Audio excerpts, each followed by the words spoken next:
Hey there and welcome back to TubeGuruji channel. Today we are going to build a complete React Native application from the scratch. And in order to build this application, we are gonna learn a lot of different technology. So let's first walk through the application, what we are going to build today in this particular course, and then we'll talk about the technologies. So if you see on the screen right now, we have this beautiful login screen, okay? And I'm gonna tell you how we can integrate a social authentication with the React Native Expo. So let's sign in and it will sign in with a new account. Okay, so here if you see we are going to use Keen authentication service provider, which is a best alternative for a clerk. Now here just click on the Google to log in with the social authentication, enter the email and password, and once you sign in you will jump redirecting to the beautiful home screen. And now if you see on the home screen, we have a lot of different components we use here. We have the beautiful profile picture of the login user along with the name. Then we have the search bar along with these filter options for each of this category. Okay, now even though if you press any of this category, see the below courses get changed immediately. Okay, so this beautiful effect we are gonna add.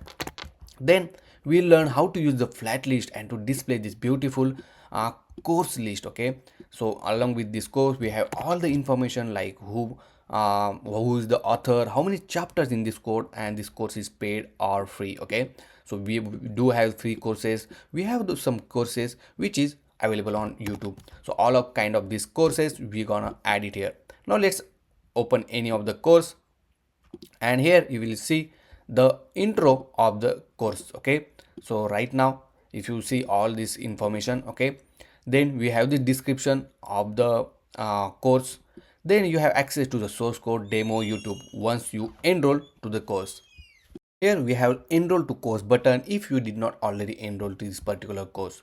And then you have this all the lessons content in the for this particular course. Okay, so right now if you see you are not enrolled to this course and only intro chapter or lesson is enabled, all other chapter are not clickable or it's a lock until and unless you enroll to this course. Okay, now this course if you see it's a paid course. Okay, and if you want to enroll to this particular course, it will redirect me to the membership page where you need to buy the membership for this paid course. Okay, now here you can select the type of membership you want to select and just click get membership. Okay, also not only this, but if you want to access the source code you need a membership for it. Okay, so this kind of functionality we will learn how we will add it in our application. Okay, now what we will do, we'll enroll to this course. Okay, and enroll to any of this course. Okay, and just click on get membership now. So once you made a payment, it will enable you the membership and then you can enroll to the course. Okay, but right now for another example, let's go through the free course. Okay, so we have this free course. Let's go here, and if you see all this course is locked, you need to enroll this course, so click enroll to course. And if you see we got this message that you just enroll to the new course. Now click OK, and if you see now the button is changed to continue. Okay, so it's not anymore, and all this chapter will also get enabled immediately. Okay, now click continue and it will redirect you to the lessons page where you can watch all of these videos. Okay, even though you can go any of this, jump to any of the particular chapter. Okay, and you can mark the chapter completed once you completed with the course. Okay, for example, if I mark this chapter completed, and you will see the change immediately on the screen. So if I go back and if you see you completed the first chapter. Okay, you can keep a track of each chapter which you completed as well. Not only this, but let me go back and show you your my course tab where you can keep a track of the completed chapter and enroll course here as well. Now you completed only one chapter out of 21, and here you will see how much percent is completed with a beautiful progress bar. Now inside the profile you have this profile section where you can explore more courses. You can go to this my courses tab where we'll go to this my course section. Then we have some few option here. Okay, now let's buy a course. Okay, we'll buy membership. So let's open this course which is paid one, and obviously to access this course, as I say, you need a membership. Okay, let's enroll to this course, let's buy membership. So once I make a payment, so it will say thank you for joining membership message. Okay, now you can enable or you can enroll to this particular course, and boom, you just enroll to the paid course because you have the membership now, right? And click OK, and now see all these uh, lessons are enabled for you to learn it. And now once you click continue, you can start learning, and whenever you completed your chapter, mark the completed, and then see, for example, if I mark this completed, you will see the change over here. Okay, let's mark another chapter as a completed one, and let's click second chapter as a completed. Okay, and it will say mark chapter completed, and if you see, two chapter is now completed. Now you can come again after some time, you can go to this my course and you can pull it. See, we have this option, beautiful option, that if you pull to refresh, it will give the updated data from the server. Okay, and here you have the second courses with the progress and everything. Okay, and all of this course we are gonna build completely from the scratch. Okay, now the question is, how can we store this video or streaming and everything? Okay, and if you see, even though we play video, it's not buffered at all. Okay, it's immediately play for you, and I'm going to tell you how we can store all of this video completely free. So whatever content we are going to use in this particular course is completely free. So for that one, we are going to use HyGraph. Okay, and many of my previous video has this particular functionality where we use the HyGraph. So this HyGraph is very easy to use. It's one of the best CMS in the market right now, and it give you the functionality to upload as many as video you want. Size doesn't matter, guys. You can upload a 10 GB video or you can upload a 1000 GB video, doesn't matter. You can upload on the HyGraph for free. Okay, and then you can stream it from there. I'm gonna tell you everything, how can we integrate, how to fetch data, how to store data on the HyGraph. So guys, without doing any further delay, we'll start developing this beautiful course. And if you did not subscribe to my channel, please do subscribe, press like button, press notification bell icon, so you will get all of my updates, the updated course, so that you can learn and build this kind of beautiful application. So let's get started.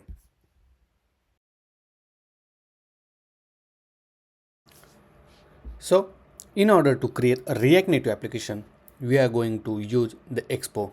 Expo is one of the best and user-friendly build tool to create any React Native application. Okay, and it's very easy to use. And if you are beginner, then I will definitely recommend to use Expo. Okay, and there are all the features which Expo CLI has. Okay, so let's go to this read docs in order to create a project. And if you see, this is the command line to create a simple React Native project. So copy this command, go to your project where you want to create the project, and then open the terminal at that particular folder.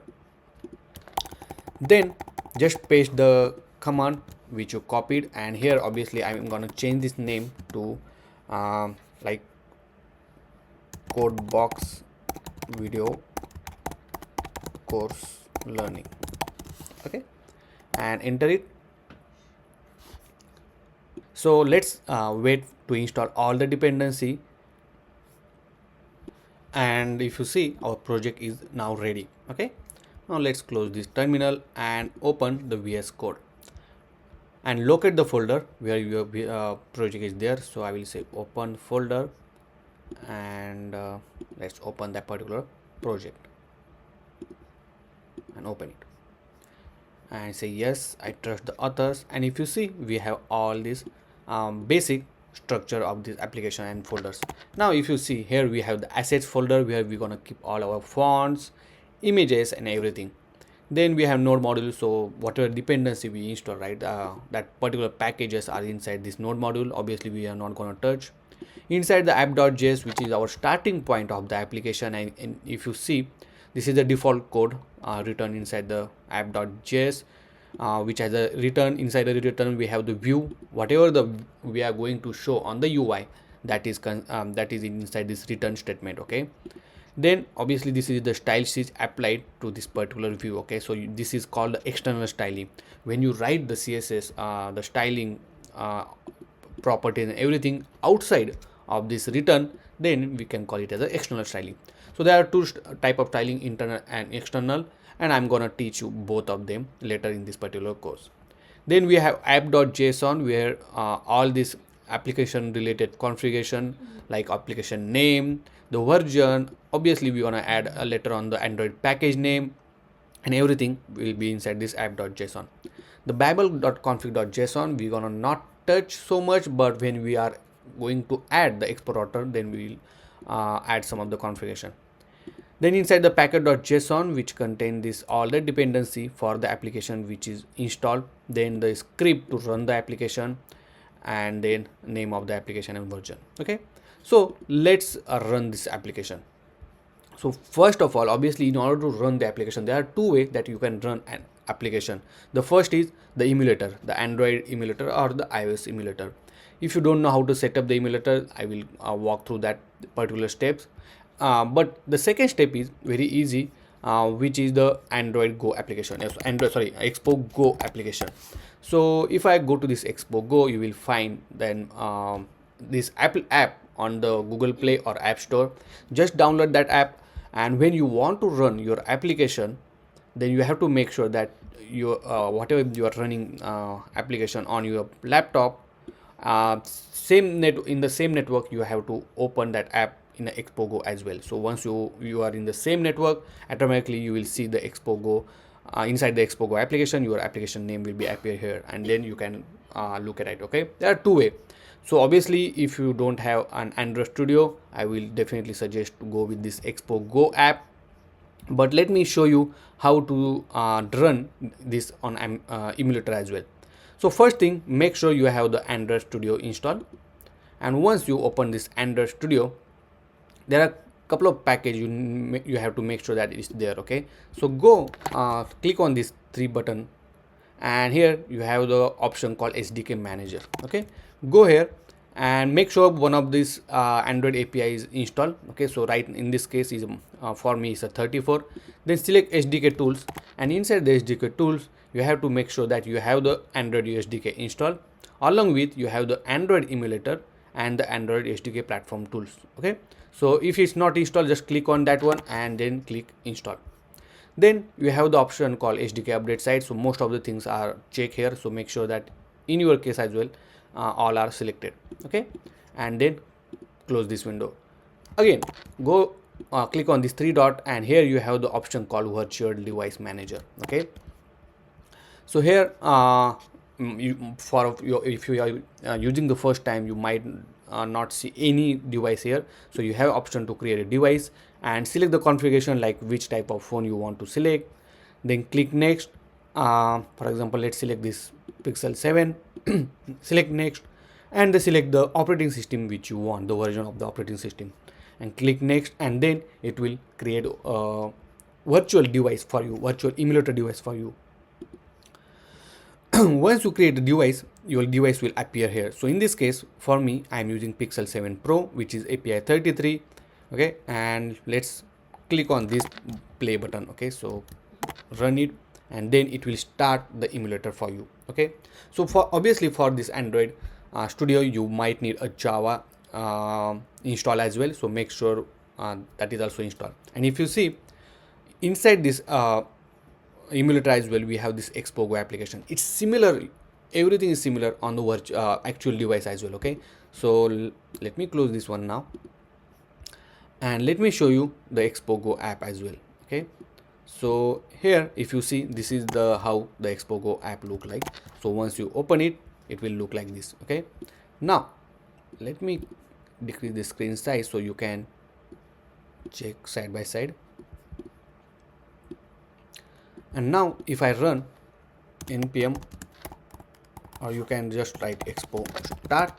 Okay, or Expo start is not working, so just Expo run start. Okay, and once you run it, if you see, now your emulator is working. Now you have, again, as I say, right, on the actual device, you can just scan this code, it will install Expo Go and will run the application on this particular port. Okay, otherwise once you run this application and you have the emulator open, just click A to open the Android. If you have iOS, just say I. Okay, so in this case I will click A, and it's saying Expo Go Pixel 7 is outdated, would you like to upgrade? So let's upgrade this Expo Go application. So we'll wait for a few seconds, and now if you see, my app is updated and it's run this application as well. Okay, and the first thing you will see on the screen is saying open up app.js to start working on your app.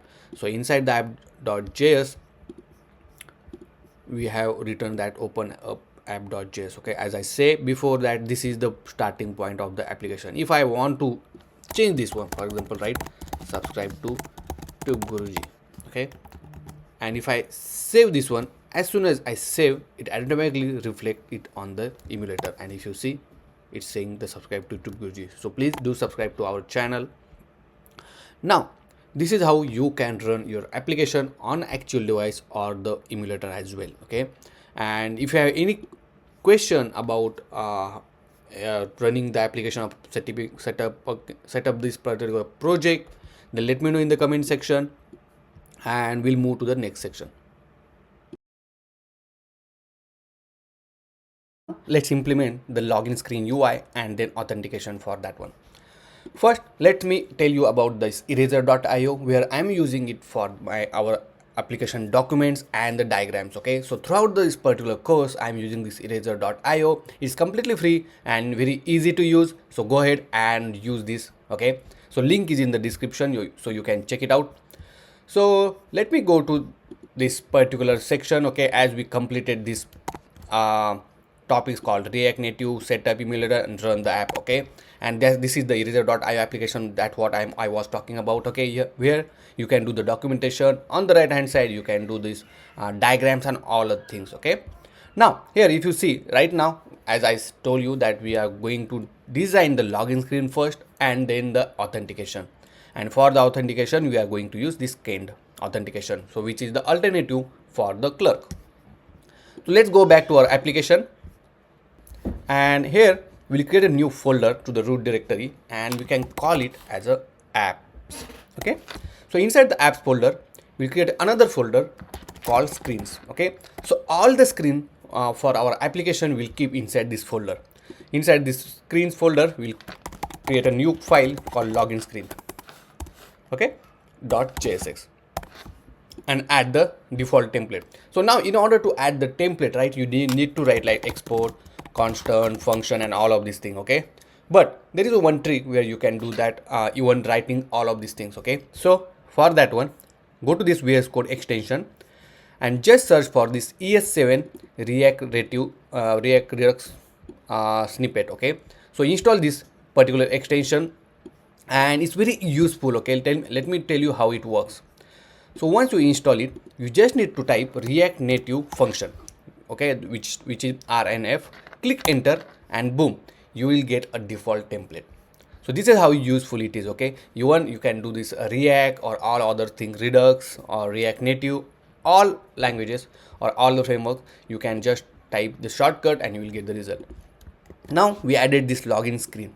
Now what we need to do, we need to add this login screen inside the app.js, as you know that this is our starting point. Okay, so I will remove this default code and here just add this login screen, and if you see, if I type login, I'm getting suggestion called login screen, and which is from this app screen / login screen. Okay, then close the tag, and this we added this component called login screen, and then save it.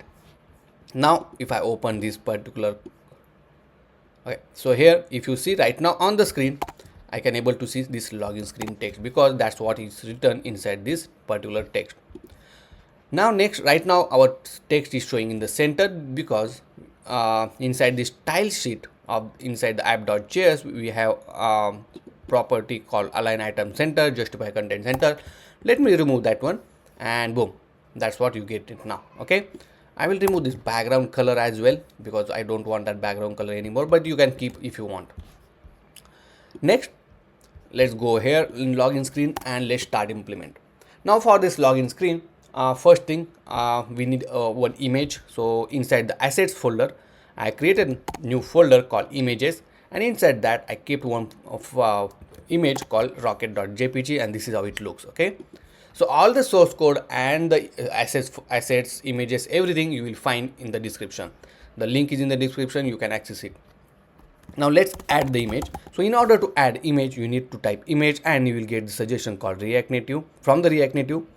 Okay, make sure it's importing from the React Native. Okay, Then as you are using the local uh, image, then you have to get it from this source, and then you have to write require. Okay, and here you need to define the path. So in this case is assets slash images slash rocket.jpg. okay, you have to give the proper extension of the file as well.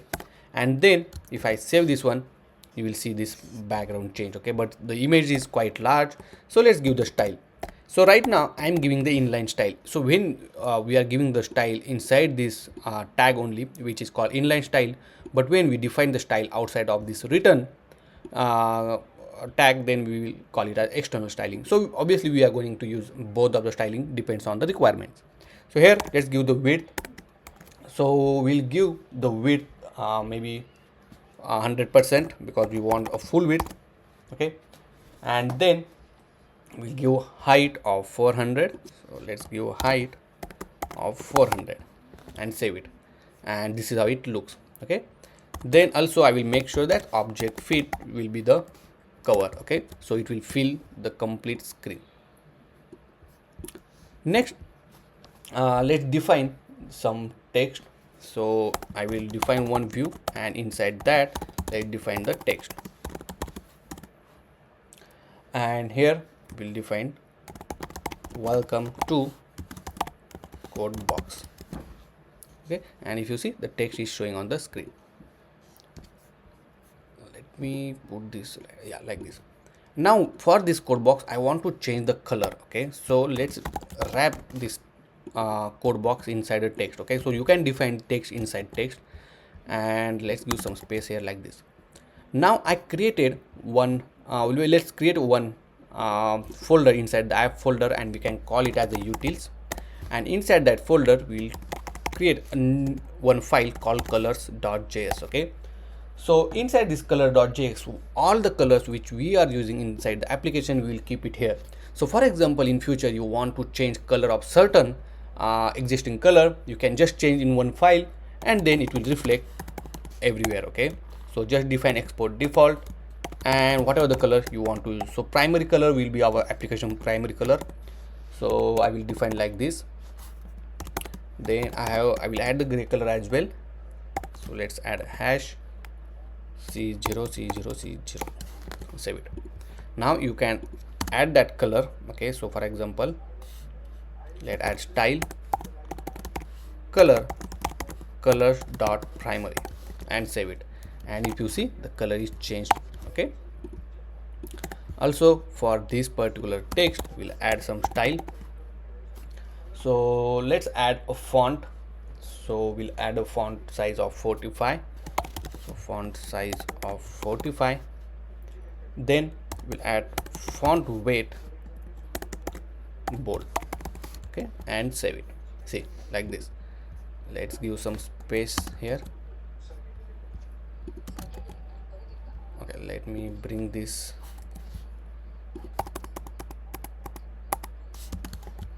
Perfect. And for this particular view I'm gonna add padding of 20. Okay, now after this text I'm gonna add another text, and it simply say learn programming by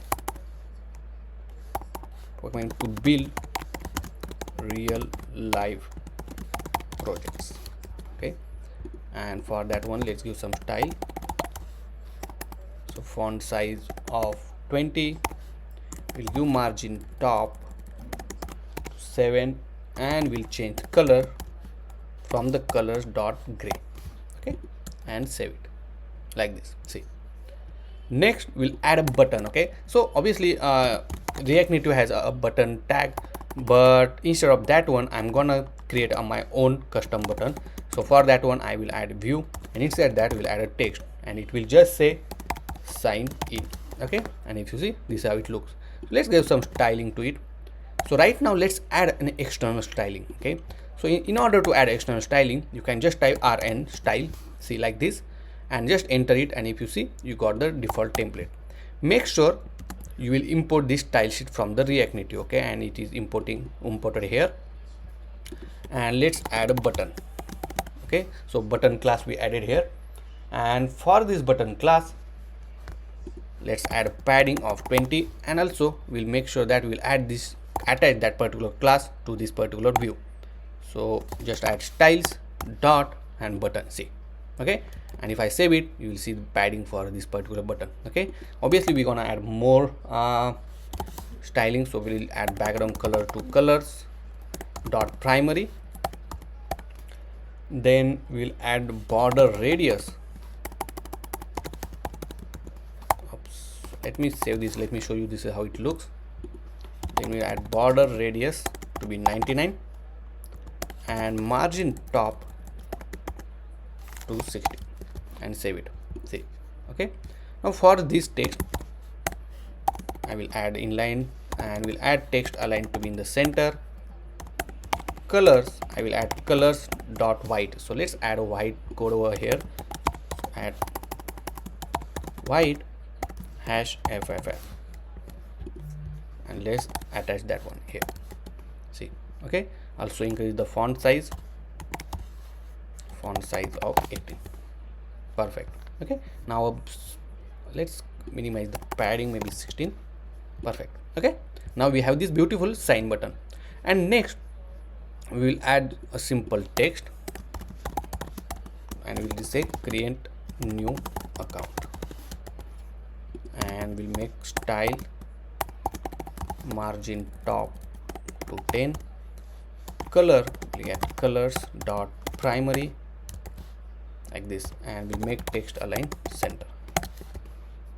Okay, and we'll increase the font size little bit, so font size I'll add 16, perfect. Okay, now we have this sign in button and create new account. Now one last important thing, right now this button is not clickable. Okay, so in order to make this button clickable, you need to wrap this button view. Okay, so let me put here a document like button sign in button. Okay, so for this button, instead of view we have option called touchable opacity. Okay, you have the touchable highlight, native feedback, a lot of things. I mostly use the touchable opacity. I will show you the reason. Okay, now if I click on this button, see, you will get this beautiful press effect. Okay, and that's the reason I use a touchable opacity. And now once you make this touchable opacity as a component, you have enabled this option called on blur, on focus, on magic tap, on press. Okay, and obviously we are going to use on press, and here let's console the click event, so click sign in, see, like this. Okay, if I save it and open the terminal, and now if I click sign in, see, the click sign in is printing inside the console. Okay, so this is how you can add the on press event to this any view or any text. Obviously for this text as well, just wrap it inside the touchable opacity. Okay, and like this. Okay, and obviously you can add the on press event to this one and just console it, click new account. Okay, if I save it, let's see the log, and if I click create new account, see, if I click sign in, see. Okay, so this is how you can add the on press event. Obviously once we add the method to create to sign in, obviously we'll change it here. Okay, we'll replace this complete console log, we'll remove the console log and we'll put actual method call.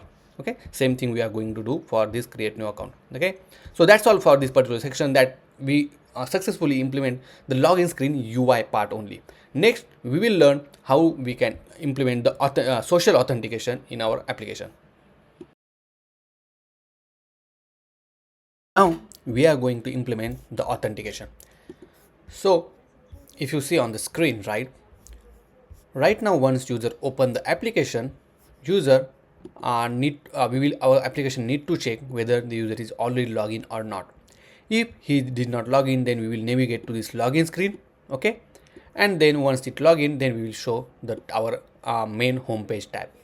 But if user is already logged in, then obviously we will not go to this login screen and we will automatically redirect it to this home screen, which is our tabs and everything. Okay, so this is the basic layout or basic flow of how the authentication gonna work. Okay, and to implement this authentication, okay, so this complete authentication system, we are gonna use this kind authentication service provider. Okay, and which is the best alternative for the clerk. And if you did not use before or you don't know anything about this one, don't worry, I'm gonna tell you how to integrate with the Expo application. Also, this kind is completely free, so you can up to 10,500 login, monthly active login, you can add it inside this kind. Okay, so let's create an account and let's go to this dashboard. Okay, and right now from the dashboard you can create a new application. So click add new application and give the application name. So in this case I'm going to give code box, and obviously we are going to use it for mobile application. So select this front end and mobile and then click save. Once you save it, here you will find the option to select the framework. Okay, select the framework, which is our React Native. Okay, and then if you scroll down, make sure to save it. Now here you will find the documentation. Okay, just click on this React Native docs, you will find the documentation, how to integrate it and everything. So first thing, if you see here, we are going to use Expo, obviously then we have to jump into this Expo React Native documentation.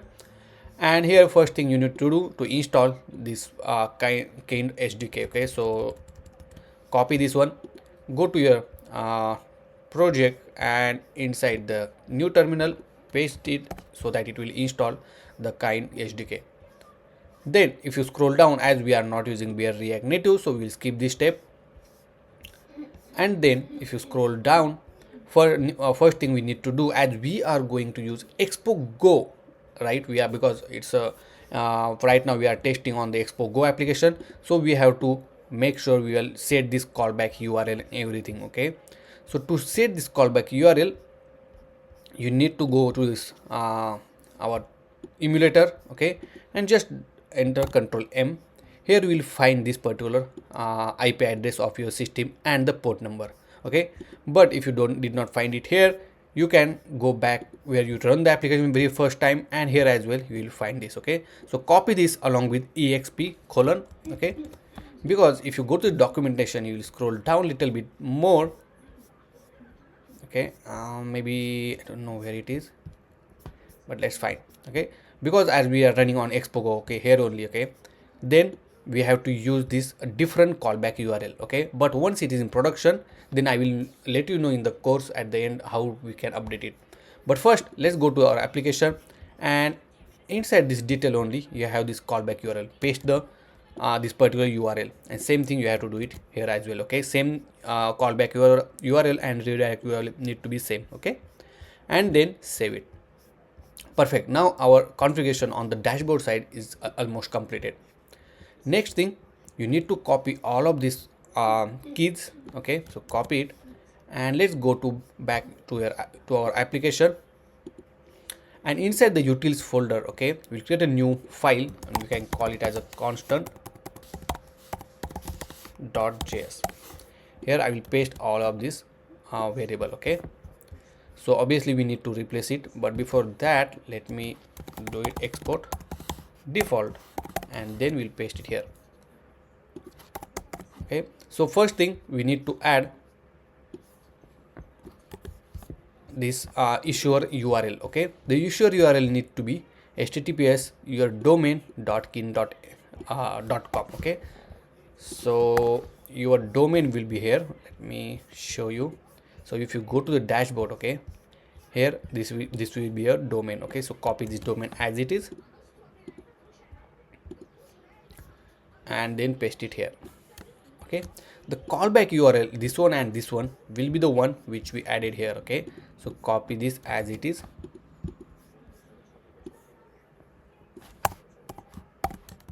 colon, and then this value, same thing. Okay, let's go comma over here, and the last is our client ID. So you will find the client ID as well over here. Okay, so copy this client ID and then paste it here. Simple. And our keys are ready. Okay, perfect. So let me close this one now. Let's go back to our documentation. And once you add that one, now we have to create a new instance of this kind SDK. Okay, so copy this one, and obviously we need this kind SDK instances at multiple places. So what we are going to do, so copy it, and instead of defining every file, we will define in one file called kind config.js. okay, and here just write export and then constant client. Okay, once you define this export so that we can use it throughout the application. Now here this value we need to fetch it. Okay, so first thing is issuer, so let's constant, because we kept everything in constant, right? So let's import that one. It's not importing, so let's import constant from constant. Okay, and once you define this one dot, and you will find the issuer URL. Then we need to add redirect URL. So constant dot logout callback, I think redirect URL, or maybe you can here will be a postback callback URL, then constant dot client ID, and then logout URL. So constant dot this logout URL. Okay, and now make sure to import this kind SDK. Okay, so this import statement is also important, and then save it so that it's initialized over here, and then whenever we need it we can just call this client. Okay, next let me go back to here, and now we need to call this handle sign in and sign up. Okay, obviously we already have this a login screen ready, so we can just copy this method in our application, and let's go to this login screen. So we are in the login screen, and just paste it here like this. Okay, now obviously we already defined this client, so make sure to import this client. So what I'm going to do, let's add import, and we can call maybe client from utils slash kind config. Okay, and then save it so that we have this client now. And also we need to add this handle sign in to our sign in button. So instead of console log, I will remove this console log over here. So you can define like this, or you can just simply define here like this. Okay, and same thing I will define over here as well. So handle sign up. Okay, so on the press of this one, these two method will get called. And here once user sign in, I will just console it, console.log authenticated successfully. Okay, this message I'm going to display. Same thing over here, then save it. Okay, now let me go back and let me click sign in, and if you see now it's redirect to a browser, not browser but inbuilt browser only. And we got this message that sorry, we don't have any way to authenticate you at the moment. Okay, the reason is inside the kind,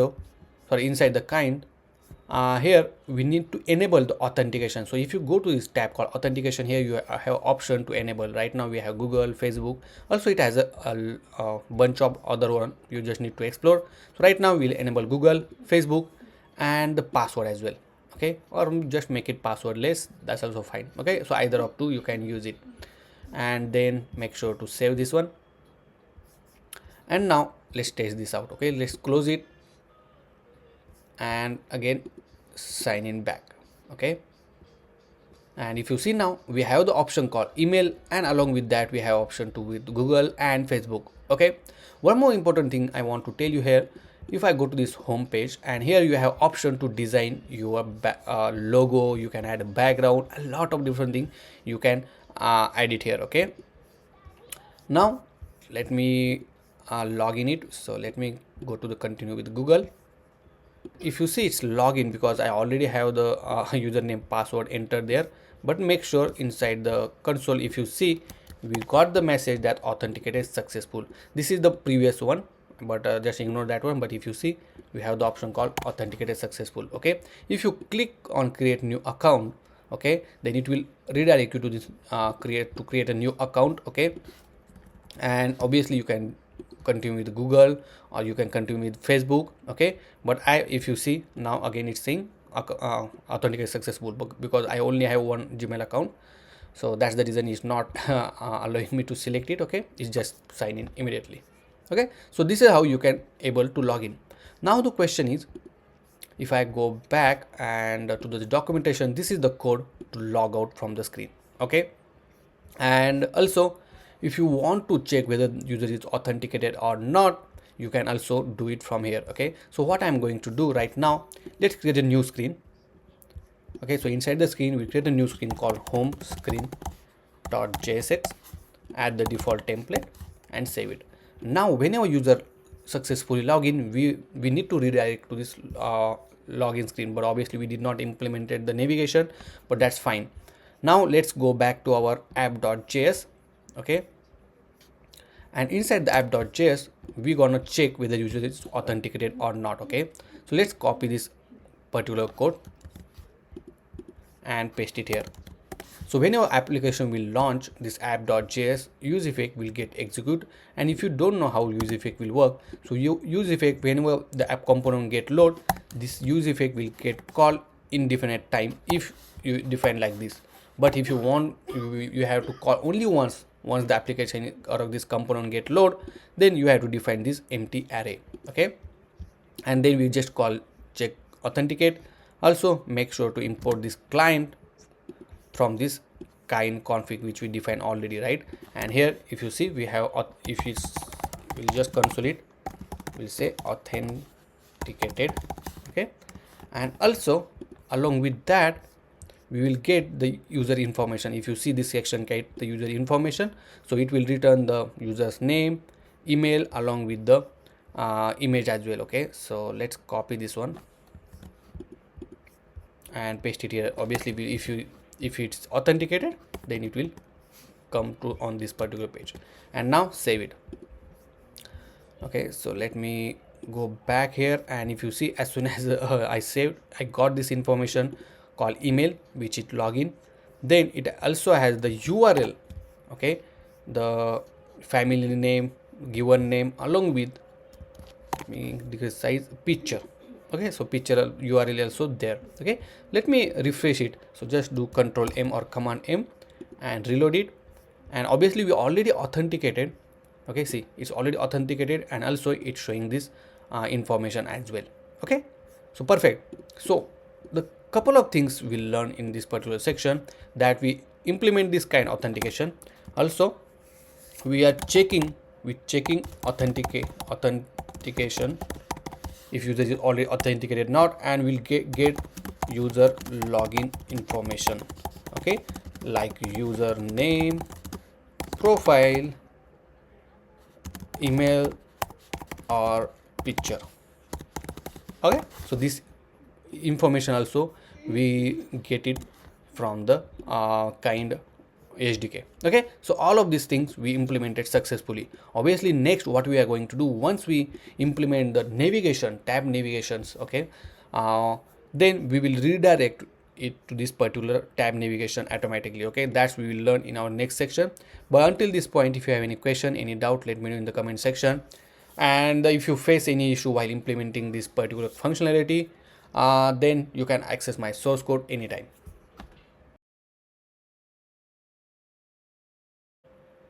So now we are going to implement the tab navigation, and the for tab navigation we are going to use a 3 screen or 3 tab.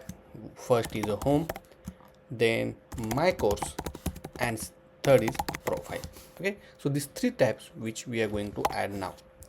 So let's go to the library called React Navigation, okay.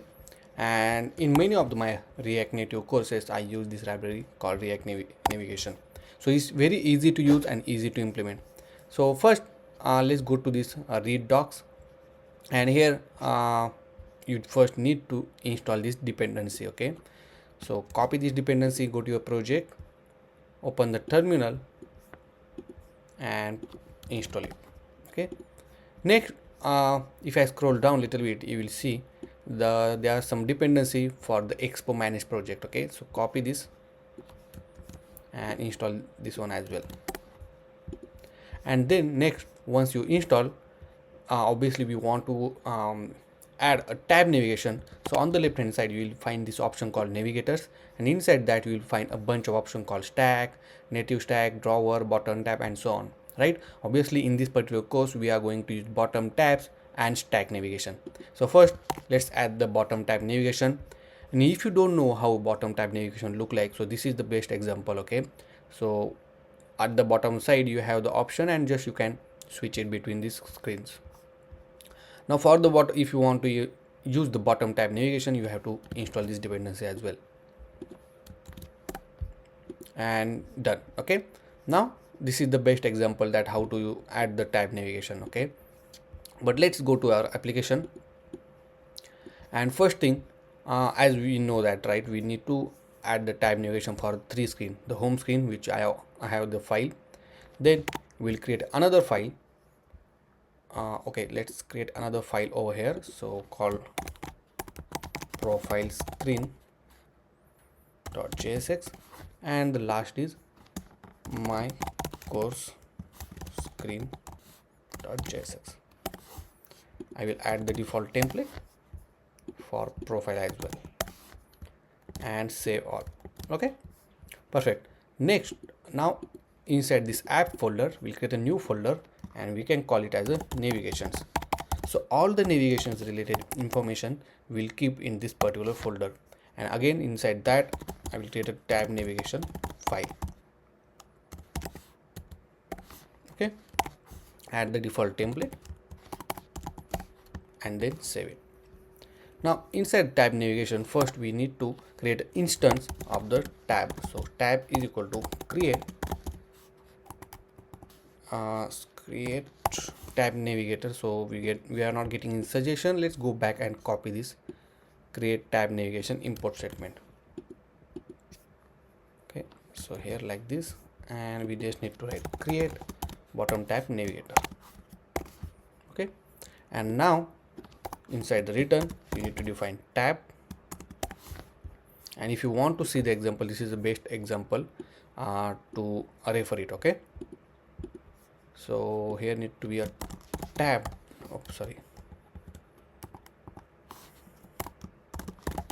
tab dot navigator, and inside this you need to write the define the screens which you want to use. So tab dot screen like this. Okay, now the first screen, whatever the first screen you defined, that will be the default screen when you added the tab navigator. Okay, so obviously first screen we want is the home, so we'll add the name home, and then component name you need to define. So which component you want to connect it, in this case is home screen, so let's add that one, home screen. Okay, so it's not I'm not getting suggestion, but let's import that home screen component over here. So import home screen from screen slash home screen. Okay, like this, and then save it. So same thing I will repeat 2 times. We'll give the name my course and then profile. Okay, now whatever the name you give here, right, that name can it will be used to navigate when we want to navigate from one screen to other screen. Okay, and here we'll give my course screen, and here will be a profile screen, and then save it. Now if you see on the screen, nothing is happening right now. Okay, because right now defaultly we are showing the sign in page. Okay, let's save this one for now, and now let's go to this app.js file. So right now if you see login screen is showing, I will comment this code out, and instead of that I will add the navigation container. And if you see this navigation container is importing from this React Navigation / native, so import this container. And because if you want to use this React navigation, right, you have to define your all application inside the navigation container. Okay, now once you define navigation container, you have to define which navigation do you want to use. So in this case is tab navigation, and then save it. Now let me refresh. Okay, and if you see on the screen automatically refreshed, and you will see the 3 tabs at the bottom side: the home, my course and the profile, and I can even switch it. Okay, you will see the header as well is instantly change. Okay, it perfect. Now next what we need to do, right now we replace the login screen. Okay, but once you authenticated, right, initial or if user is not authenticated, in else condition you can just return the statement, and here you will define the login screen like this. Okay, if user is not authenticated, then it will redirect to this login screen. Okay, and user is authenticated, then it will come to this home page. So right now we're gonna change this later on. Okay, if it doesn't work, but let's update these tabs now. Okay, so we will customize this tab with our own icons and all.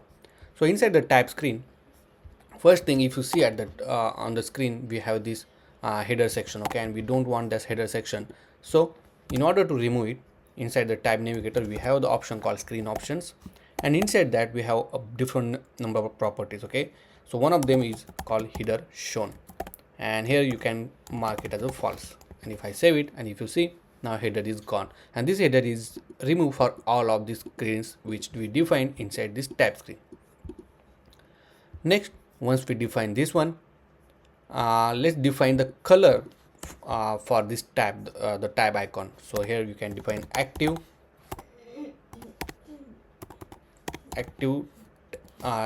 tab bar active teen color, and we define the colors dot primary. And if I save it, you will see the color of this tab icons and the name will get changed. Now let's update the icon for each of the tab screen. So for each of the tab screen you have options. Inside that you can define tab bar icon. Okay, like this, and then you will define color comma size. Okay, and inside that you can define your icon. Okay, so for the icon we will use this icons expo.fyi, and here you will find a bunch of different icons. Okay, so I will definitely suggest this Ioni icon, so you can go on any of this icon and search for this icon. Now if I select this filter, only that Ioni icons I'm getting, the icons of type Ioni icon will get. Okay, so I'm going to use this home. So copy this import statement and paste it here, and then you have to copy this component, and this component we will paste here. Okay, and then save it, and if you see, it's saved. But if you check here, the color is showing black because here it showed the color as a black. Okay, so we'll give the color whatever the color of our application's primary color. Okay, so here just define the color, and then you will see the primary color. Okay, so I don't know why it doesn't change. Okay, let me colors dot primary, let's give the color dot primary. Oops, and save it, and if you see, it changed, but it's supposed to change with this color as well. Yeah, now some emulator issue, but that's fine. Now you can update the size with the size which it have. Okay, also change the size too small. Wow. Okay, we'll keep as it is. Then next you can add the tab bar label as well here. Okay, so after this one you can add tab. Let me remove this tag. Inside the option only we will add tab bar label. Okay, and same way we can add it. So inside the text you can add the tab bar label, for example home. Okay, and here you can define the, here need to be in this case. Okay, and here you will define the style. You can define the color of colors dot primary like this, and see the home tab is coming. Okay, now you can apply more styling, depends on your requirement. Okay, so same options I will copy it for this my course screen and then the profile as well. Only thing we're gonna change is this icon's name. Okay, right now if I save it, you will see the home for all of them, and it's better we convert colors dot, oh let me think. Okay, yeah, we'll add color I don't know why it's not showing, but we'll check it out. And let's update this icon's name as well. Okay, so this one. So let's search for other icon, for example book. So I will use this book over here, and then for the profile I will search person, and you will find this person circle. So copy this one and paste it here and save it, and if you see, icon get change. Okay, so so the reason is not changed, we have to wrap this inside the curly braces. Save this one and save this in curly, and this one as well. See, now if I click on it, we will change, see the color change. Okay, but for the text as well, here we will wrap color, and this color we're gonna use it here. Okay, same thing we will do it here as well. So I think this we miss, that's fine. See, now it's changed to gray color because it's not an active one, right?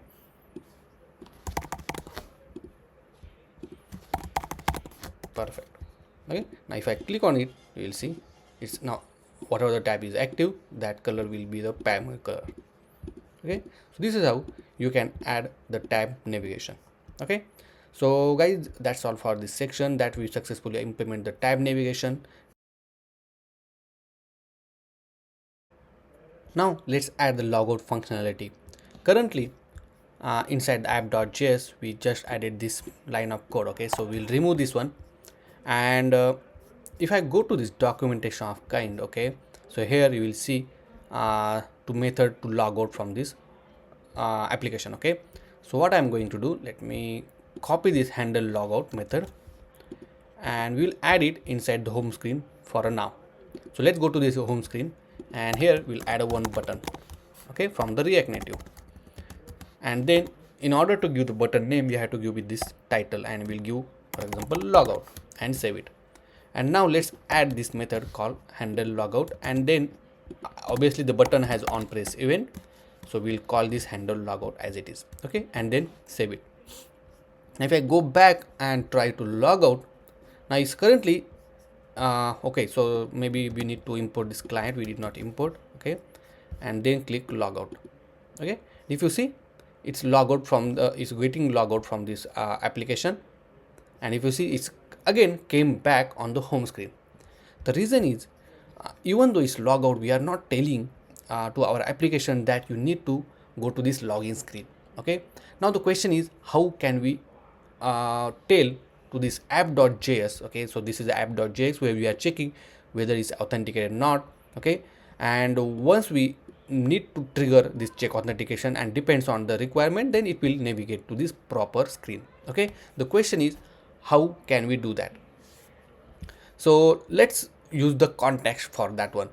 So in order to use context, right, let's go to this app.js. Okay, and for now just for this because we are using the context first time, I will define the context here. Okay, so constant, I will say auth context is equal to create context. Okay, and this is how you can create the context. Now what is the use of this context? So whenever you want to share some information in your multiple component, right, you can define in this context, and then it will be accessible throughout the application, and whenever it get changed, it will update on each of the component where you use this context. Okay, so let me show you the example. So once we define this auth context, you need to wrap this complete application inside this auth context, and then there we have the call provider. Okay, so you have to write like this. Okay, and here you need to define the value, the default value. Okay, so in this case, what we are going to do, we need to, I'm going to create one state called auth comma set auth is equal to use state. Okay, so it will hold the value true and false if it's authenticated or not. Okay, and whenever, so let me remove this code, and here what we need to do, whenever is authenticated, we will set the value of auth to be true, and when it's not authenticated, we will set the value of this auth false. Okay, and obviously in user effect it's getting executed, okay, once. And here we'll set the value auth comma set auth like this, and then save it. Okay, so right now nothing get changed. Next, now what we need to do on the logout button, we need to use this context. Okay, so let's go to this home screen for example, and here let's define the constant. And in this case, when you are defining context, you have to define in a curly braces. And here we'll give name auth, set auth is equal to use context. Okay, and which context you want to use, that context name you need to define here, so which is auth context. And you are able to use auth context because here we export it from here. Okay, and that's the reason you are able to access it. And now save this one, and whenever user log out, we will set the auth as false. Okay, like this. Now another thing, whenever our authentication get changed, we need to make sure that our use effect will get execute. Okay, and that's the reason here we will pass the value as auth. Okay, so whenever the value of authentication is changed, this use effect will get execute, and then this check authenticate method will get called. Okay, let's save this one. And right now if I click on logout, okay, and it will go this, and then okay, so the reason is not navigating because inside the app.js we need to define the condition here. So if is authenticated, then show tab navigation, otherwise show login screen.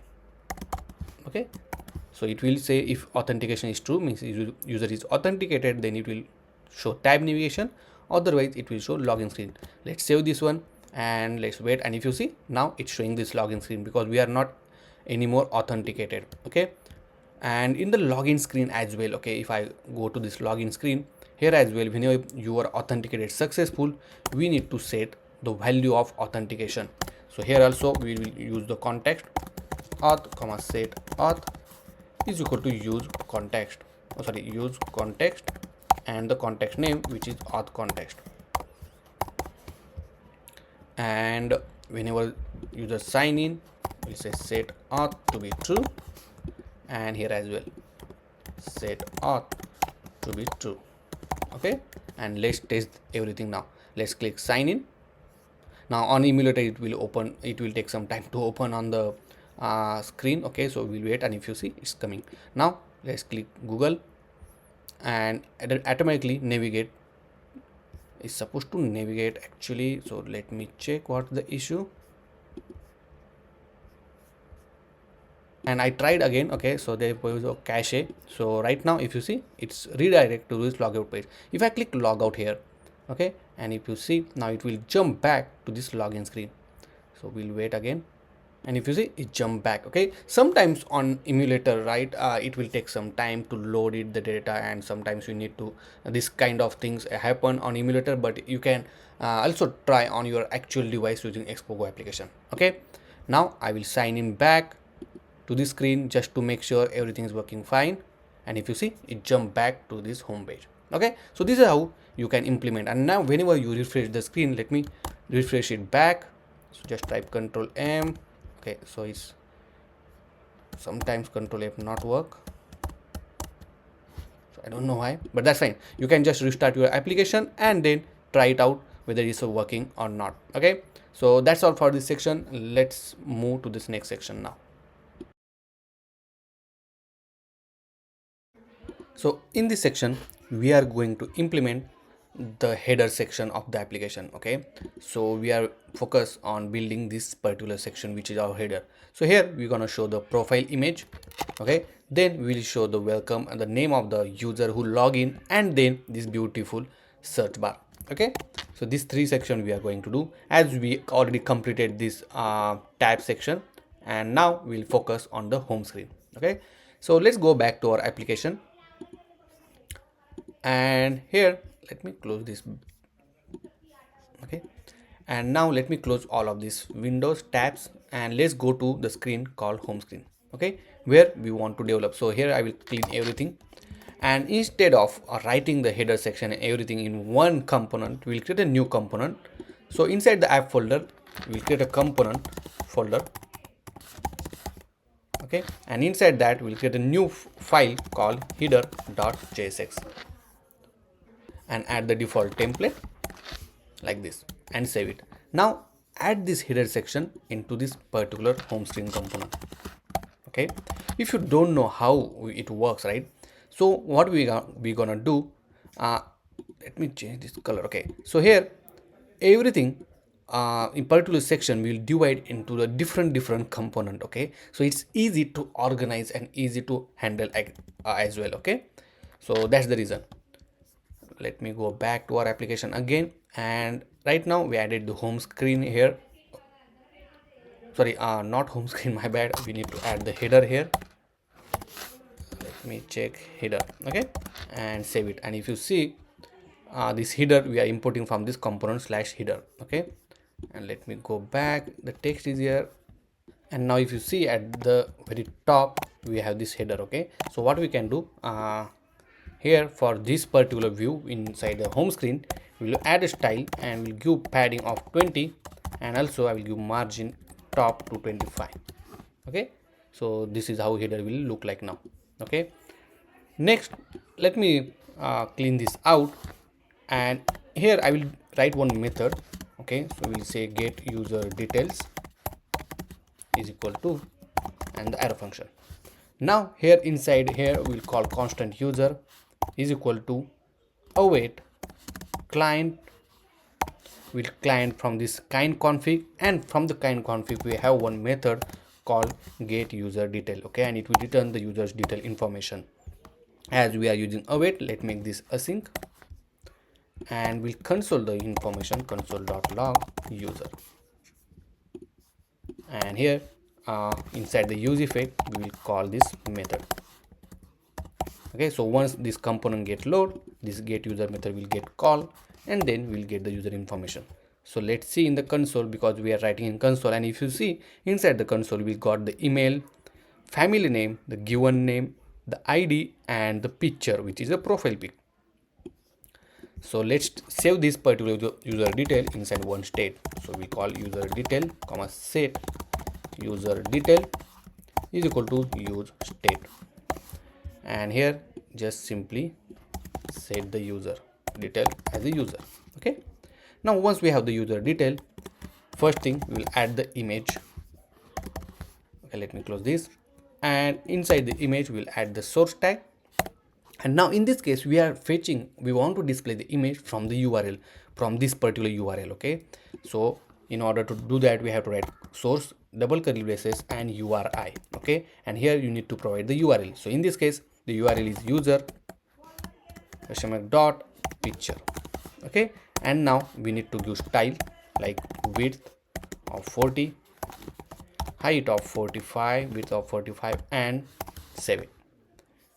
Okay, so right now it's saying the user does not exist. Okay, so it's a user detail, not the user, so make sure it's the user detail. Okay, and now if you see the user detail is showing on user profile pic is showing on the screen. Now let's make it rounded. So here I will make border radius to be 99, so it will be in the rounded. Okay, perfect. After that we will show some text, and inside here I will add one text. It will say welcome comma, and another text which saying user's name. Okay, so we'll say hello and the username. So from the user detail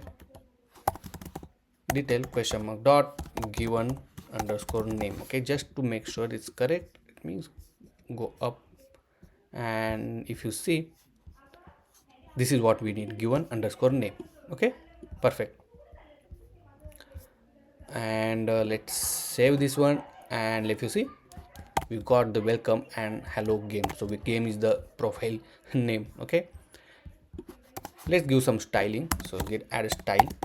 Here I will add the font size of 18, then I will add the font family of outfit, and then let's save this one. Perfect. For this one I will add the style, I will add the font size of 20, font family outfit bold. Okay, so okay, in this case obviously we did not add this font family. Okay, but let me remove it for now, and in the next section I will tell you how to add our custom font. Okay, but right now let's ignore that one, and let's add the font size. We already add the font weight, we will add bold, and the color I want to give colors dot primary. Okay, and save it, and this is how it looks for now. Now let's, what we need to do, let's bring everything in one line. So here I'm gonna do style, we'll add a display as a flex, then we need to give flex direction as well because we want in one row, and this is how it comes. Okay, now let's give some gap between these two, let's add gap of 5. Okay, and let's make align item to be in the center, see, like this. Okay, perfect. Now our header section is pretty much ready. Now let's add the search bar. So what I'm going to do, I will put the empty tag here. Okay, so you can put the empty tag, but you have to make sure that everything in one tag. Okay, and here I will add the view, and inside that we'll add the text input. See, and this text input from the React Native. So text input is basically used to write some information, like it's like a text box, okay, or input box. For example, right now it's not visible, if even though if I save, it's not visible to your eyes, but if I add the placeholder, and here if I say search, see, now it's showing. Okay, and if I click on it, you will see this keyboard is coming up. Okay, now let's apply some style to this one. So style, here I will add the external styling. Okay, so I will add the React Native style, and this is how you can add external styling, and make sure to import the style sheet as well. Okay, so style sheet is added from the React Native, and now you can define the class. So here I will say input, and just define and attach that class over here. Okay, so once you define style in a curly braces, you need to add styles dot input. So just simply refer the style dot input. Now here you need to add the background color. So background color will add colors dot white color. Okay, then we'll add padding of 10, and we'll also add border radius of 99. Okay, perfect. Also I will add the padding horizontal to be 20. Perfect. And also now this is just search bar, let's give some margin from the top.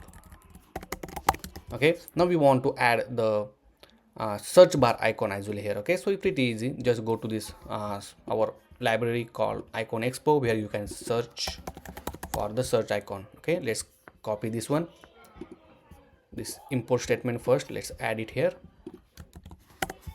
and then let's add this component as well, which is the actual icon. Okay, and then save it. Now for this input, let's put everything in one line, so make it display as a flex. Let's add the flex direction to be row. Okay, and also add the gap of 7. Let's add the item to be in the center, so align item means to make this center, it will be vertically center, see, like this. And for this search bar, I'm gonna change this color from black to gray color, so colors dot gray. Okay, sorry, gray, like this. Perfect. Okay, and it's look good to me now. Now you can even add the border to this one. Okay, so let's add the border of width, I will say 1, and if you see the 1 is little darker, so you can give like 0.4 or something like that. Okay, even though you can add the border width, sorry, border color, and I will give colors dot primary and save it. Okay, and if you see how beautiful it's looking, let's do make it 5. Okay, now our header section is pretty much ready, and this is how beautifully you add the header section within a 5 to 10 minutes. Okay, so in this case, if you have any question, any doubt, let me know in the comment section, and I hope you understand how we fetch the users information from this kind SDK with the help of this get user details method. Okay,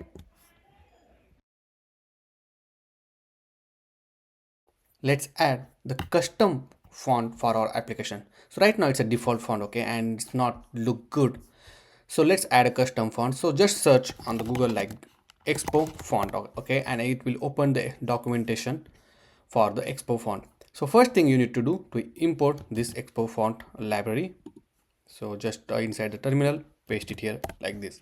Okay, in meantime we will search the font which we want to use. So just search on Google like Google font, and here you will find a bunch of different font. Okay, you can use anything, any font you want to use. Okay, for example, I want to use this outfit font, so I will search it. Okay, and just click on this download family. Okay, and it will install this outfit. Okay, and once you install this zip file, extract that one, and inside this static folder we will find this .ttf file. Okay, so for example, let's copy some of the font which you want to use. So outfit regular font I will copy, then I will use this outfit bold, and this semi bold and medium as well. So copy this 4 font. So in this case you want to use different font, you can use different font. And then inside the assets folder we'll create a new folder called fonts, and inside here we'll paste that font which we copied. Okay, and let me, okay, I think we did not copy it. Let me copy back again. Oops. So let me go here, outfit form, statics, bold I will copy, then regular, semi bold and medium as well. So let's copy this one, and inside this font folder we'll paste it. Okay, and if you see this 4 font we are pasting.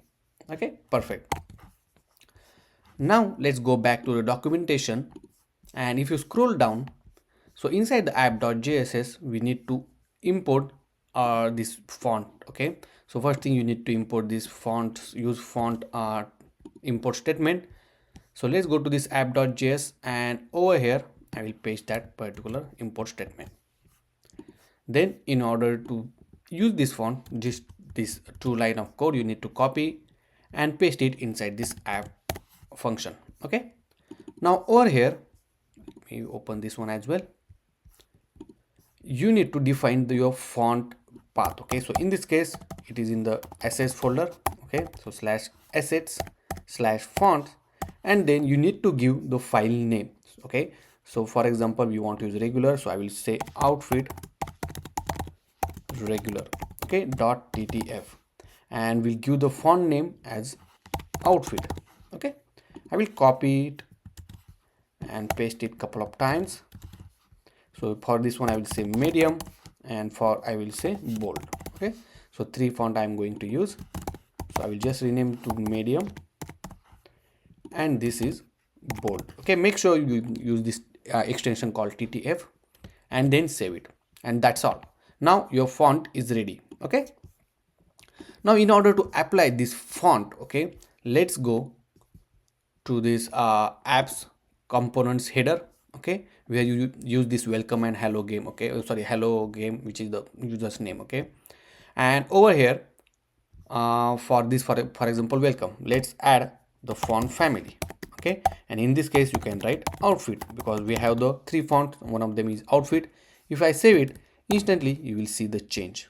Okay, same thing, let's add a font family for this hello word, and let's add the font family, and we'll add outfit bold. Okay, and then save it.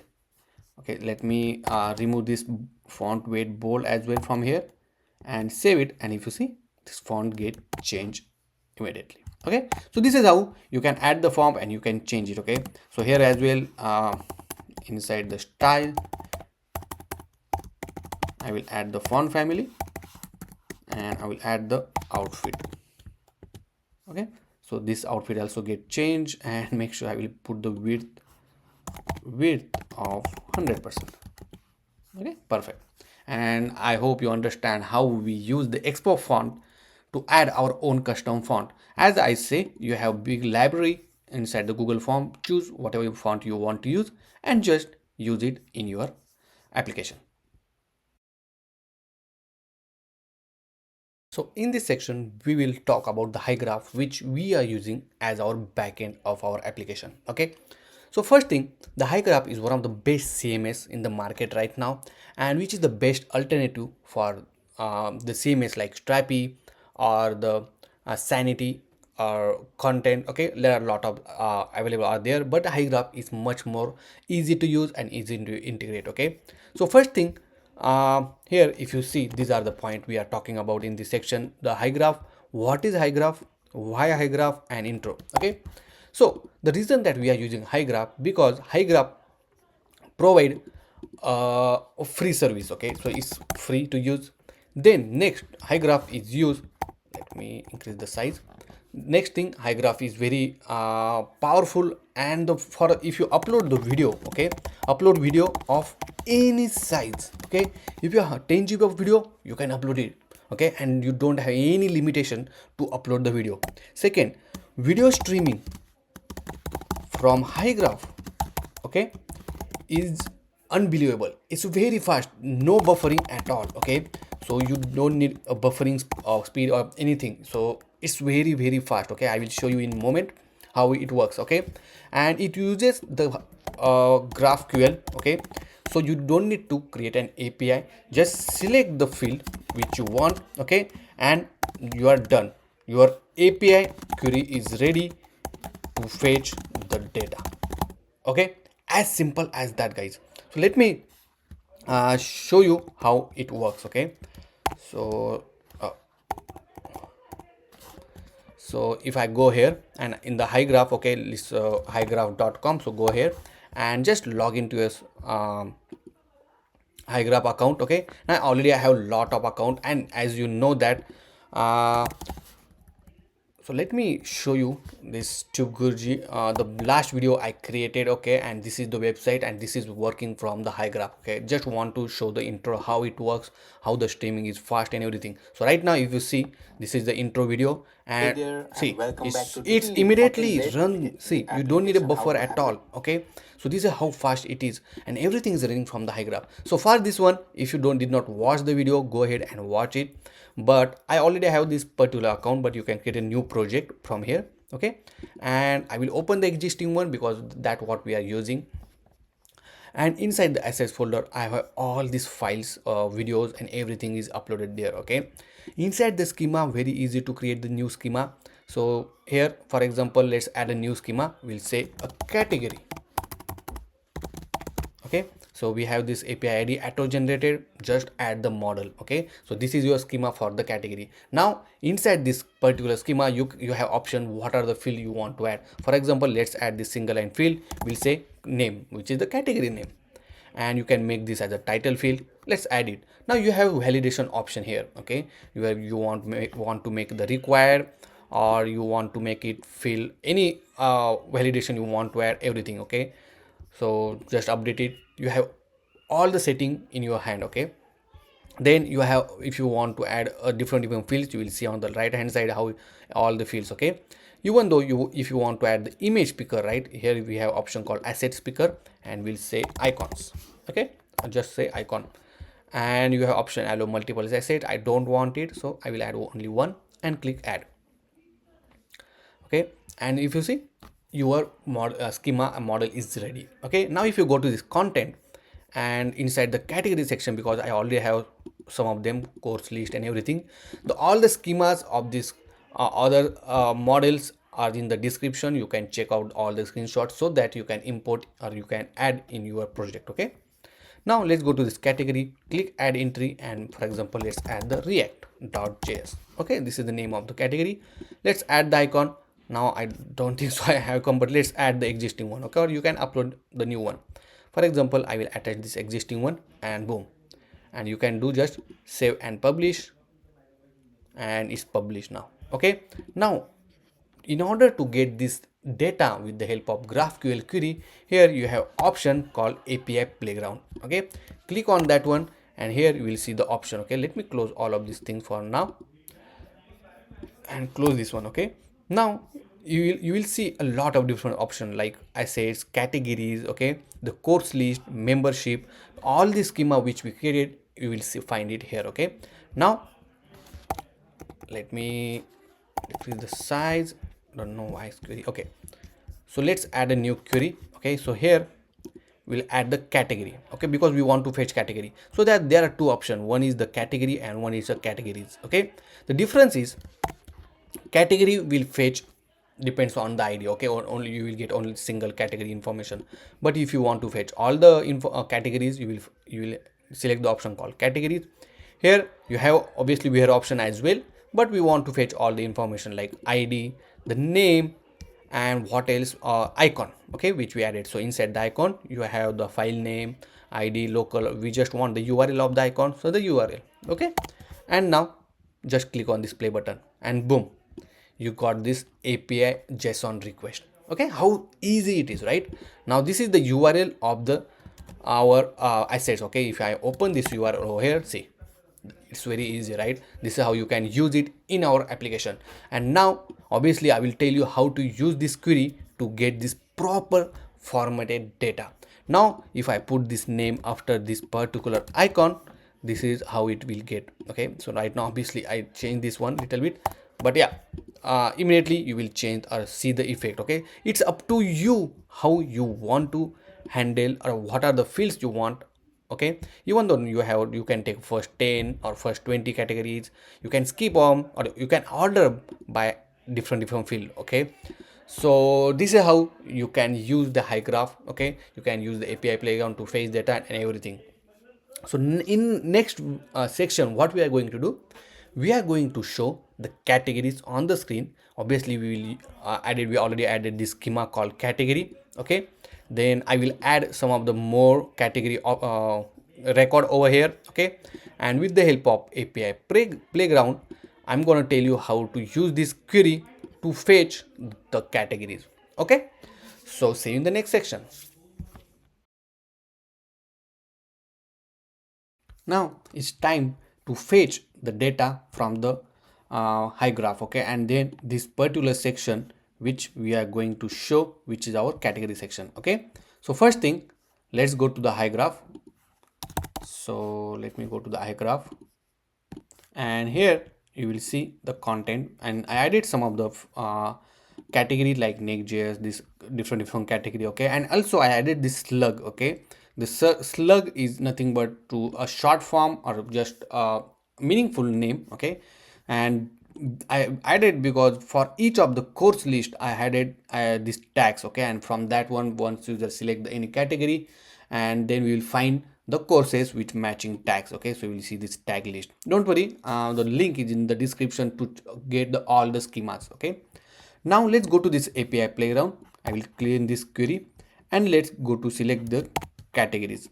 Inside the categories, we want ID, the name of the category, and then the icon URL. Okay, like this, and obviously we'll get the slug information. Okay, now if I run this one, you will see the result. Okay, so it means it's working. I will change this name called get category. Okay, you can name anything you want.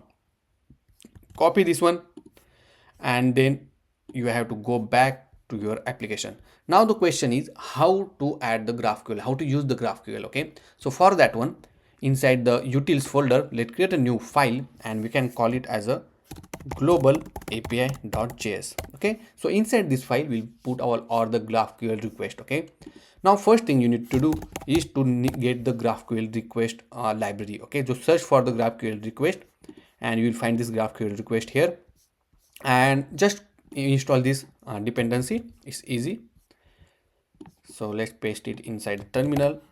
Okay, and that's all. Okay, now once it install, you need to write a method. Okay, so just write constant get category.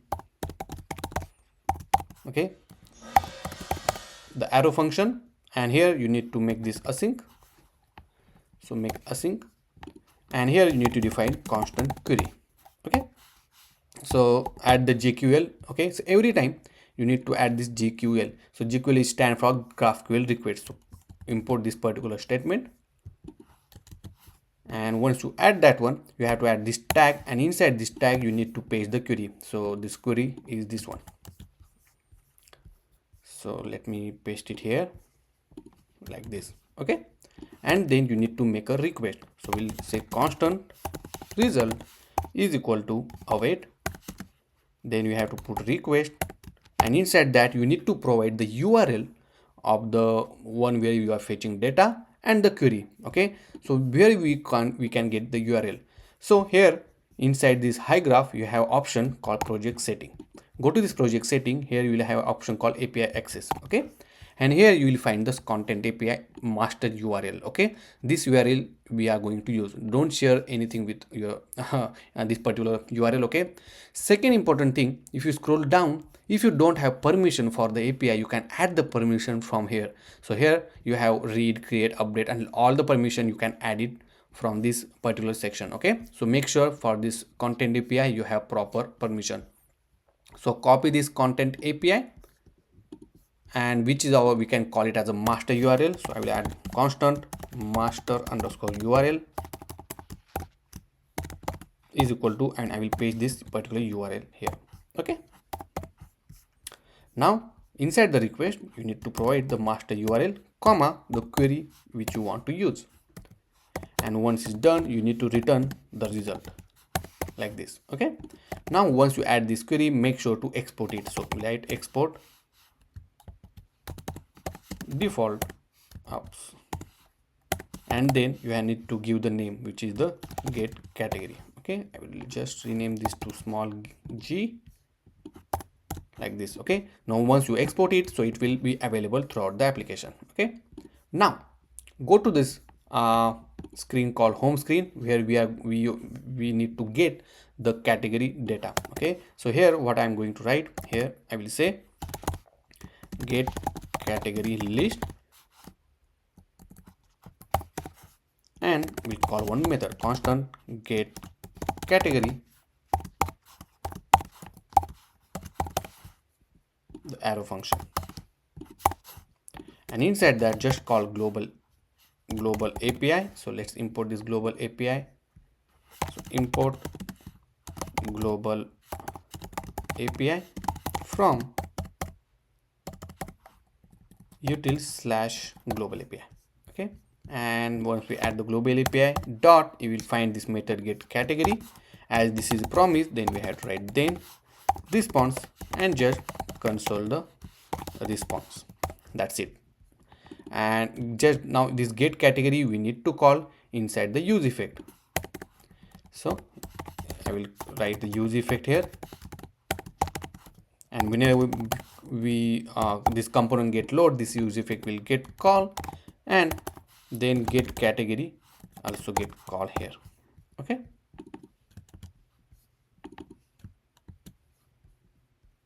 so so my mistake, actually we put this inside this handle logout, we have to put outside of this one. Okay, and now we have this get effect and get category is called. Okay, now let's save this one and let's test this out inside the console whether we are getting our data or not. And if you see inside the log, we got this category list. Okay, so category list inside this category object. So just write this response dot categories and save it, and now you will get the all this list of categories. Okay, perfect. Now what you need to do, you need to store this in one state. Okay, so here I will define one state called constant. We'll say categories, or we say categories comma set categories is equal to use state, and just instead of console log, now we will set the value of the categories, see like this, and save it. Okay, and now you are done to get the category from the HyGraph GraphQL API. This is how you can fetch the data. Okay, next what we are going to do, we need to show the categories list. Now here inside the component, I will create a new file, and you can call it as a category list .jsx. Okay, add the default template, and then inside the home screen, let's add that category component. Okay, so it is category list, and here I will add a category list component. Okay, now to this category list we need to pass the list of category which is from these categories. So categories or categories. Okay, and inside the category list, just accept it here as a category list. So C should be capital. Oh yeah, C should be capital, small, sorry, category list. Okay, now if you see the component is there, now we need to display the list of categories. So in order to iterate the list of categories, we are going to use flat list. Okay, and if you never use the flat list, don't worry, I'm going to tell you how it works. Okay, so first thing, the flat list need to import from this React Native. Then for this flat list, we need to provide the data which we want to iterate the value and want to display it on the screen. So in this case is the list of category list. Okay, so my bad, actually we use this only category, not the category list, so just make sure. Okay, and once we have the categories, we need to render the item. Okay, so how you want to render? So just write item here which we want to render, and index, the value will hold the 0 1 2 3. Okay, and this inside this we will write the code to display it on the UI. So first I will add a view. Inside the view we'll add the image. Okay, the image of the category. So here I will say source, as we are fetching from the URL, so I will write URI, and here we need to write item dot icon dot URL. Okay, just put optional if it's missing or something like that, right? And then provide the style of width maybe 40, the height 40, and then save it. And if you see on the screen, you will see all the icons on the screen. Okay, so this item.icon.url is nothing but, if you see our API response, this is similar, this is how it looks, right? And obviously we already have the categories, and inside that we have icon, and inside that we have the URL. Okay, and that's how we fetch it. Next, let's bring everything in one line. So it's very easy. For the flat list, you just need to define horizontal and make it true, and it will come as a horizontal. Right now you can even scroll that one as well. Next, for this image, I will make the rounded, the border radius actually rounded, so just provide value 99, and as well the object fit I will make it content. Okay, because if you see right now it's cutting, okay, in the half, edges and all. If I put content, you will see, now you will see the whole complete image. After that I will add the text, and here I will say name of the category, so item dot name, and you will see the name. Okay, now for this one, let's give some style to this particular view. So I will put the React Native external style, make sure to import this style sheet, and here we'll add the container class. Let's attach this container class to this particular view, so styles dot container, and then we'll give a background color, colors dot white. Then we'll add padding of 10. Let's see how it looks. Padding of maybe 15. Okay, and this need to be white, actually white. Okay, then we'll give margin right to 10. Then we'll say align item to be in the center. We'll say justify content in center, and also we'll make border radius to be 15. Okay, and right now this is how it looks, right? But this is odd even, right? So it's better to give width, so we'll give width of 90, so it will be similar, the what do you say, this is quite same with each other. Okay, so that's the reason I give the width. Now next thing, you need to give margin from the top. So for this view I will add the margin from the top, maybe 20, like this. Okay, and if you see, now it's working. Now if you see this, we have this scroll bar and we don't want that scroll bar, so here you can say show horizontal scroll bar indicator. By default the value is true, but you can make it false, and save.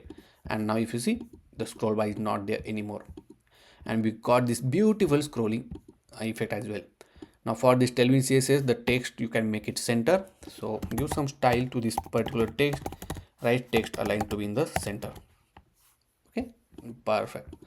Next, when you just click on this one, we have to make sure that active, we want to show the user which one is the active or selected category. Okay, so for that one, let's define one state called active index, comma set active index is equal to use state. And on the click of this particular category, we want to set the value of the active set index. Okay, so for this view, we'll change this view to touchable opacity, because we want to add a press event, on click press event. And here now we will add on press event. Okay, now I'm adding this method inside double curly braces because you can add the multiple method as well. So now here we'll add set active index, and here we'll pass the index value, which is the 0 1 2 3 kind of thing. Okay, and this value we set it here, and now save it. Next, once you save this value, you can add the conditional styling. Okay, so if you did not know how to add conditional styling, so let me tell you.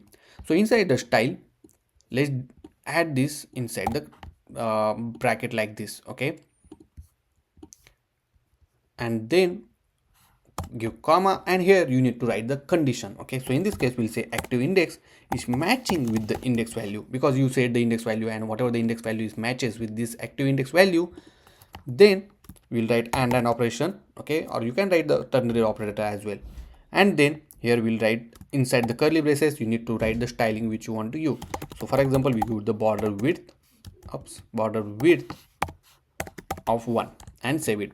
Now if I press it here like this, see, okay, and now this is how it looks. Okay, now obviously you can add the border color, so let's add a border color of colors dot primary and save it. Now the border color also change. See how beautifully, right? Obviously you can add more effect how you want to show and everything, because it's up to you how you want to display. But right now we'll keep it this simple, and when user click on any of this particular category, it will select like this. Now for this text only, I will give some margin from the top like 4. Okay, perfect. So I hope you understand this one, and how to show the categories list and everything. If you have any question, let me know in the comment section. So, and just now I will add the category text like this. Okay, so because this is an important thing I want to tell you. So here you give the style, give the font family of outfit, and we'll say medium, and we'll increase the font size of 20, and let's do margin bottom to 5. Okay, so this is how beautiful I'm showing. Now the thing is, every time, okay, so okay, before that let me add the color and let's see how it looks. Yeah, this is much better. Now every time you need to define this particular title. Okay, and every time you need to copy this code, paste it here, all the places. Okay, so instead of that one, we'll create a component, okay, inside the component folder, and we can call it as a section heading.jsx, and add the default template and just copy this line of code. Okay, so I will cut it from here and put it inside this particular view, or even though you did not use the view, that's fine, just add it here like this. And instead of showing this hard-coded category, whatever the value will pass it here, okay, so that value will be displayed inside this title, also inside this text. Okay, so we'll just call heading, that will be meaningful actually, like this, and save it. Now let's use this section heading component. So section heading component, and now we'll pass the heading value, which is the category, and save it. Okay, obviously we need to add the colors, import the colors here, and save it. And now if you see, the category is showing here. Okay, so obviously now you can use the existing component so that you can use it multiple times. And that's the reason we use a component, a small component, so that you can reuse that without writing or repeat your code inside the application. Okay, so I hope you understand this one, and if you have any question, let me know in the comment section. We'll see you in the next section. Now in this section we are going to display the course list. Okay, so this particular section will mainly focus on, and we will fetch the latest courses, and then we will show it on a horizontal scrolling. Okay, so let's go back to our API playground inside the HyGraph, And over here we need to write, or we need to get the query to fetch the category, the course list. So let me clean this out and just search for this course lists, okay, because we want to fetch all the course. So first thing, obviously we want to fetch the first 10, okay. By default it will be only it will fetch 10 record, but here what we will do, we will put some value like 50. Then we want to order by created at and descending order, okay. So all the latest course will be displayed at the first.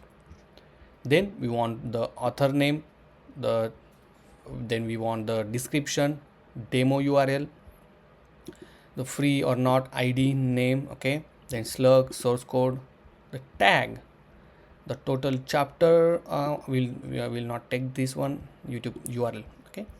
And then obviously we need a banner URL, so we'll check banner URL. Also we'll fetch the chapters data, okay. So all the chapters data including the video URL. And the reason that I'm fetching here all at once, I will tell you later on, but this is the what we are fetching right now, okay. This all information, if I run this one, you will see we got this all the information, okay. And now the newly created one will be the first one, because we already ordered by the created at descending order, okay. So copy this query, go to your project, and inside the global API, let me close all of this tab, and inside the global API we create a new method called constant get course list, and we put constant query is equal to GQL, this tag, and then paste the query, okay. Obviously this need to be async, and then we will just make the request. So I will copy the existing one and we'll paste it here. Perfect. Now let's make a call. So here get course list, so it will be accessible throughout the application once we export it. Now let's go to the home screen where we want to display it, right? So right now we are display, last time we display category list, so in this time we will display the course list. And over here I will add, we need to add a new component, but before that we'll give the heading. So we'll have section heading tag, and inside that we have heading parameter, and we'll say latest courses and save it, okay. And if you see, this is display on the screen. Now you can give some margin from the top. So what I will do, from this section heading only, I will add the margin top to 15 like this. So it has a big space, but that's fine, we'll cover it on later on. But right now if you see, we have this latest course section. Perfect. Now we'll create a new component inside the component folder, and we can call it as a course list.jsx. Add the default template, save this one, and make sure to import inside the course list like this, and save it. Now if you see, course list text is showing on the screen. Next we need to fetch the list of course. So constant get course list method we will define, and from the global API dot get course list dot then, and we'll result the response, okay. So let's console the response first, and we'll check whether we are getting the data or not. So get course list I will call inside the use effect once this component get load. So I save this one, and if you see, we got the data, okay, which bunch of big data, but we have all the data, okay. Now what we are going to do, we will define one state, we got constant course list comma set course list is equal to use state and empty array, and then we will set the value over here, okay. So here we'll set course list, and then response dot, obviously the list of course inside this course lists array. So I will paste it here like this, okay. And now this course list will pass to this course list component, okay. And now inside the course list we will accept it here as a prop, so we'll destructurate it here like this, and then save everything. Now once we have the data, let's use flat list to iterate the course list. So I will use flat list from the React Native, and inside that we'll provide the data which is our course list. Then we'll render the item. So we'll add item comma index and the arrow function. Okay, so inside that, instead of writing code here, we'll create a new component for the item. So we'll create a course item.jsx, add the default template, and here we'll get the only course information. Okay, so each course information will be passed to this course item, and write course item, and here we'll pass the course and we'll pass item as a information. Okay, and let's save it, and you will see the course item display on the screen. Now let's go to this course item, and inside this course let me clean this out, and let's show the image first. So image source, let me close the tag, and obviously we are using the image from the URL, so I will type URI course dot banner dot URL. Okay, then let's go height, width of maybe we can give width of 100. Okay, and we'll add the border radius of 15. Okay, and save it. And okay, so let's add the height as well. So we'll add a height of maybe 150. It might be bigger. Oh, it's it's too big actually. Okay, so we'll change the height and width of this one. So we'll add 240 because we want horizontal, so 240. And then let's add a height of, maybe we can add 160, 150. Let's see how it looks. Maybe we need to add more. Okay, so let's 130. We need to check which one is better, and this is, I think this is good. Okay, perfect. Next, let me add this 10. Okay, next, after this image we'll add a one view. Okay, and inside this view we will add the text information like title of the course and everything. Okay, so let's add a text, and inside that I will just write item dot name. Oh sorry, the course dot name, because in this course it's course. See, like this. Okay, before that, for this course list, let's make this horizontal to be true. Okay, like this. See, and also we don't want this scroll bar, so just say show horizontal scroll bar indicator as a false. Now you will not find this scroll bar anymore. Also, let's go to this course item, and for this parent view we're gonna add we will add let's add a background color actually, because we want to give background color of white. Also we'll add the specific width of 260 maybe, and then let's save this how it looks. Perfect. Then we'll add the margin right of 15. Also we'll add padding of 10, and then we'll add the border radius of 15, maybe 10. Okay, and this is how beautifully it looks. See, okay, perfect.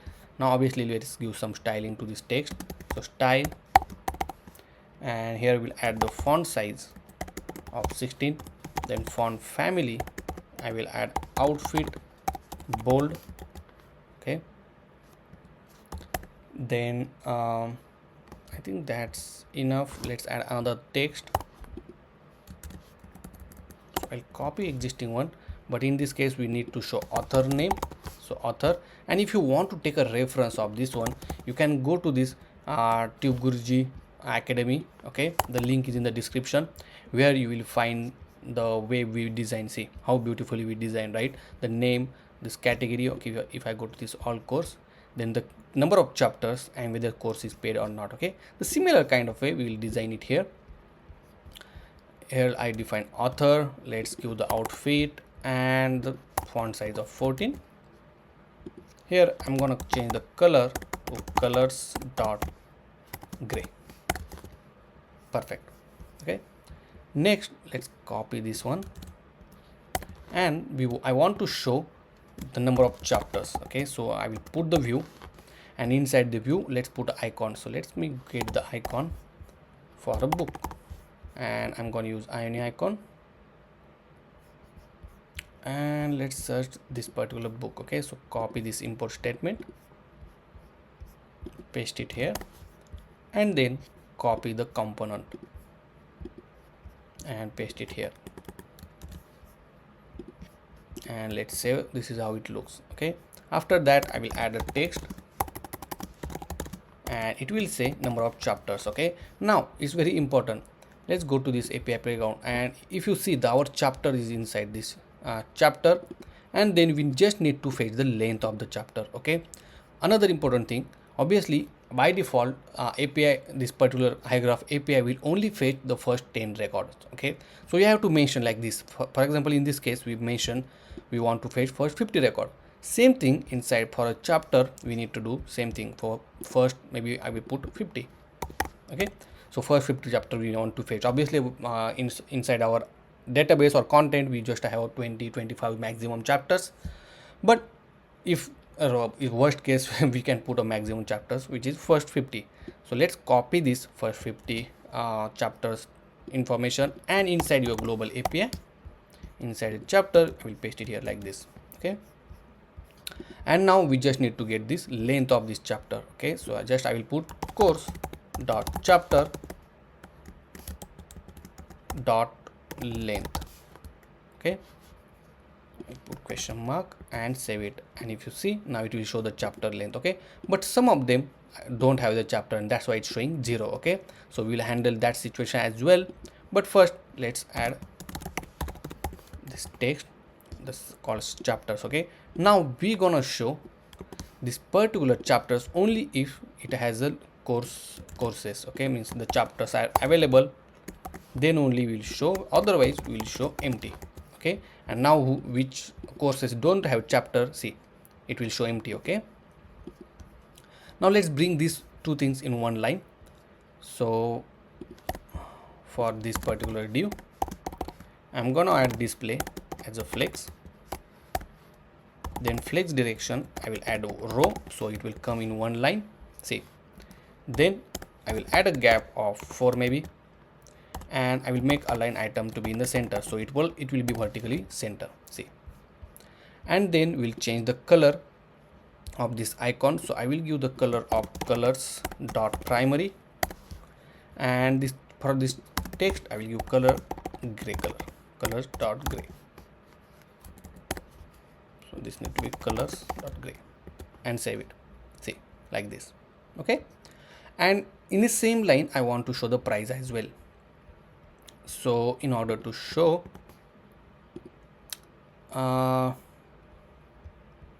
let's add over here only, or maybe we need to add after this particular text. Okay, so here I will add a text, and we'll say if it's free, because we have, if it's free then we will say free, otherwise we will say paid. Okay, so we have property course dot free.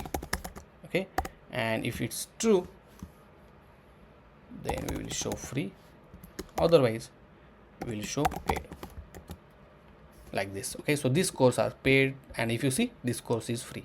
Okay, now bring this in one line. So in order to bring this everything in one line, I will wrap this conditional view like this. Okay, and now for this one, oh sorry, I will add a style. I will make display as a flex, then align item to be in the center.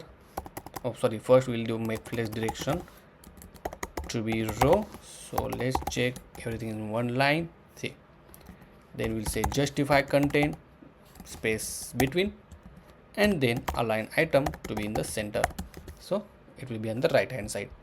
Obviously I'm gonna change this font and everything, so let's add style. We'll add font family, outfit bold, and also we'll change colors dot primary. Okay, also I forgot to add font family here, outfit. Perfect. Okay, and if you see, it is showing beautifully. Now it's little bit complicated, so what we can do, for this complete view, this particular view, I'm gonna add style. We'll make display as a flex, and just we'll give gap of maybe 4, like this. Okay, maybe 3. Okay, or let me check, we can give gap here as well, so let's gap of 3. Yeah, instead of showing here, it's better to give at the top only. Okay, and this is much better. Yeah, okay, so I think we need at the both places because these are two different view, right? So it's better to keep everywhere. Yeah, that's now good. And now we have this beautiful tag. Now important thing is, right, if this course don't have chapter, it means this course are available on YouTube. Okay, so we want to show that particular YouTube icon with some text. Okay, so where we are showing this particular condition, if the length is there, then we are showing these chapters and everything, but if it's not there, then it means it is on YouTube. So we'll add the same view. I will copy the same view over here, and instead of this book icon, I'm gonna change to YouTube icon. So let's find the YouTube icon, say this one. Okay, so I will copy this name and paste it here, and then I will change color to red. Simply red, you can put like this, red. And instead of chapter, we say watch on YouTube. Save it. Okay, and if you see this is how it looks. Okay, obviously we don't want to show this chapter number. We'll remove this one, and how beautifully it's showing. Okay, only thing that I will change the size of the icon to 20. Yeah, perfect. And those who are on YouTube, it will show watch on YouTube with this beautiful, whether it's a free or paid. Okay, and this is how beautifully we design the particular course list cards. Okay, I hope you understand this one. Now what we can do, let's go back to this. I want to show how we can reuse this component. Okay, so right now we just face this all the course list, but what if you want to show the only React courses or some popular courses or Firebase courses kind of thing? So what you can do, here just I will say all course list. I will copy this one. I will say React, maybe, yeah, just say React Native course list, for example. Okay, now we'll rename this React Native courses. Okay, and if you see React Native courses, but this course list we need to make sure this will get update. Okay, so what we need to do here, we will write a new method. We'll call get filter course list, and inside here we'll pass a tag. Okay, I will tell you what is tag. So for each of these courses, okay, if I go to this schema and the course list, we connected each of this particular course, we connected with this tag. Okay, and this tag is I added in the enumeration. Okay, so you will see the value, so Google API, Next.js and everything. Okay, and inside the content as well, let me go to this course list content. Each of the course list we added with this tag, see. Okay, and from the API playground as well, we are getting this tag information in the form of array list. So yeah, here, see. Okay, we'll just filter it out. So it's very easy to filter. So let's go to our method get course filter list, and let's call this method over here like this. Okay, and here we pass the value, so in this case React Native. Okay, and now inside the tag we will just say constant result is equal to course list. So it's in the small dot, we'll say filter, then item, and we'll just filter with the item dot tag dot include the tag information, which is this one. Okay, if it's there, then we'll return the result. So we'll return the updated filter list, okay, and save it. And now if you see, now we got only the React Native courses. So see, so this is how you can reuse the component without writing code, just with the small tweaks and tricks, okay. So this is how you can update. Now guys, as I told you right in the beginning that how can be our layout will be, okay. So we designed this kind of layout or this layout, but can you try this kind of layout, which the small image on the left hand side, then title, the author here, okay, then you can mention the chapter number and whether it's a free or not, okay. So try this out. I'm gonna also write in a meantime, and obviously you want the source code, the link is in the description. I will show it in the next section how it will be look like, okay, but you can try on your own and let me know if you face any issue in the comment section. So as I say, I added the vertical course list, but here is the thing. Right now if I try to scroll vertically, I'm not able to scroll it, okay. The reason is this particular screen or view is not a scrollable, okay. So in order to make it scrollable, let's go to this home screen right now, because we are working on the home screen tab, and for this view, instead of this view, just make it scroll view, okay. And same thing you have to do it here, end the tag and then save it. And now if you try to scroll it, see, it is scrollable now. And this is how I added the vertical course list, okay. So this give our application a little bit different look, okay. And it's so beautifully same thing I added. All of these thing, name and tag, everything is same, only the way we show it different. And the main important thing, as I created different component for the course list vertical name, here is we did not mention horizontal, which is true, okay, because by default horizontal will be false, and then we'll get this vertical kind of list. But here you will see the horizontal list, because we defined the flat list as a horizontal is equal to true, okay. So this is how you can define this different kind of layout for any kind of list which we define in the flat list. So if you have any question, let me know in the comment section. And if you really need this course source code, then the link is in the description. You can go and check it out if you face any issue while implementing this particular application. So we'll see you in the next section.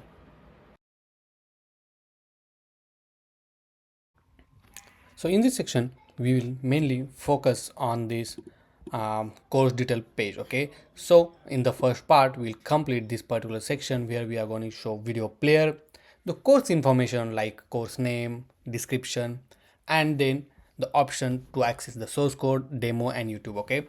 Also here I forgot to add the button to enroll to the course, okay, because right now if user is not enrolled, then we'll show option to enroll to the course, okay.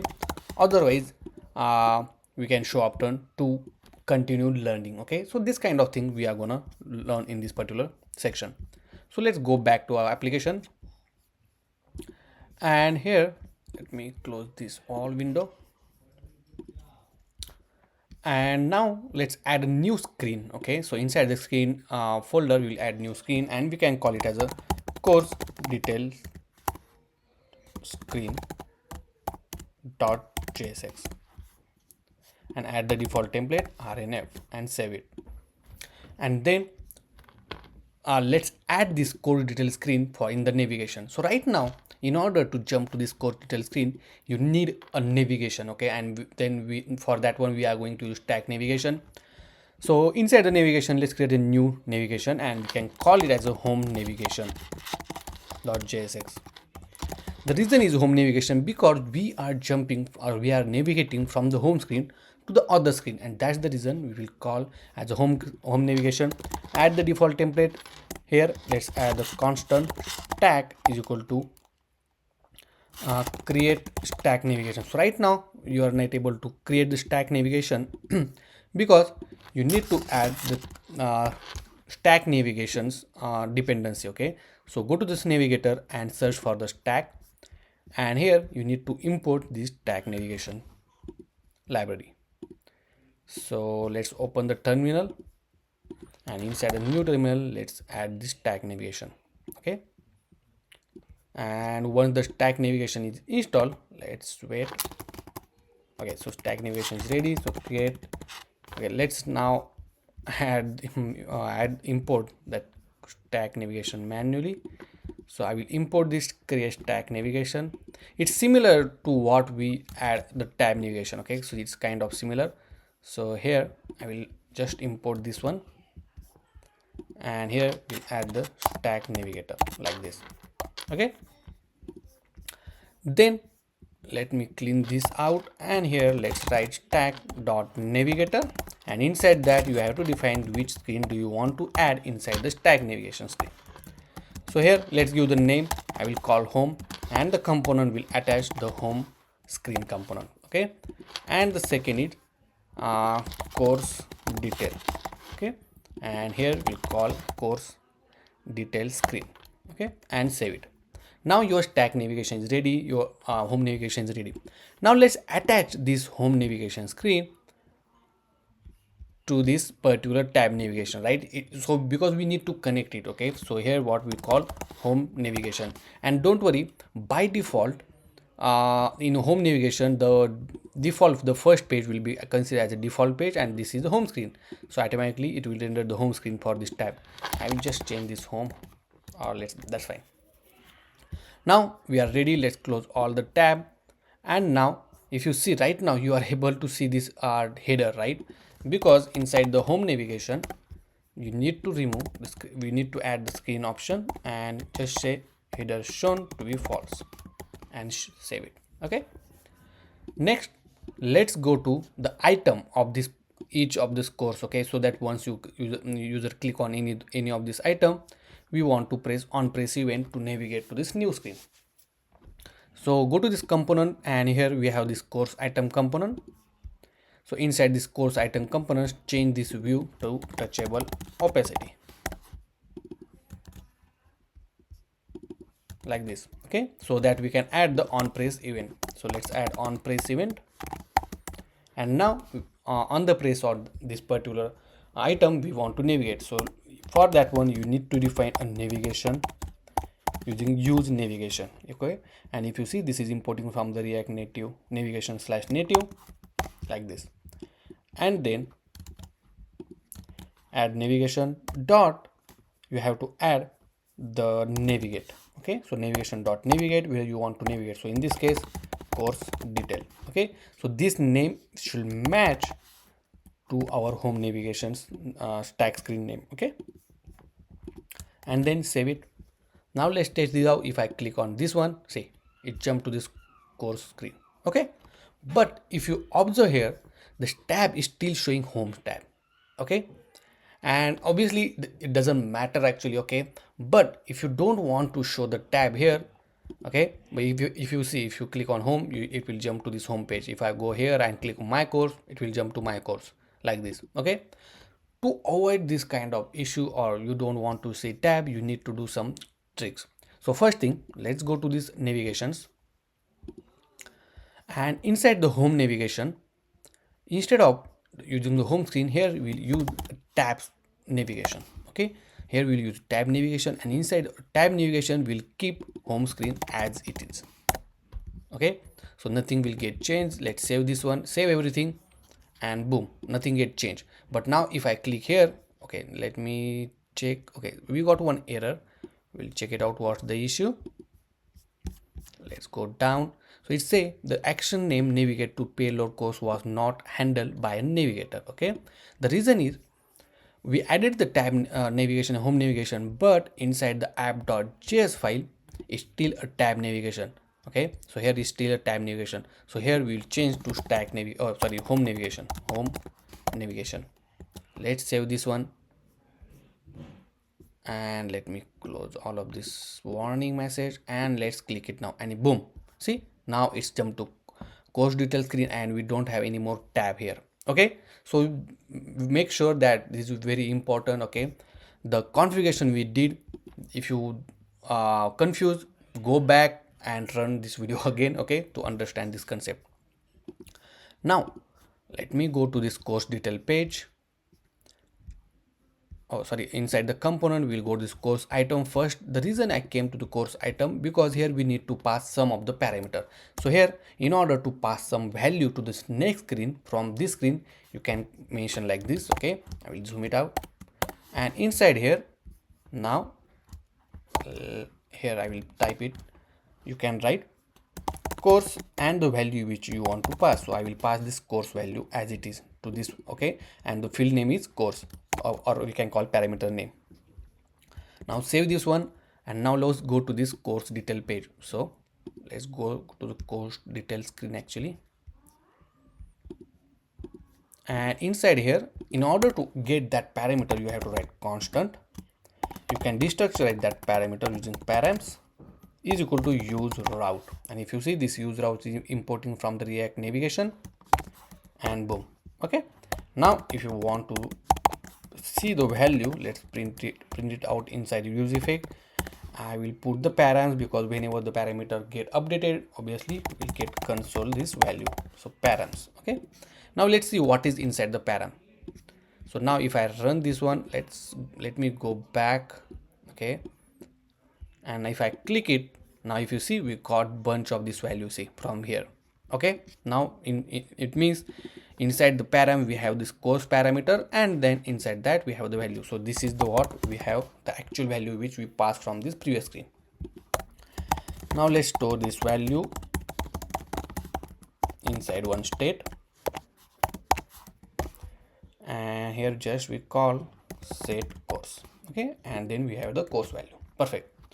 Now as I say, in this particular prototype, that on the top we will show video player. Obviously we need to show back button and the page title. Okay, so first thing, let's add the icon here. Let's add a view. Okay, and inside that I will add a back button icon.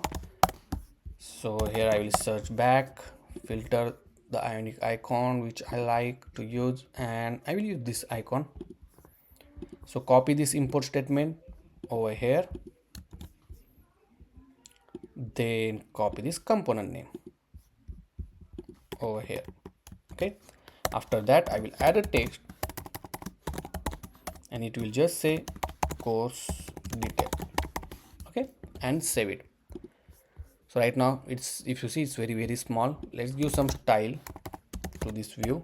We'll say padding of 20. I will give padding top to 25. Okay, or maybe I'll give margin top, that will be good. Okay, perfect. Now let's change this to maybe 40, and I want the course detail in one line. So let's add a style. We'll make display as a flex, and we'll add a flex direction to be row like this. Okay, align item to be in the center. Perfect. Now let's add some style to this one. So font size I will make 20. Font family, make outfit bold. I will make colors dot primary, or maybe I will keep the color as it is, as a black. Okay, and this I will change to 77. Perfect. Now let's give some gap between the icon and that. So I will gap of 20, 30 up,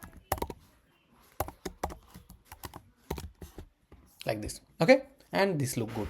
Now for this back button, we'll keep as it is. Now let's add on press event to this back button. Okay, so let's wrap it to the touchable opacity, and inside that I will put this ionic icon, and here I will put on press.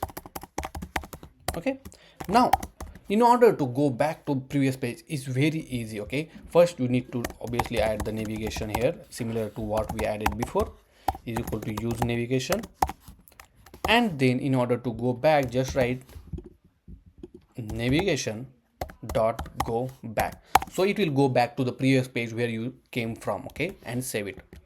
Now if I click on go back button, see, it go to this button. See, okay, perfect. Next, as I say, we need to add the video player. So let's create a new component for the video player, and or we can add obviously multiple things like video player description. So let's add the component name video, or we can course intro .jsx. Okay, add the default template, and then inside detail screen add course intro, and we'll just say course intro, and this course intro is get added. Okay, now in order to add the video player, right, we need to add one library called video expo. If you search video expo, you will find this library. Okay, expo video. Just install this expo video library. So inside the terminal I will paste it here, and then we have to make sure from this course detail screen we will pass this course information. So I will pass this course information as it is. Okay, and inside the course intro, let's accept it here as a prop. Okay, let's save this one and this. Now if you see this video player, right, it's very easy to use. Just copy this video I wanted to say video component, and just paste it here. Okay, and make sure to import this video component. Let's copy this import statement. So expo av, I will copy it here. Okay, also I will add the external styling for this video, like height and width. Okay, so let's add style sheet. Perfect. So here I will add class name video, and we'll give width of 100%, and we'll give height of 450. Okay, and then save it. So right now we got error that reference video. I will remove this one, we don't need it. Let's open any of this file, and if you see, oh, we got one error that set status. I also don't need this one. Save it. And if you see, now we have this beautiful video. I will decrease the size like 400 maybe. Okay, and I don't know why it's showing height too much. 250 is fine, I think. Okay, now once we have the video, right, right now if you see, you have the control and you can even play it. Okay, but here you can mention is equal to true. Save this one. Now here, instead of this hard-coded video URL, we need to pass our actual. So from the course, let's add a course dot. Now if you want to see the which URL we want to pass, if you see right inside the chapter, so let's go to the chapter. Inside the chapter, we want to show the first elements video URL, because that is the introduction. Okay, so inside the chapter we have video, and inside that we have the URL. So let's go back here, and inside the course we have the chapter, inside that we have video, inside that we have the URL, and now save it. Now let me go back once, come back again. So cannot set source property. Okay, so let's add course if course is available. And now if you see, we have this video playing. Okay, only the thing was missing, that I need to fetch the first element of the video URL. Okay, so that's what I figured it out. But yeah, now it's working. Okay, another thing, in the emulator you might not able to play the video. Okay, so right now if you see, but if you go to the actual device in Expo Go app, you will see that video is working fine. Okay, so sometimes depends on the emulator version and the speed and everything, sometimes it not work. But if you see right now, if I move forward, see the video is there. Okay, perfect. Next we need to add the title of this video here. Then I will put a view, and inside this view I add the text, and we can call here will be the course dot name. Okay, see like this, and we'll add the style to this one. We'll add the font size of 20. The font family, I will add the outfit bold like this. Okay, we'll increase the font little bit to maybe 22. Perfect. Next, what I'm going to do, whatever the inside the course item, right, we have this information like author's information, the name and everything. Okay, so let me yeah, from this one I will copy everything as it is. Okay, so let's copy from this text until this point. Okay, and let's add inside after this text, and we have the ionic icon. We need to import the colors, and let's save it. Let's see what else is missing. So it say ionic icon does not exist. Let's import that one. So this ionic icons, I will import it here, save this one. Then, and that's all. I think that's pretty much we have. Okay, only thing that for this particular view I'm gonna add a display as flex, and also I will add the gap of maybe 10, yeah, like this. Okay, now it has a author, is has a how many chapter is there, and which is paid or not. Okay, perfect. After that one we'll show the description. Okay, so maybe I will show over here. Let's write text, or maybe let's add a heading section page. Do we have that? Let me check the component. Section heading, it's called section heading. I don't know why it's not getting imported, but let's import it first. So import section heading from section heading. Okay, and this section heading will use it here, and obviously we need to provide the heading as description. Okay, perfect. And here we'll add the description. So obviously we need to add number of lines to only 3, and the description will be course dot, let's see what is the field name, I don't remember actually. So description only, description, and save it. And if you see, we have this beautiful description. If you want to give margin top in the minus, you can give margin top -10, like this. Okay, now you can give the number of lines, for example 5, and it will show the 5 lines. Okay, now obviously it's showing the blank one, but yeah, this is how it looks. Next, what we need to do, we need to add the 3 section over here for the source code. If you go to our site, okay, which is TubeGuruji Academy, here you will find this option, source code, app dom and YouTube. Okay, same kind of option and icon we am going to add over there. Okay, so I already added these images. Okay, so that's what I'm going to use. So for that one, let's add different component. Don't want to mix it inside everything, so let's add a component maybe inside the component folder, and we can call it as a source section.jsx. Add the default template, and then let's add this course section inside the home screen, or not home screen, inside the course detail screen. Okay, here course section,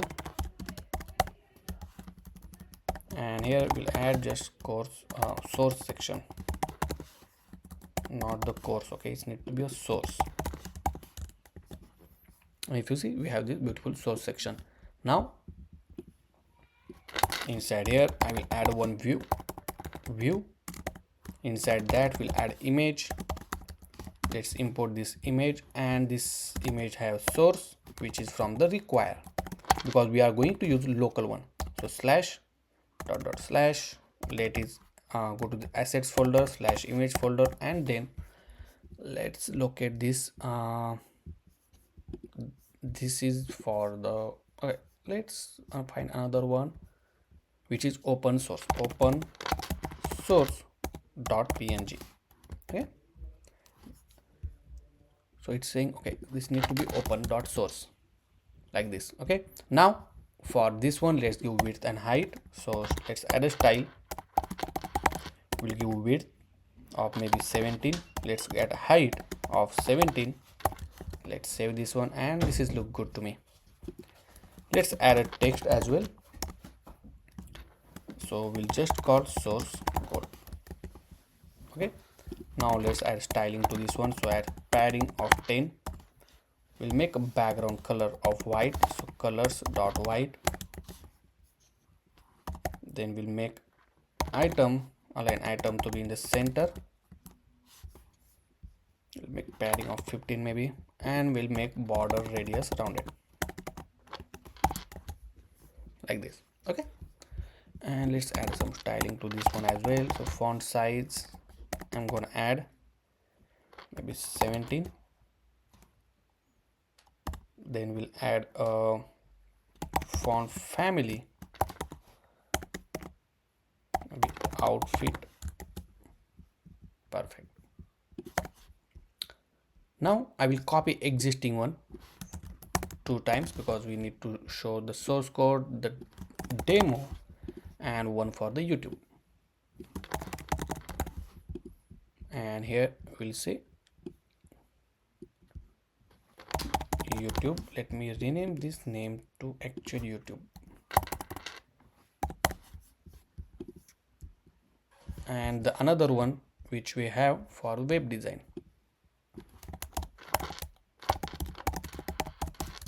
and save it. Save. Okay, now we need to bring everything in one line, so we'll use this style. We'll make it display as a flex direction. I will add as a row. Then we'll say justify content, will space evenly. Okay, like this. See, also let's give some margin from the top, so add margin top to 20. And I think the size is quite bigger. Let's make it 40, and this one has a 40. Let's see how it looks. Yeah, 40 is much better.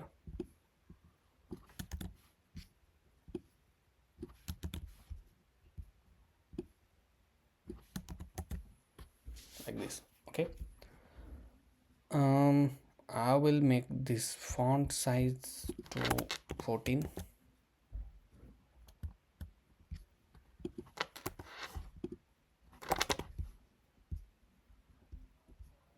And 14. Yeah, much better. Okay, also if you see the width is not that much. Okay, so what you can do, you can mention the proper width. For example, if I mention the width of 100, okay, let's do width of 130, 20, and assign this width to all of this one. Okay, it's like this, so it will be in equal size. Okay, obviously we can give a gap 10. Let's see how it looks. Perfect. Okay, now we have this beautiful source code, demo, and YouTube. Now obviously we need to put this source code only, means we need to give access this source code only if user have the membership. Okay, otherwise we are not doing that one. That functionality we will do it later on, but for now this is the just a UI part. Also, if you see at the top section, right, and this part description as well, let me add the font family to this description. So let's go to this course intro where we added the description, and here for this style I will add the font family of outfit. Okay, and let's add a background of white to this whole section. That will be look good. Let me check how it looks. Okay, you can just try it on your own as well, how you want to display.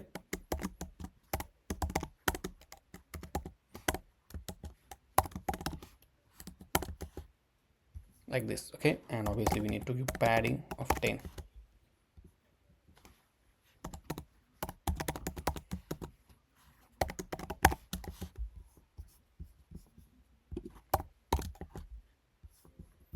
That's look good, not bad, but it's up to you how you want to display. Okay, or you can just add this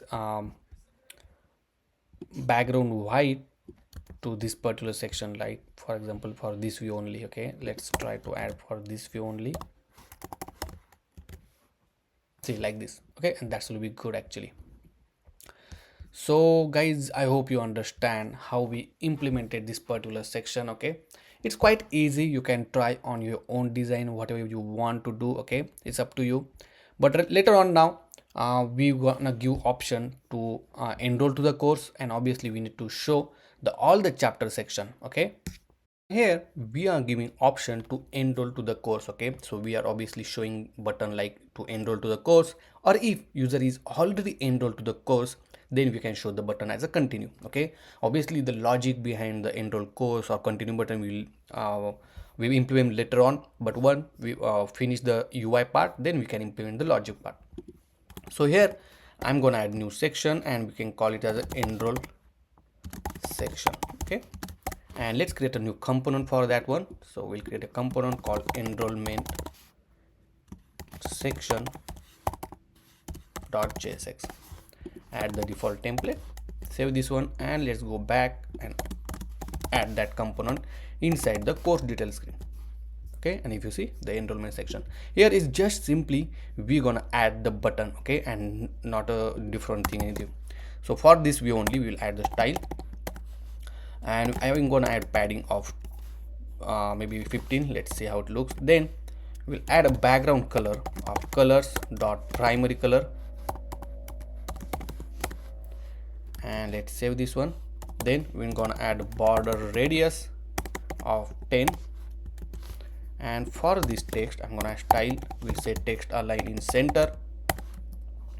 Then I will add the font family of outfit medium and font size of 20. Oh, 20 is quite bigger, let's add a 15. Okay, and let's add the colors dot white. Okay, and this will be our enrollment. This need to be enroll to course. Now the thing is, if user is not member or is already enrolled, then obviously we need to show a different button. Okay, so here simply what I'm going to do, I'm going to write one state. So constant is enroll comma set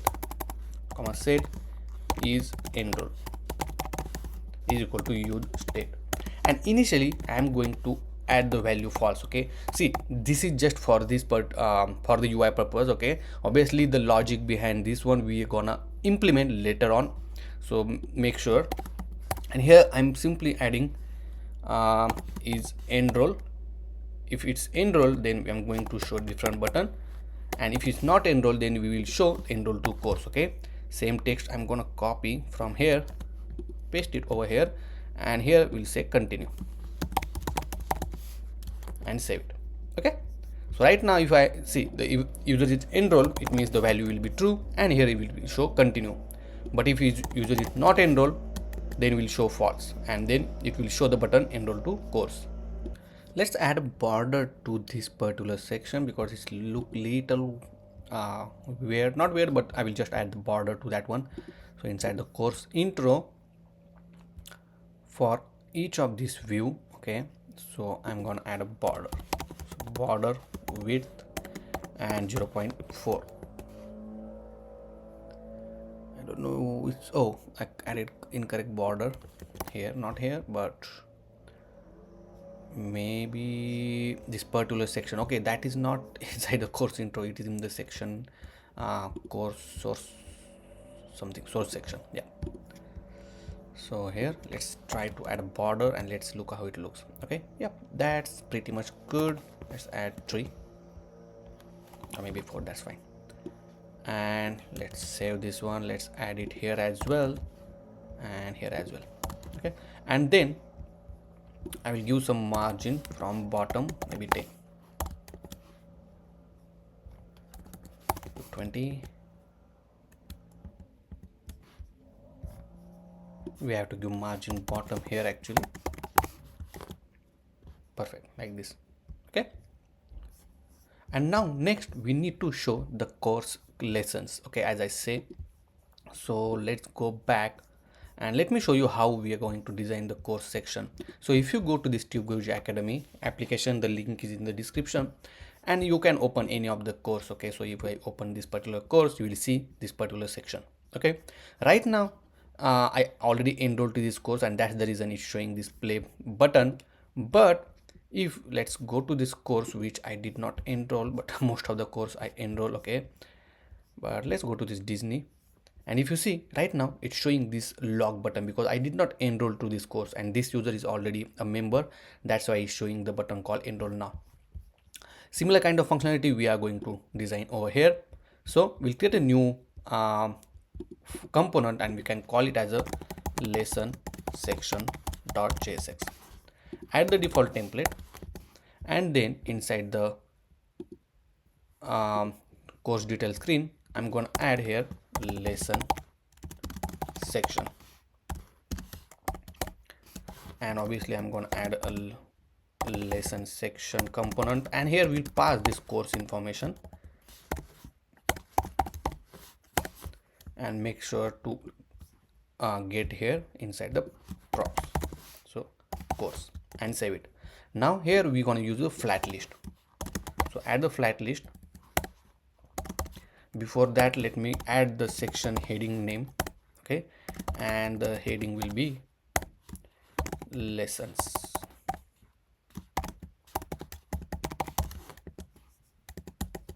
Okay, see, then we'll add a flat list, and this flat list contain only chapter data. Okay, so if I go to this API playground, and if you see, we need this chapter list only. Okay, so in order to access the chapter list, we can access with the course dot chapter.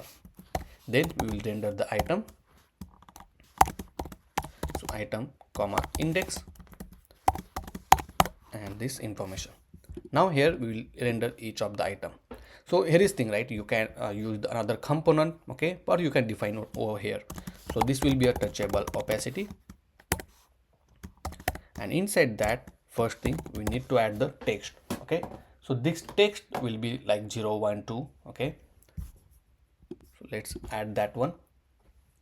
So inside text I will just define the index, okay, +1, because we want to start the index with the starting with the 1, 2, 3. Okay, currently index value is 0, and if I save it right now, if I see it's not scrollable. Okay, so to make this scrollable, let's go to the course detail screen and make this view as a scrollable view, and then save it. Obviously I don't know whether I imported scroll view. Yeah, scroll view is imported. Now you might see this particular error that virtual list should never be nested. Okay, so that's fine completely, because this is just a kind of warning. Okay, it will not give any issue inside the application, but I'm going to tell you in later on how to fix this error as well. Okay, but right now just ignore this particular issue, and now if you see, it's now scrollable. Now let's go to the lesson section, and then let's add another text which will be the name of the course. So item dot name, name of the chapter or lesson. Okay, like this. And the third is we need to add the button. So let's add the button, the play button. Okay, so I'm gonna get that play button from here, and we'll just filter out with the ioni icon, and let's get this button. Okay, so copy this import statement first, let's paste it here, and then copy this component as well and save it. Okay, now we need everything in one line. Okay, so let's add a style, and we'll make display as a flex, and we'll make flex direction to be row. Okay, now we want this one and introduction together. Okay, so let's wrap these two text inside one view and save it. Now for this one, let's make this justify content space between, so this button will be on the right hand side. And for this one as well, we need to add display as a flex, then we'll say flex direction to be row, and then we'll give gap of 10. Okay, obviously we need to make align item to be in the center, so it will come vertical center, and same thing we're going to apply for this view as well. This need to be aligned items. Perfect. Okay, Now let's apply some styling to this main view. Okay, but before that, okay, that's fine. Let's add a padding, maybe padding of 10 or maybe add 15. Then I'm gonna add a border width of maybe 0.5 like this. Also I'm gonna add margin bottom to 10. I will make border radius of 19, maybe 10. Let's add the elevation. So elevation is nothing but kind of shadow effect. Okay, see, but sometimes actually in actual device is look much better. In this kind of screen it's not look good, so right now let's remove this one. Okay, and save it for now, and if you see, we have this beautiful effect. Now for this particular view, which is the, oh sorry, for this particular text, let's add some styling. So style, will add a font size of 17. Then I will add font family outfit. Then we'll add a padding of 10. I'm gonna add border, sorry, background color.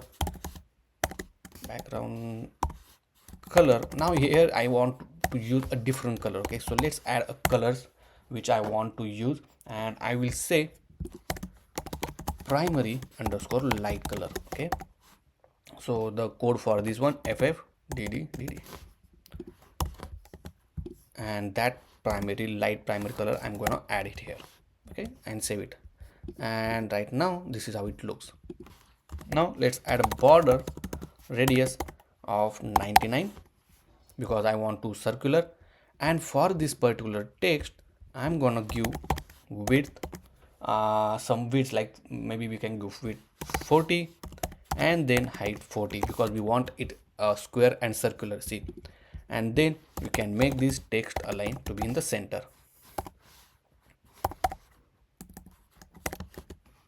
So it will be in the center. And now for the color, I'm gonna give colors dot primary. Okay, and this is how it looks. See, so beautifully, right? Same thing, let's add some styling to this text, which is the name of the lesson. Font family, I'm gonna add outfit medium. Okay, and we'll increase the font size a little bit. So font size, I'm gonna add 17.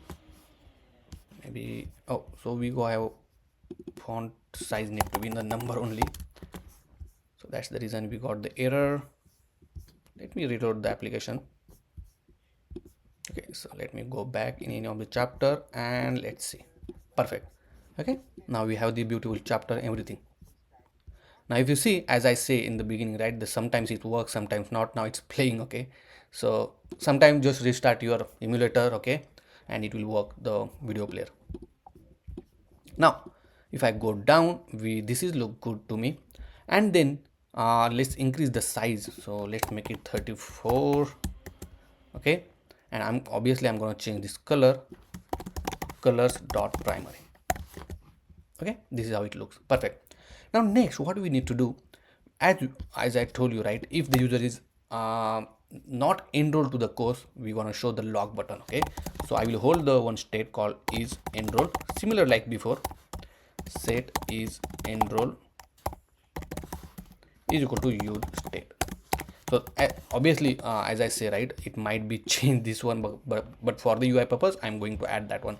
And here I'm going to add condition is enroll. I'm going to show this play button for now. Otherwise, I'm going to show the log button, log icon, not button, the icon. So let's go here and just search for the log, and you will use this log, copy this component. We already have the import statement for that one, and here I will make 34. Obviously I'm going to change color to colors dot primary and save it. So obviously here we're gonna add one more condition. If is enroll, then we can show this play button, otherwise we will show the log button. If you see, oh, this need to be 34. Okay, and I'm gonna change, let's see, 34 is too big, I don't know. Yeah, and we'll change this color to gray. okay, like this. Obviously if there is a first element, right, obviously first element we want to show, which is introduction, and we are already showing the video. So here I will write the condition or index is equal to 0, then show the play button for this one. See, okay, you can also gray out this text little bit, but I will keep as it is for now. So this is how we can add the scrolling effect. Now if you see at the 17, if I scroll at the bottom, right, it's little bit cut down, and after that I cannot scroll it. Okay, the best solution is a kind of just a sample solution. Just add empty view. Okay, and for this view let's give some height. For example, style will give height of 50. Okay, and save it. So now I can able to scroll it till bottom. See, okay, so it's just a kind of way to give this end scroll. Okay, so that's all for this section, that we beautifully added this particular lessons and everything. Now obviously there are a lot of things we are going to implement in the next section, that to enroll to the course. Obviously if user click on any of the source code, it will jump to the browser.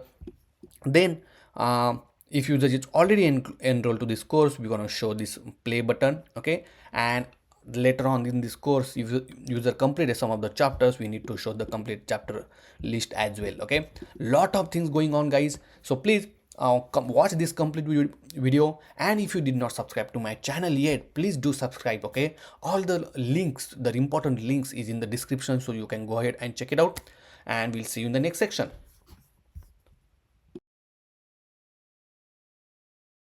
So now in this section, we are going to implement the course enrollment section, where user can enroll to this free or a paid course. For example, if you see on the screen right now, if user open any of the course, okay, and depends on the course is free or not, then depends on the condition, we will navigate to this particular logic. So for example, if the course is free, then it will navigate to this course enrollment page, and obviously we will gonna save the information to our database. But if course is not free, okay, then here we are checking whether user is member or not, and if the user is member, then we will allow user to enroll to the course. Okay, but if user is not a member, then we will navigate user to buy the membership page. Okay, and then obviously once user buy the membership, then he can enroll to the course. Okay, obviously for a paid course, user need a membership to buy it. Okay, and for a free course, user don't need to buy any membership, just he can enroll to this course. Okay, so this is what the complete picture of the course enrollment. Don't worry if you confused, because step by step we're gonna go through it. So let's go back to our application. So very first thing we are doing here to check whether user is already enrolled to the course or not. Okay, so for the enrollment section, okay, so I'm gonna go to this course detail screen, and inside the course detail screen, I'm gonna write a method called constant check is user enrolled to course. Okay, so I give the meaningful name to this one. Now here obviously we need a API call to check whether the user is already enrolled to the course or not. So for that one, let me go to this HyGraph, and here inside the HyGraph we have one schema. Let me show the schema for the user enroll course. To enroll the user, we are saving the data like user email, the course ID.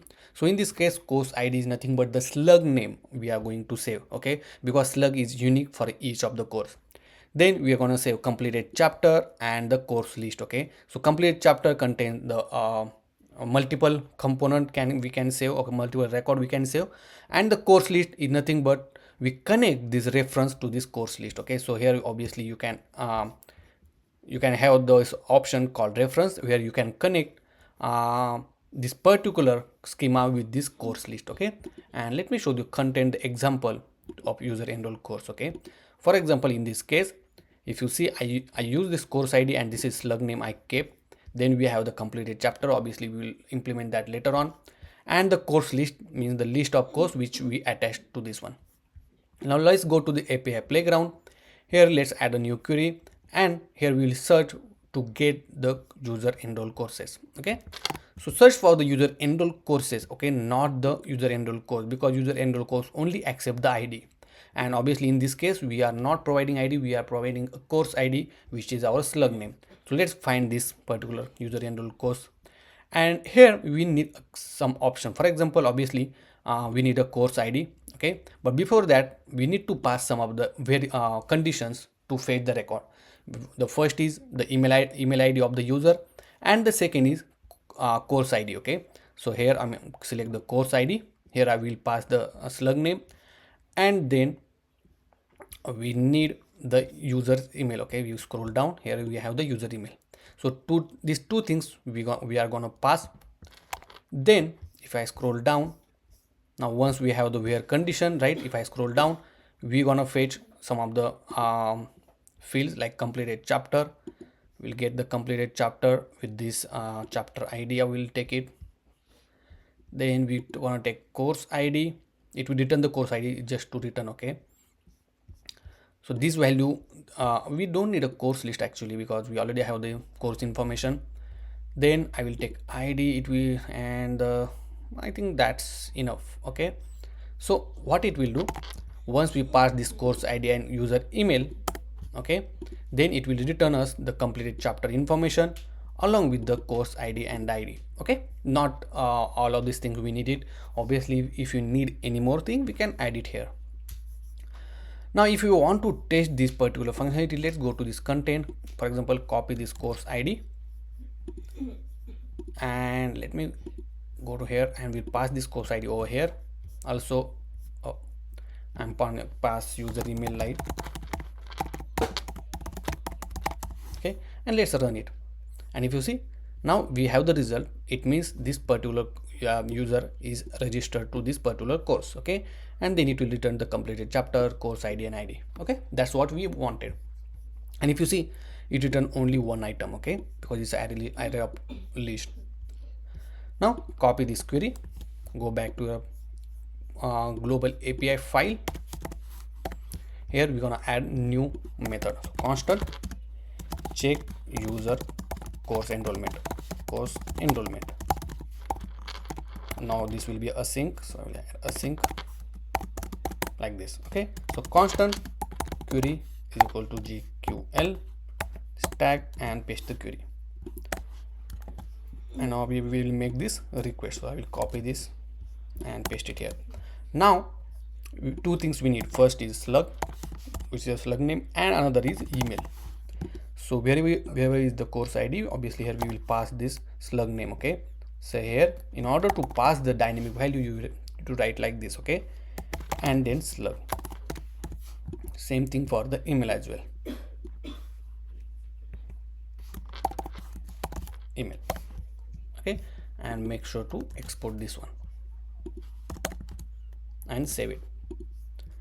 Now here two things we need it. Okay, in order to pass the value, one is the email and other is the slug name. Okay, so slug name and email we are getting okay, so slug name we are getting from the course information. Okay, so let me check. We already have the course information, but the email information we need to get from the user's details login SDK, which is kind SDK. Okay, so for that one, what we are going to do, we need to write one context to get the user's details. So once we update that context, we don't need to pass the value. Okay, and it will be accessible throughout the application. So let me show you how.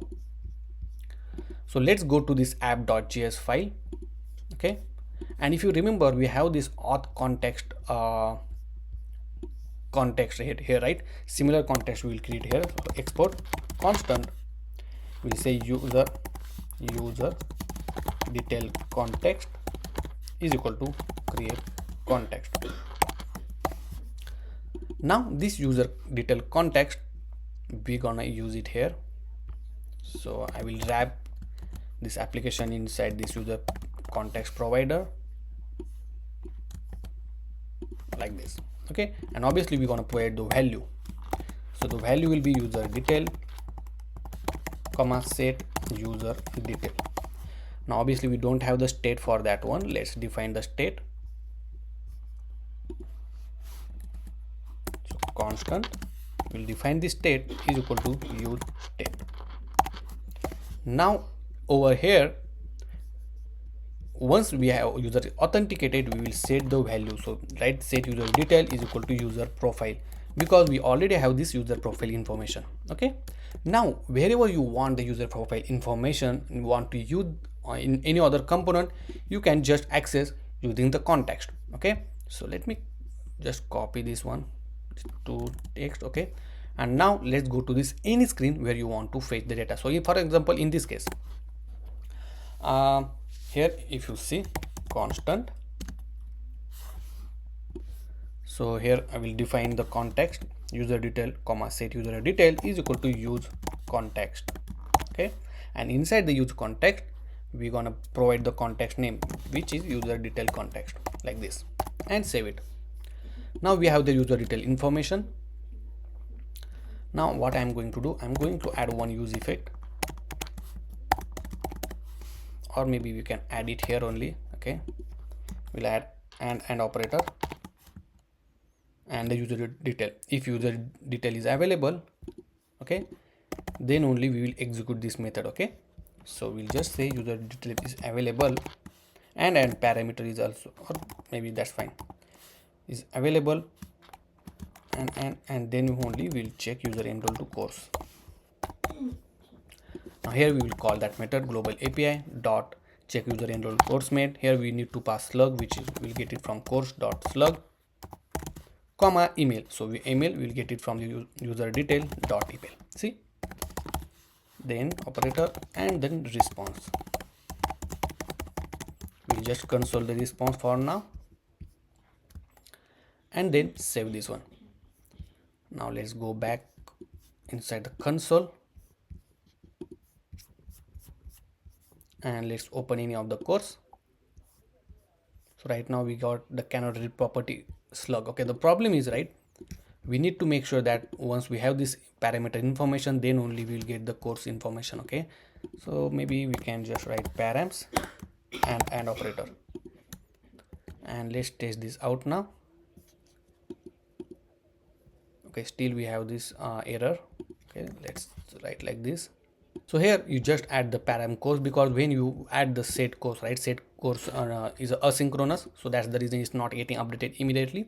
That's the reason I pass this parameter. Okay, and make sure we have the parameter, we have the user detail, then only we'll call this check is user enroll course. And right now if you see inside the terminal, we have this empty value, right? It means user is not enrolled to this particular course. Okay, and what we are going to do, we are going to save this response. So here we'll define one constant, we'll call user enrollment comma set user enrollment is equal to use state. And only the thing, right, for example, if you see this is the user course enrollment, user enrollment course information is there, so set user enrollment, and here we will store response dot user enrollment course of first value if there is any value. Okay, and save it. Right now nothing will happen because we did not save anything. Okay, we got one error, look like, let me save this one. Yeah, nothing. Okay, everything is good, perfect. Next, once we have this data, right, we will pass that user enrollment course to this enrollment section, because depends on that one we need to show this button. Okay, so we'll pass user enrollment courses. Okay, so let me copy what is the name, user enrollment, and we'll pass user enrollment. Okay, in enrollment section we will accept it here. Now as we know that we already have this user enroll method. Okay, obviously you can just use this user enrollment, that value, that also fine. For example, if I comment this and just use user enrollment, so here we'll use user enrollment dot length is greater than 0, then only show this continue, otherwise just show the enroll to course. So save everything, and if you see right now this user enrollment value is empty. If you want to console, we can just console to verify we are getting the correct value. So console.log user enrollment course, and here we'll put the value length. And if you see right now it's showing undefined. Okay, the reason we get undefined because we are trying to get the 0th value, so you can just pass all the value like this. Okay, and if I go to this enrollment section now, try to print it out, and now we are getting empty value. Okay, just to make sure that's the correct value. See, okay, and then here we are checking whether it has the element or not. Okay, perfect. Same thing we can do it for this particular source code. Okay, just to make sure everything is working. So what I'm going to do inside the course detail screen, same thing I'm going to pass to this source section. And let's go to this source section and we'll accept it here. Oops, user enrollment. Okay, but here obviously if user enrollment and membership both are needed here. Okay, so once user click on that one, we have to check if user has the membership and then user has enrollment for that one. Okay, for example, let's save this one and let's add the on press event to this particular source code demo and YouTube sources. Okay, so what we are going to do, I'm gonna write on press event. Okay, but okay, we'll implement this particular functionality later on. It's not big deal. Okay, it's just to click on, because right now if you see we did not pass this course information here. Okay, so let's pass that one first. So to this course source section we need to pass course information, then is course section we will accept it as a course. And now let's change this to touchable opacity, so we can add the click event, so this one as well to all of these three. Okay, and now let's add the on press event. So here I will add the on press event.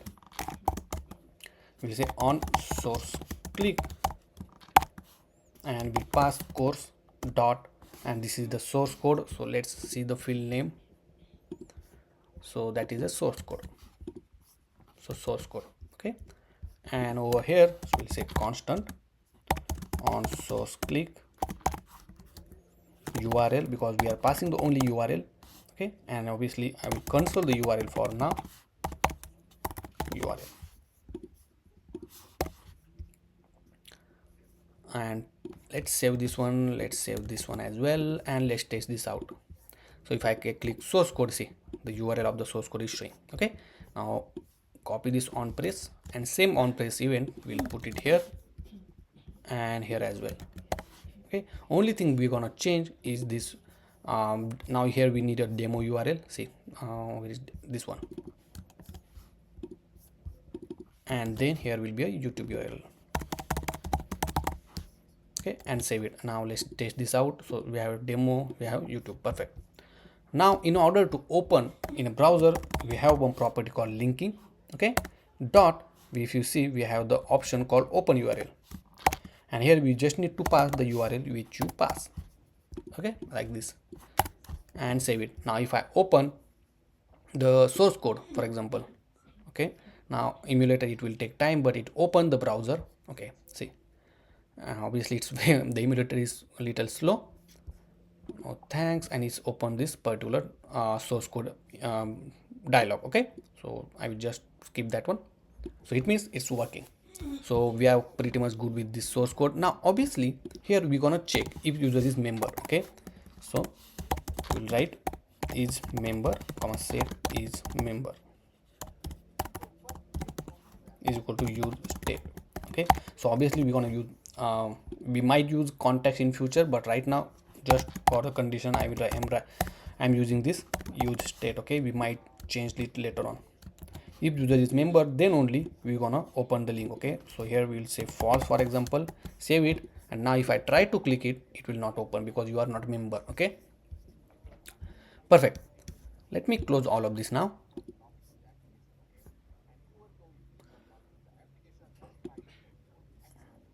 Now one more important thing we need to do is we need to we need to update this enrollment to course section as well, okay, because we have the users enrollment course detail, okay.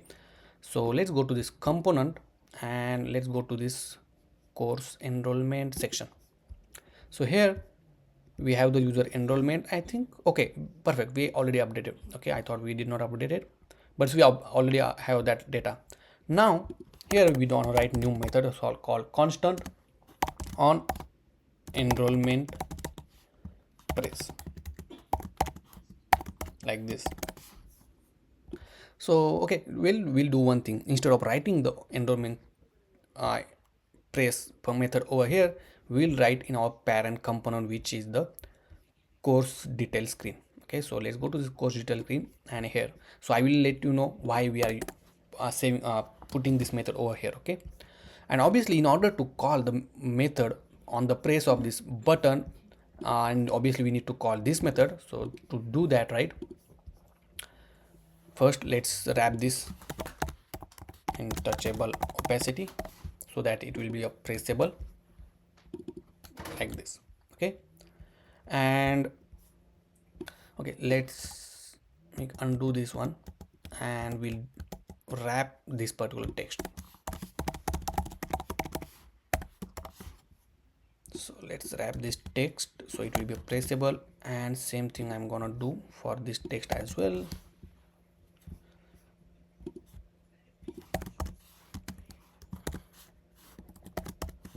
Perfect. Now let's add the on press event. So here we'll say console.log continue, and I will copy this on press event, I will paste it here, and we'll say enrollment. Okay, now save this one. Let's save this file as well, and let's go into this particular page. Okay, we have the one error that text string must be rendered within the text component. Wow. Okay, just go back and try it. Okay, sometimes we got unexpected error, but that's fine. Now it's resolved automatically. Next, here, let me pause this video. So right now on the press of this enrollment, we will see this enrollment text. Okay, so let's click this, and if you see, we got this enrollment text. Okay, it means this on press is working. Now let's add one method here, and we'll just say on enrollment press. Okay, and this method we will pass back from here to this course detail screen. Okay, so wherever we use the enrollment section, we'll call it here, and just we'll call on the whenever this on enrollment press event trigger, we'll call this method, like this. Okay, now obviously whatever logic we written inside the on enrollment press, it will work. Now first thing here, we're gonna check if user has a membership and if this course is free. Okay, so let's check if course is free or not. Okay, if course is not free, then obviously here we'll check is member or not. Okay, obviously right now we are gonna we are doing the enrollment for the free course only. Okay, and then we'll implement the for the membership. So here we're gonna write logic to save the data. So for that one, we need to write create a mutation query. Okay, and if you don't know what is a mutation, so mutation will help to write a data into our database, like create operation, update operation, delete operation. Okay, so this kind of things call a mutation inside the GraphQL. So if you see at the bottom right now, obviously we use query everywhere, but right now if I select this mutation, right, and click plus sign, now it will change to mutation, the type of query, and here as well the selection is little different now. Okay, now we need to create an enrollment. So just search for the create enrollment. So if you see, we have the option here, create user enroll course, and here we need to provide some of the information like course ID, which we are passing as a slug. Then course list, we will connect the course list by using slug again. Okay, or you can add ID as well, not big deal. Okay, then the user email, user's email, whatever the email sign in with, okay, that email address, and then it will just return the ID because I don't want any other field to return it. And that's all, and that's what our mutation query will look like. Okay, now copy this mutation query, go back to our application, and inside the global API we'll create a new method, constant save user enrollment, so the course enrollment,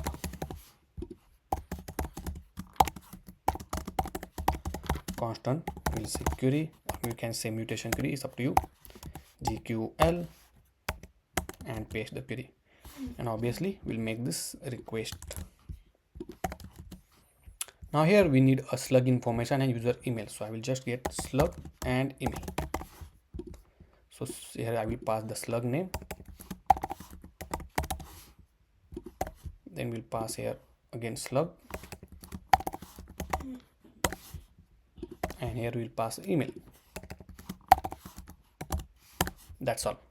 And obviously let's export this one and then save it. Okay, now save this one as well. So let me console over here that we'll just say need membership. Okay, and let's save it. Just wanted to show right now, if you see, this course is a paid course. Okay, if I try to enroll to course, it will say need membership, see. Okay, but it's a free, obviously it will not say anything. Let's go back, search for the free course. For example, this is free. Let me pause this video, and here if I try to enroll it now, see, nothing is saved because nothing is written inside this course.free.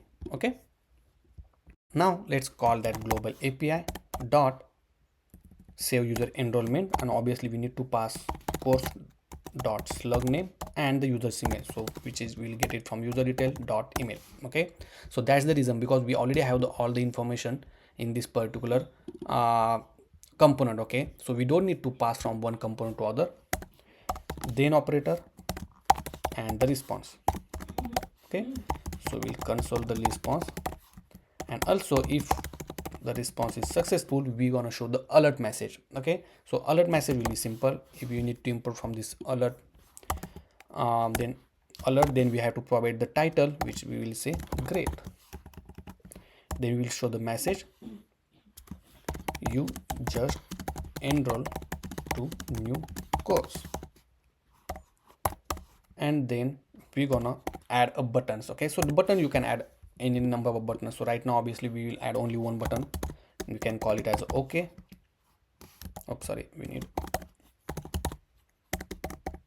okay, and then we'll say on press event if you want to do any operation. So we'll just console it okay press, and then we can also give the style. So obviously this provide a different styling. Okay, if you see cancel, default, restrictive, so we will put cancel. And this is how we can add the save user enrollment API call. Okay, and this is what if the user we successfully enroll, then it will show the message. Let's save this one and let's try to enroll to this course. Okay, let's enrollment, and if you see, we got the message that great, you just enrolled to the new course. Okay, and save it. Now nothing is happened right now here. Okay, but let's go to this content and go to this course enrollment. Okay, let me select the last one, and if you see, this is what it selected. Okay, if I open this one, see the React Native Hospital appointment booking app, the enrollment is successful, but if you observe here, it is in the draft mode. Okay, because it's not published yet. So the issue is you have to make it published, okay, as soon as you save the data. So to do that, let's go to this API playground, and here once you add any data, okay, update any data, you have to make sure you will publish it. So here if you came scroll down, you have option publish user enroll courses, something like this, see. Okay, and you can just write like this, and let's copy this one now, publish main user enroll courses count. Okay, because it will publish whatever the courses you have enroll. Okay, and let's add inside this API like this. Let's save this one, and let's test this out again. And now let's try to enroll it. Okay, before that, one more thing. As soon as user enroll to the course, we gonna call this method check user enrollment course. Okay, so that we'll get the updated data immediately. So once we have the user enrollment successfully, here I'm gonna call this method. Okay, let's call maybe below this one and save it. Now let's enroll to the course. Okay, it's enrolled 2 times by mistakenly, but if you see, we got this message. Okay, and immediately the button also changed because now we already enrolled to the course, and our this particular method get called to check whether user enroll or not. Obviously user we enroll, that's the reason is return some value, and that's the reason we got this button name continue.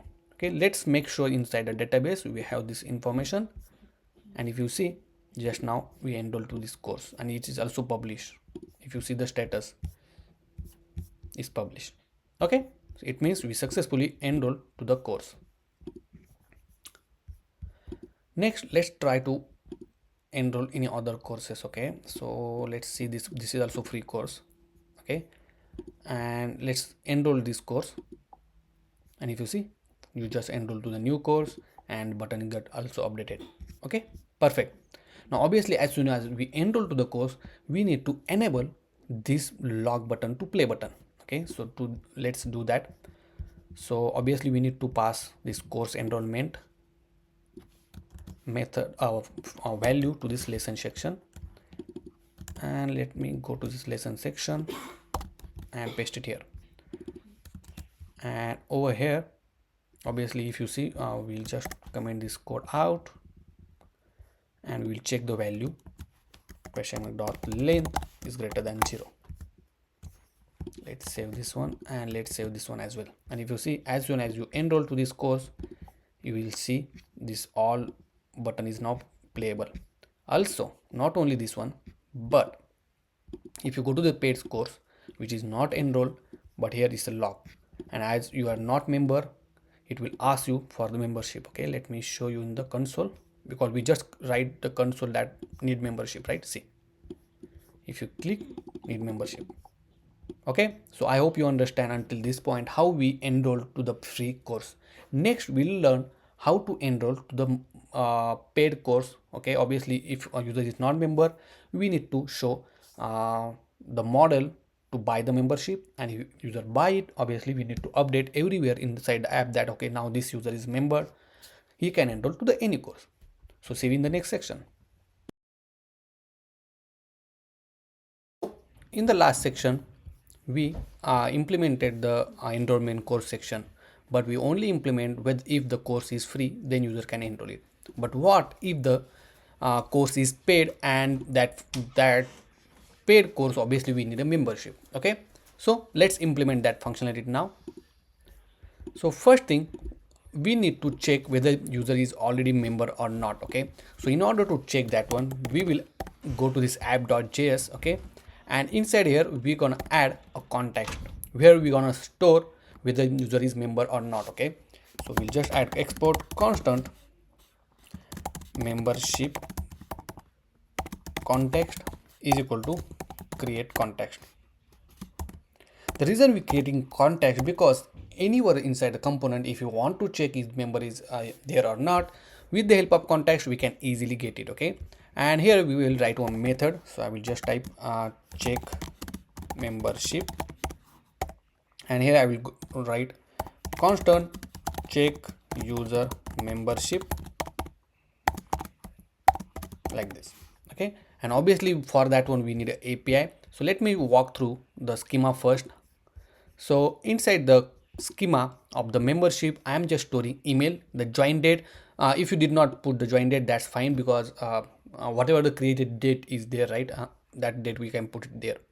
Active, whether it's a true or false, and then payment ID. Okay, then let's go to this API playground, and inside here let's add a new query, and obviously we need a mutation query to create a new sorry, in this case we are just fetching the whether it's member or not. Okay, so it will be just a simple query. Okay, and over here if you search for the memberships, okay, membership, obviously we need to find the memberships, and over here just go where, because we need to pass the email id of the user, so we'll pass email id. Okay, and then it will return the simple id, nothing else. Okay, if you want to get the created ad or whatever option you want to get, you can just add it there. Okay, and if I pass, for example, gameplay app 007 at gmail.com, if I run this one, if you see now this particular user is already member, that's the reason you got this data. Okay, but if I, for example, this is a different user, now if I run it, see, you didn't get any data, it means this user is not member. Copy this query, go back to our application, and inside the global API we'll create a new method. Here we'll create a new method called constant check user membership. This will be async, so let's add async and then paste the query is equal to GQL tag and the query, and obviously we'll make the requests. Now here we need to pass the email, so add the email like this. Okay, perfect. And also let me go back here, we need to also check, we need to get the membership which is active one. Okay, because obviously if you user cancel the membership, we can manually update the membership as a active as a false, so we'll also update the active as a true, and this property we need to add it here, comma active true.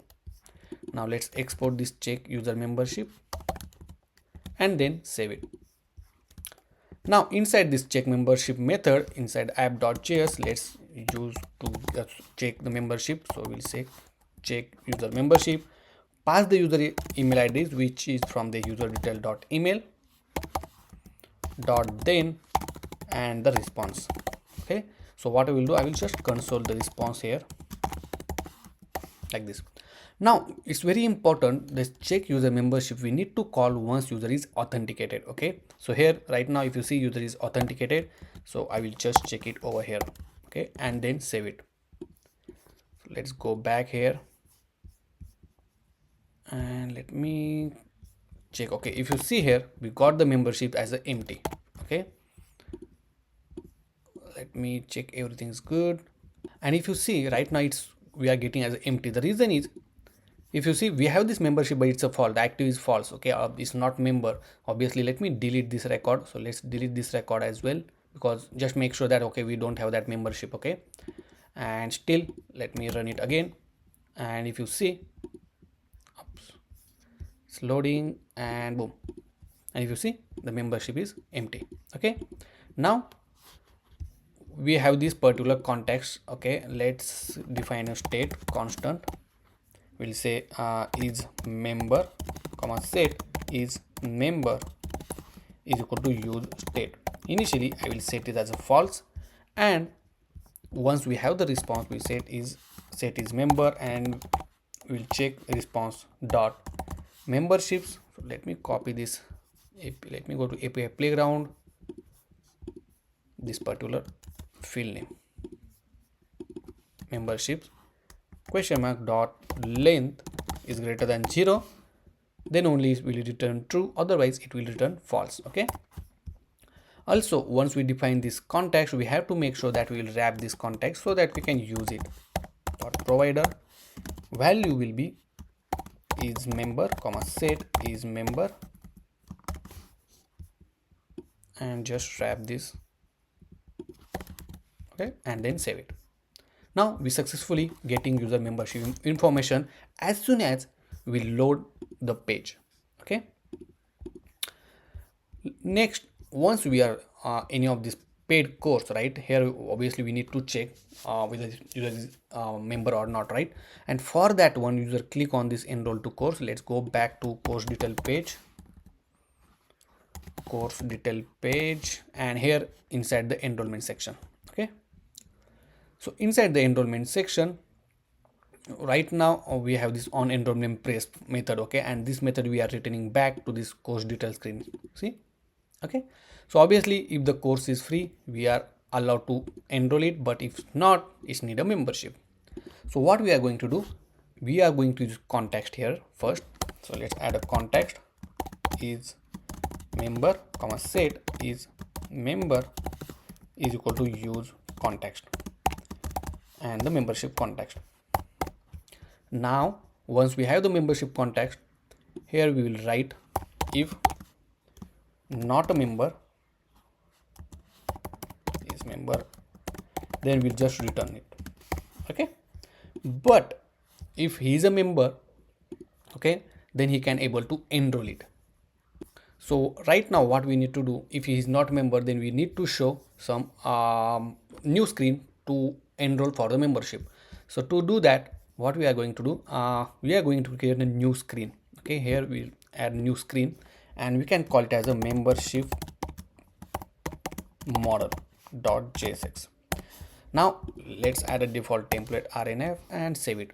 Now the reason that I added model, okay, because we are going to use a model screen. Okay, so let me add Expo model actually, and this model look like this. See, if you click on this one on the top of your page, you will get the model and you can close it immediately without affecting the existing screen. Okay, so this is how model will work. Obviously on Android and iOS the model UI is little bit different. Okay, now in order to implement that kind of feature, obviously we added this model screen. Now let's go to this home navigation and here we need to add that new screen. So stack dot screen, we give the name is equal to membership and we'll attach the component which is membership model. Okay, and end the screen. Now here we need to provide the option as presentation, and in presentation we have a different method called transfer model card. Now obviously here we're going to provide the model. Okay, and then save it. Now inside the, let me close this one, let me go to the course details screen. Here we want to navigate to this membership model now. Okay, so the navigation will be similar. Okay, so we already have the navigation here defined, so we'll say navigation dot navigate and the name is membership. Okay, and then save it. Now if I click on enroll to course, let me, and now let's click it here, and if you see we got this membership model. Okay, and if you see it's coming from the down, right? Let me click say.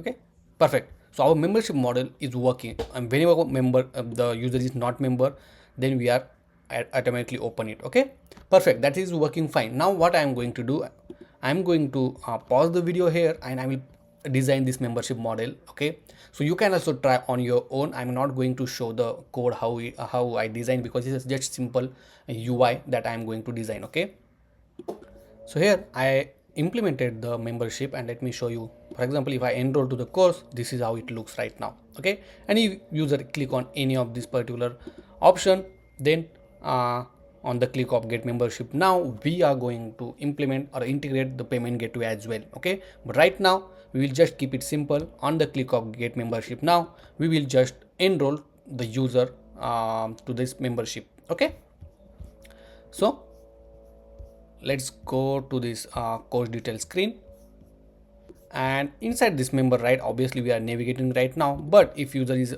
not a member, user is a member, then we can enroll to the course. Okay, and obviously we are going to use this particular code. So what I'm going to do, instead of copying this code multiple times, I'm going to create a new method. So we'll just constant and we'll say save user enrollment, and inside that I will paste this code, and then whenever we need it, we will call this method. So for example, over here and then over here as well. Okay, perfect, and save it. Now obviously if you, right now user is not member, then it's navigating to this page. Okay, but on the click of this get membership now as well, I'm going to call this save user enrollment. Okay, once user is member. So let's go back to this course details screen, the course membership screen, and for this button we'll change to touchable opacity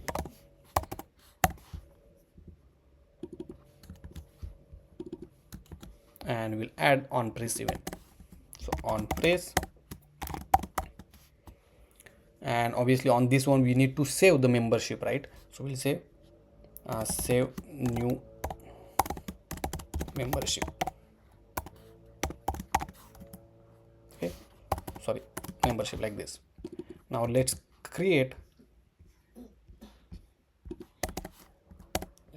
a new method, constant save membership, or we can, instead of doing here, okay, that's fine, we can do it, we can write the code over here. Okay, so obviously we don't have the method to create a save membership. So let's go back to our HyGraph to create a mutation query. So let's add a new query, and here we need a mutation. Select the mutation, add here, and then search for the create membership. So here you will see create membership. Okay, here we need to provide active. Obviously we'll, by default we'll make it true. The email ID, and I think that's all we needed. Okay, we don't need a payment ID in anything. Payment ID we will need it once we add the payment information. Let's add, for example, 1 2 3 4 5, default one, and it will return us the ID. Okay, now let's copy this mutation query, go back to a project, and here search for the global API. We'll create a new method, constant create new membership. This will be async, constant query is equal to GQL stack, and paste the query. Now here we will pass the email, and this email we'll send it here. Obviously right now we don't have payment ID, we are putting default. Okay, but once we have, we'll keep it there, and then we'll copy this one actually,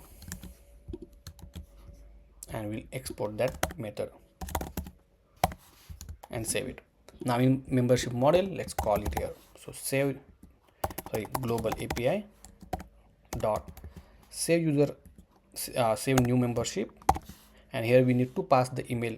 Okay, so I think we passed the email, right? Yeah, so it will be a create new membership, and dot then, and we'll response. Now once we have the response, then we'll alert the message that now your membership is activated.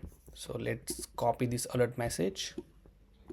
I will change the text, create, now you, thank you for joining membership, thank you for joining membership,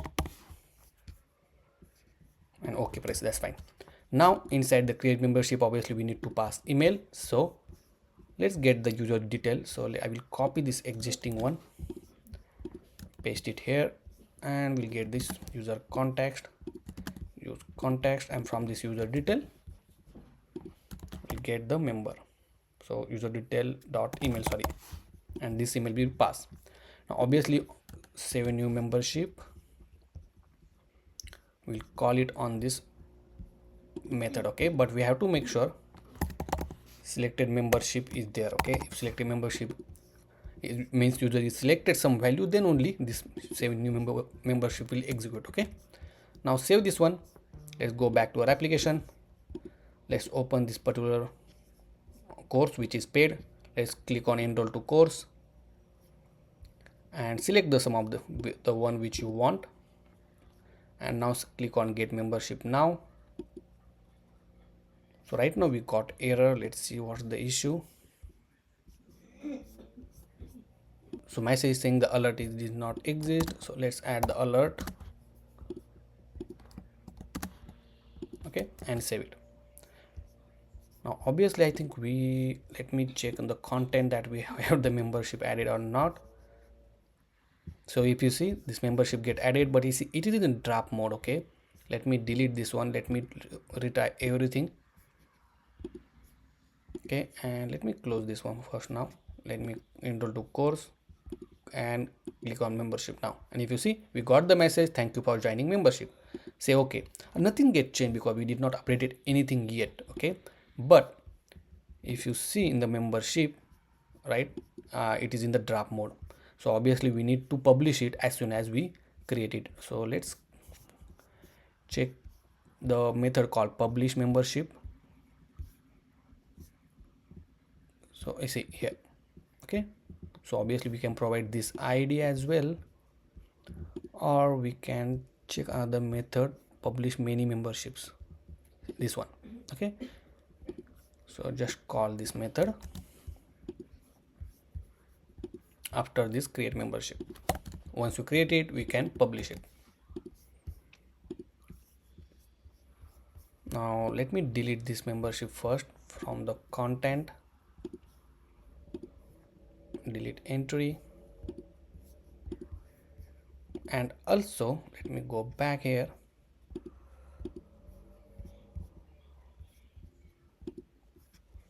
So this is a paid membership, okay. So paid, click on enroll to course. This membership is open. Where is our code? Yeah. And obviously on the get membership we are able to save the data, okay, but we have to update the membership information. So simply we will update the context, okay. So because we don't have context here, so let's add the context called is member comma set is member is equal to use context, okay, and we'll call membership context here. Now what will happen whenever we save it successfully, right, we'll just set is member as a true, so everywhere it will be true, okay, and then save it. Now let me close this one, let me try it again. Let's get membership. So do we have any error? Don't know. Oh, we forgot to select any value and click on get membership now. And if you see, now it's saying thank you for joining membership. Click OK. Let's close this one. Obviously we need to close it, okay. So instead of closing, obviously once we say okay, we will just navigate back, navigation dot go back, okay. Save this one and let's close this out now. Let me go back, let me open this one now. Now obviously this user is a member, okay. Now if I click enroll to course, now see, you just enroll to the new course, and now it's showing continue button because now this user is member, okay. Now if I go to this any paid course, for example this is a paid course, let's go here. Now it's showing enroll to course, click enroll, and if you see, you just enroll to the new course. It means user is enrolled to the new course because he is a member, okay. So this is how the membership gonna work, okay. Let me go back to our design, and here if you see, if course is not free, then we are showing the model to buy the membership, and once user buy the membership, then obviously even though it's a free course, user can enroll to the course, okay. So I hope you understand this particular functionality, how we implemented, okay. Just do the step by step and you will able to implement the whole functionality, okay. So next we're gonna show the course chapter or lessons page, okay, where if I open any of the course, right, here obviously if you user click on continue, then we will open a new page, okay. It will only show the chapter name along with the video and then list of lesson which he completed or it's going on, okay. That particular functionality we are going to do next.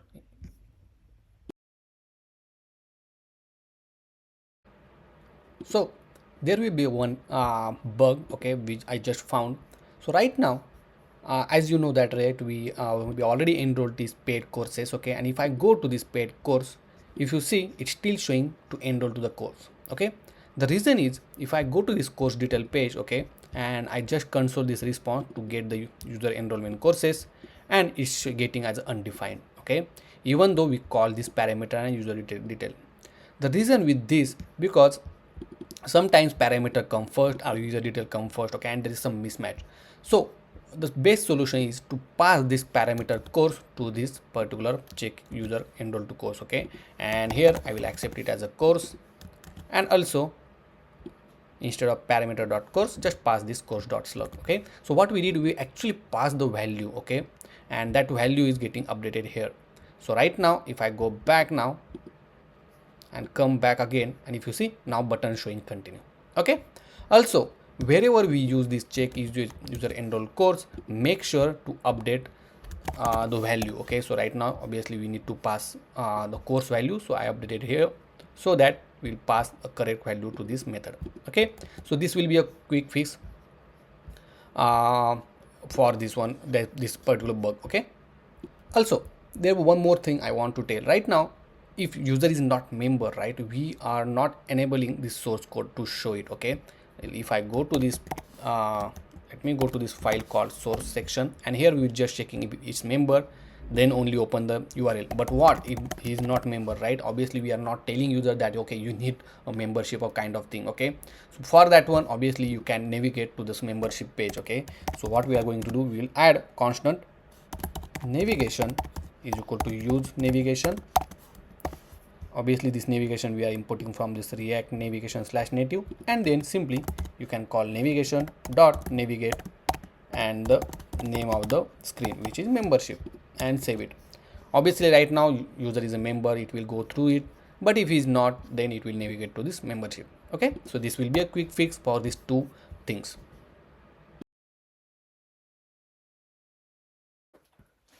In this section, we are going to implement the watch lesson page, where we are going to show the video player, the name of the chapter, each chapter which user select from the list of the lessons which we are going to show below, and even user can mark the chapter completed. Okay, and obviously this completed chapter we're gonna save in our HyGraph database. Okay, so let's go back to our application.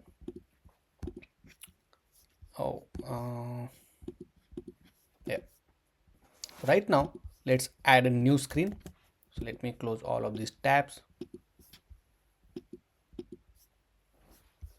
and inside the screen we'll add a new screen called watch lessons.jsx. Okay, I will restart my Expo Go app, add the default template watch lessons. Okay, and save it. Now obviously we need to add this in our navigation so that we can jump from this previous page. Okay, so inside the home navigation I will add a new screen, so I will copy this stack screen, and here I will give the name as a watch screen, and here I will add a watch screen, watch lessons. Here will be a lesson. Okay, watch lessons screen. Now let's go back to our course enrollments component, because where we have this continue button. So let's make sure we have this enrollment section over here, and here we just write this console to continue. Okay, so over here we will write button event like on continue place. Okay, now obviously this button will pass back to the parent component, so I will pass it here, and obviously inside the course detail screen where we have this component name course enrollment section. Okay, here I will accept here like this, and now you can just add the navigation from here as well. Okay, so navigation dot navigate, and in this case is watch lesson, and save it. Now if I click on this continue button, it will open this watch lesson. See, okay, now along with this watch lesson we need to pass various object. So first is to pass the course information, and also we need to pass the user enrollment course. So I will write user enrollment.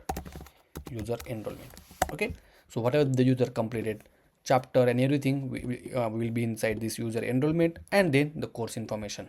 Let's save this one, and then let's go back to our watch lesson. Okay, so here I will define constant params to get all the parameter which we pass is equal to use route. Then I will define constant for user enrollment, comma set user enrollment is equal to use state, and another is for course is equal to use state. Okay, obviously I can get the course information from the params dot course. Okay, perfect. Now let's first okay, so another thing we need is selected chapter, because whenever a user click on the chapter we need to save that state. So we'll say selected chapter comma set selected chapter is equal to use state. Okay, now obviously set selected chapter, by default we will put the first chapter. Okay, so course dot chapter of 0th element. Okay, so whenever we have the chapter, the first element will show. Now inside the use effect, so let's define the use effect here,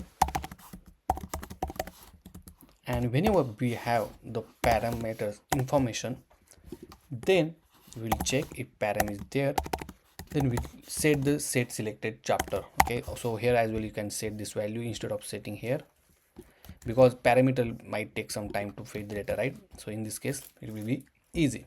Okay, and for this enrollment I will just add params dot user enrollment.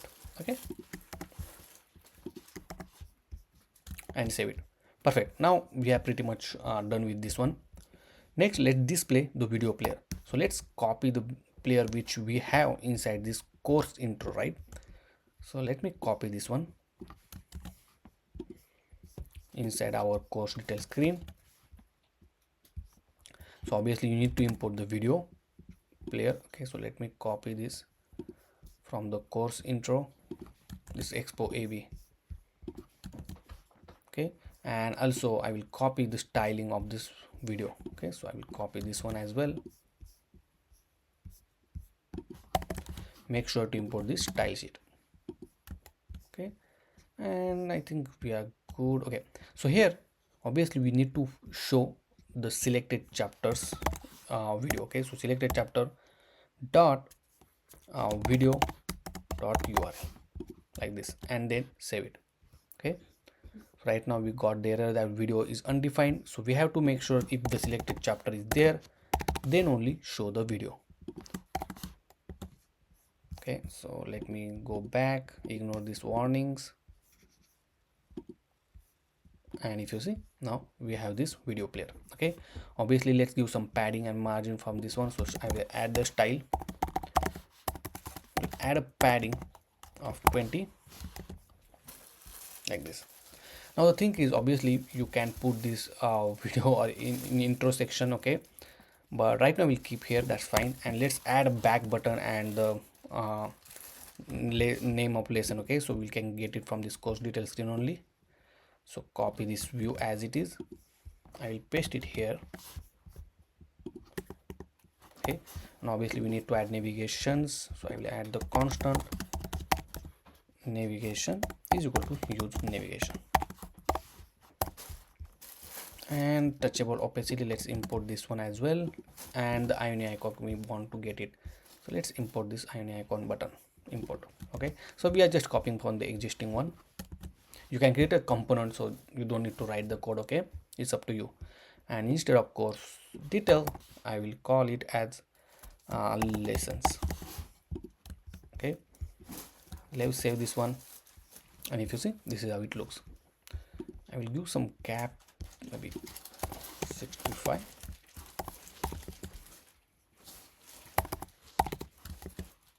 Perfect.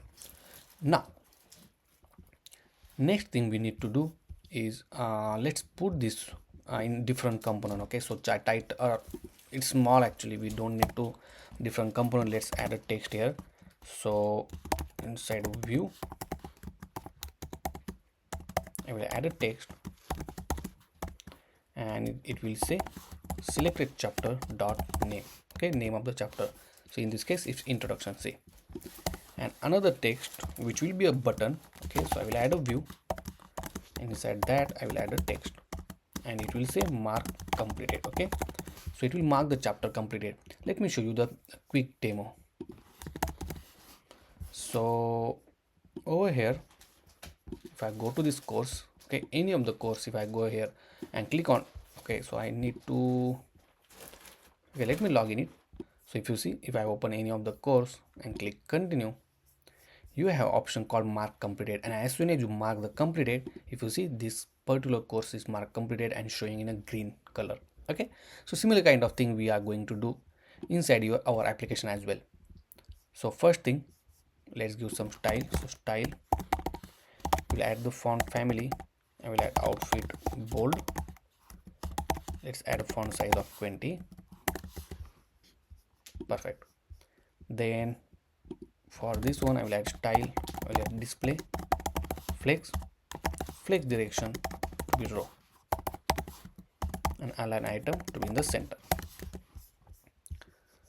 Also we'll make justify content between, so justify content and space between.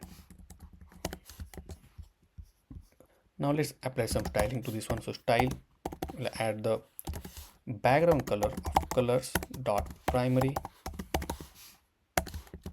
Okay, then we'll add padding of 4.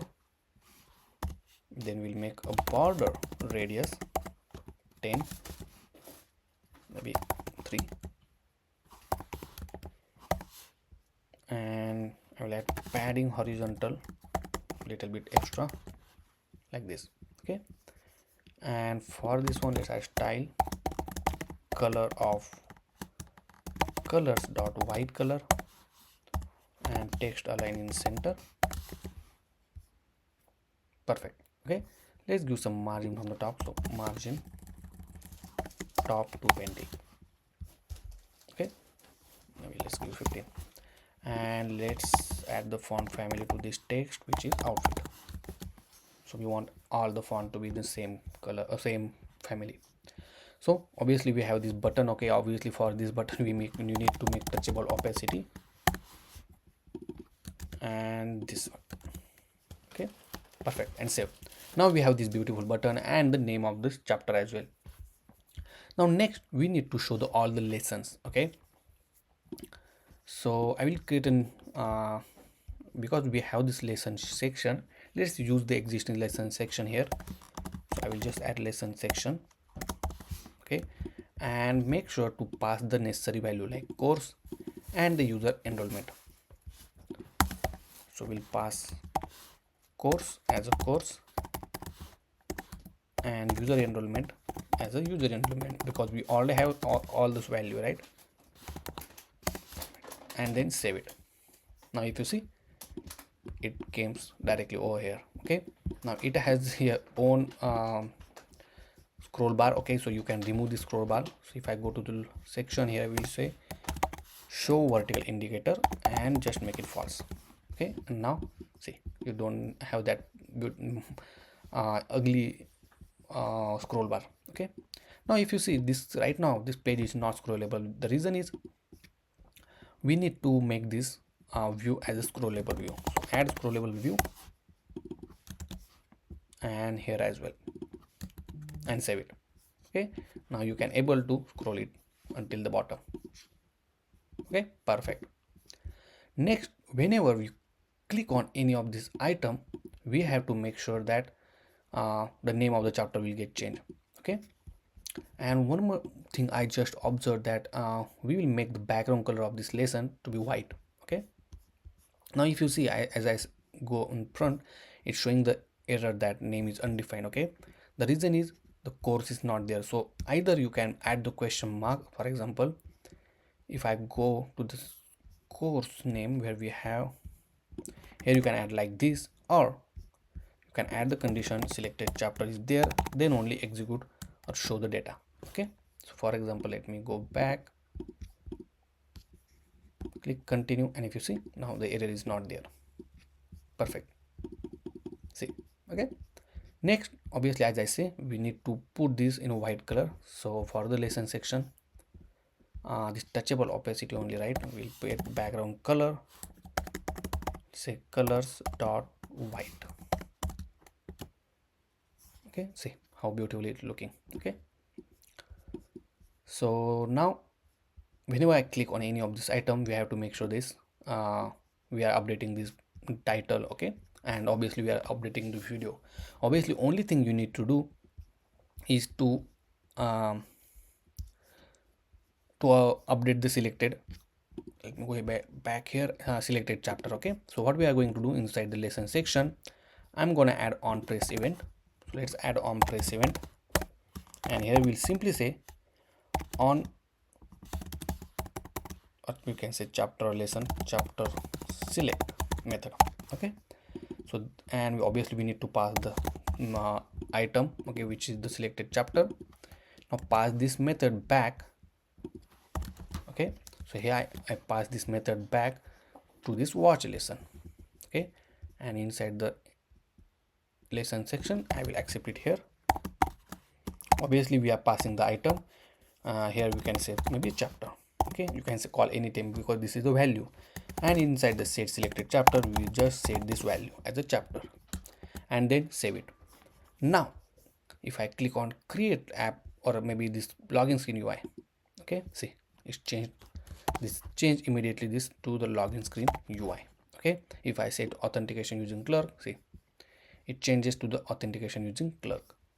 So now if I click on this one, right, if you see it's changed, but if you observe this is not look good, right, we have our button is going beyond this screen, right? So to fix this is just one line of things. So let's go to this particular view, right, inside this view. For this text, mark this text as a flex one, okay, and save it. And if you see, if I click on second chapter now, see immediately it's come below this one. Okay, perfect.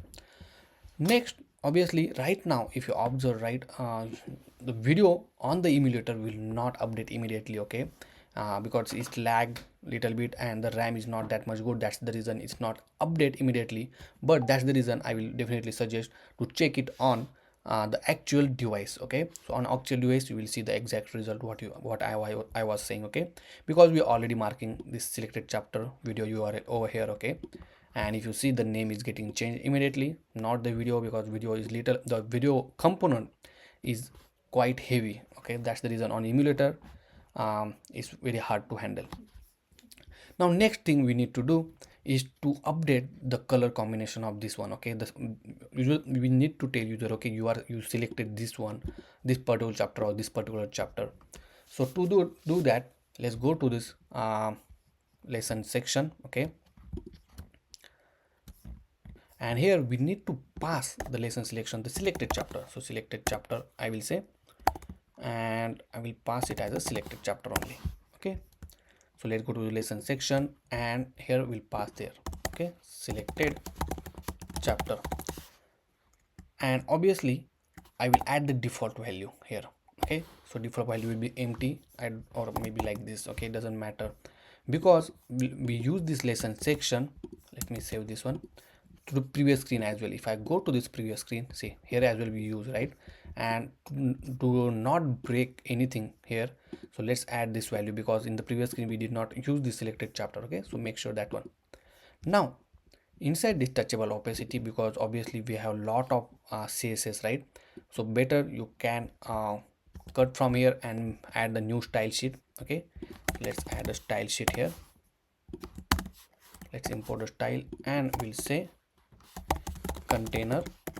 Okay, and inside that I will paste all this CSS. Now what you need to do, we will write a condition here.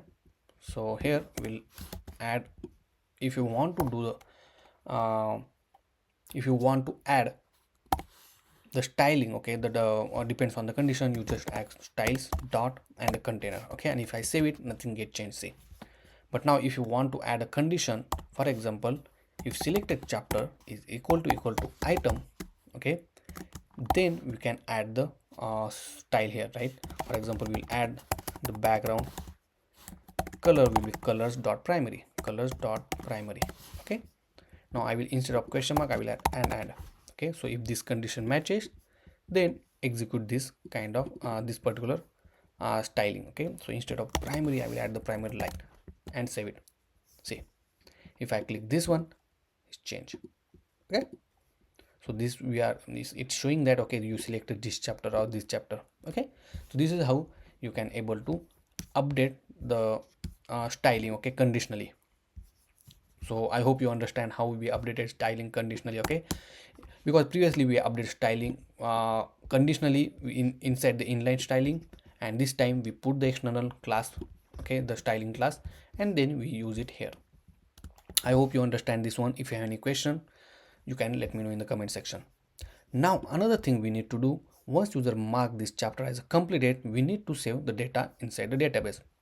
So let's go to this watch lessons, and here we have this touchable opacity where we mark it as a chapter as a completed. So add on press event, we'll say on chapter completed. So on this button is click, we'll call this method. Let's define this method constant on chapter completed, and we'll define this method over here. Now obviously we need to create endpoint for this one. So let's go back to our HyGraph, and inside here let me show you the schema. So inside the user enrollment section, obviously if you remember, we already have this user email, course ID, course list. Also we have this completed chapter, and this is the component, repetitive component, okay. And if you see in the component section, I added the completed chapter. It only hold the chapter ID and nothing else, okay. Very important. Let me show you the example. So I don't know whether okay, so inside the user enrollment courses, let's open any courses, and if you see inside the complete chapter, we just add the chapter ID, okay. Let's go to the API playground, and here let's add a new mutation query because we want to update the record in this case. So I add mutation, click here, and now we need to search for the query which has the update, okay, update user enroll courses. So just search it here, update, because we want to update, right? So somewhere here, update many courses, yeah, update user enroll course, okay. So here we need to pass the ID because which record you want to update, okay, that ID we already have. Then we need to pass the completed chapter, create complete chapter, and the chapter ID. That chapter ID also we have, okay. Only this much information we pass. We don't need to pass user email because in where obviously each record is unique, okay. So that's the reason we are passing ID. So copy this mutation query. Let me, if you are confused here, right, the ID which I am using, let me show you which one. So inside the user enroll course, right, we enroll to this course, right, and if you see, if I open any of this course, this ID is unique to each record, okay.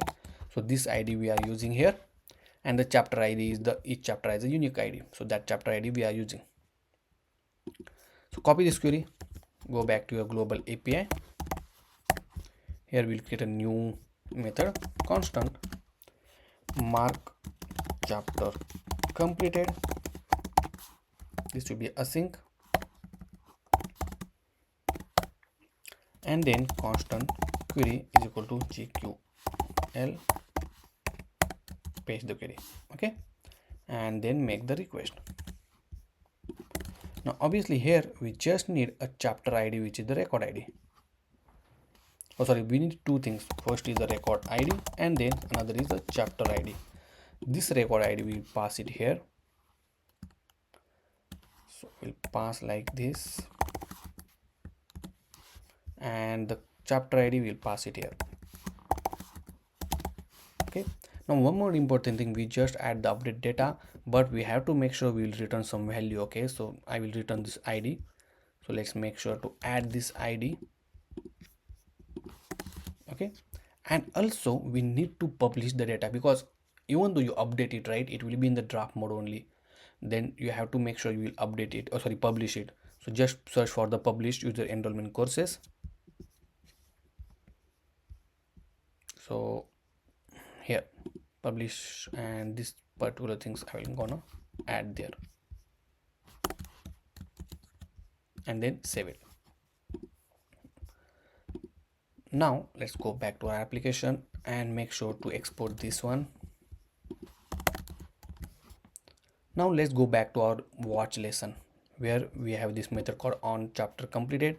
Let's call our global API dot mark chapter completed, and here as I say, we need to pass record ID. So record ID is nothing but the user enrollment dot ID, okay. because inside the user enrollment we have this unique ID. So if you want to see, let me show you actually. So here will console user enrollment, save this one. Let me go back to the screen.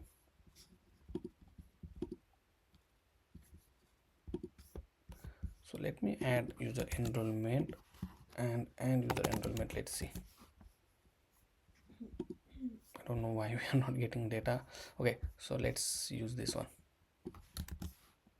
Okay, yeah, we got it. See, okay, we just saved it again. I forgot to save.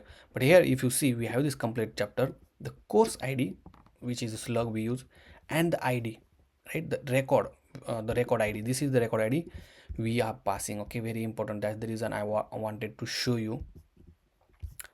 Okay, and the chapter ID is the unique chapter ID. Okay, so obviously that we will get it from the selected chapter dot ID, because inside the each selected chapter we have the chapter information. Okay, so let me show you that one as well. So if you see, we have this chapter information, right? And from the each chapter we have this ID. So this ID we are going to store. Then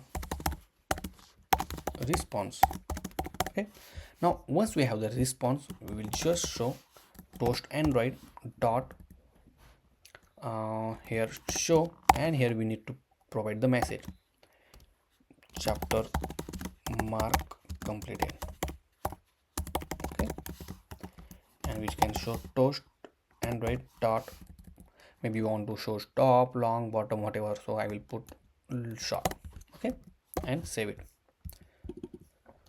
Now save this one, everything, and let's try to run it. Now right now I'm on the first chapter. See, okay, now let's observe this one. Let's click mark chapter completed, and I don't think so. Okay, we got beautiful error. Let's see what's the issue. Okay, the issue is here, right, inside the user enrollment. Okay, so let me see if you have that query. So if you see, right, inside the user enroll course we have the list of completed chapter. Okay, not the only one chapter, but we have the list here. If you see, right, this is the list. So obviously we need to fetch only the first element, because here as well inside the course detail screen where we have this course user enrollment section. Okay, and then we are checking the length of it. Okay, so let me find this out. Okay, somewhere I think we are using the length. Okay, it means it has a more than, it might be have more than one value. Okay, means 0 1 2 3. So that's the reason inside this watch lesson as well we need to get only the first element. Okay, every time, because by mistakenly if you just click on two times, okay, or our server run API two times, it might say two records. Okay, so for that one I use first element and save it. Now let's test this out. Let's mark this chapter as completed. See, we got this toast message chapter mark completed. Let's mark second chapter completed. Okay, we have the chapter mark completed. Now let's see in the database. So content, let's see gameplay. So maybe we have the latest one at this, see the time. Okay, maybe this one. And if you see, we have the record. Obviously I updated this couple of times, so I will remove some of them. Okay, but if you see, let's try to mark the, let me go back and try to mark this third chapter as a completed. So mark third chapter as a completed. Let's see in the database now, and if you see, the third chapter is came here. Okay, you will see it here, completed chapter 3 and the third chapter ID. Okay, so this is how you can mark the chapter as a completed. Now obviously if you see here it's still showing this what will say, the log button. Okay, because here we need to pass the user enrollment completely. So let me go inside the lesson section. We are here showing the length. Okay, user enrollment length. So you need to just fix it something like this. Let's see. Yeah, so just mark as a not, it's not empty. Okay, because sometimes it's empty, so it's not empty, then it will show like this. Okay, perfect. So I hope you understand this particular functionality. Okay, if you have any question, let me know in the comment section. And if you face any issue while implementing this particular project, you can access my source code anytime. Now next, what we are going to do, we are going to implement the course completion or chapter completion you update so UI, right? So once user completed chapter, we will fetch that data obviously from the course enrollment, and then with the one method we can check whether this chapter is completed or not, this chapter is completed or not, and so on. Okay, and obviously we're gonna show styling similar like this. See, if in this case, if this chapter is completed, it will show like this. See, okay, perfect. So guys, that's all for this section. We'll see you in the next section.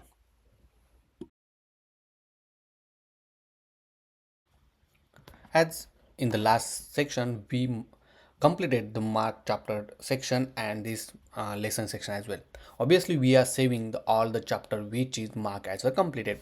Now it's a time to show the which lessons or chapter is completed. Okay, and it's very easy, means we need to write one method, and from that one we can just show it. Okay, so inside the lesson section, obviously we have this user enrollment. Okay, just to make sure, I will console this user enrollment, okay, for you.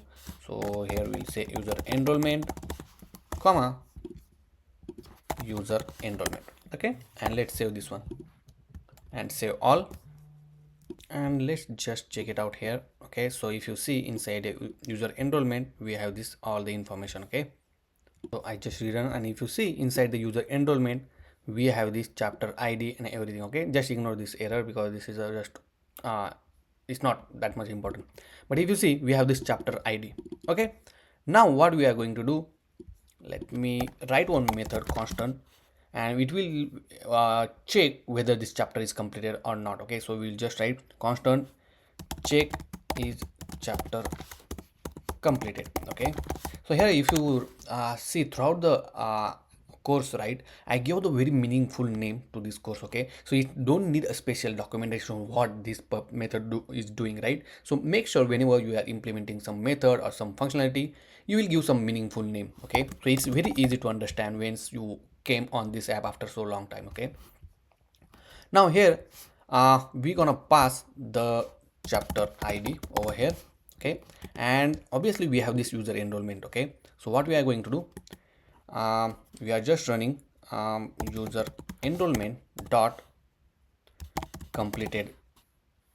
So I will copy this existing one, dot complete chapter dot find, okay, item. So what we'll do, we'll just find whether this chapter ID matching with the any of the record. Okay, so for example, if item, and then we will pass item dot chapter ID is matches with the chapter ID which we passing to this particular method. Okay, and we will say constant result is equal to, obviously what I'm going to do, I will console log it for our understanding purpose, and also I will return result.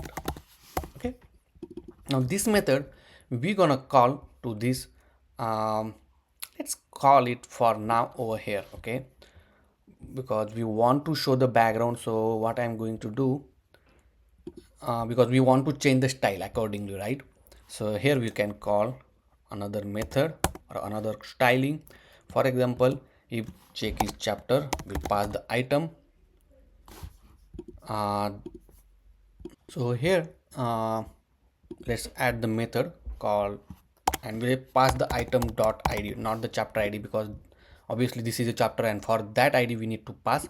Okay, and then we will write and operation. If that is match, then for example let's change the background color. Okay, so in this case we'll say colors dot green. Okay, or light green, we can say light green, and save this one.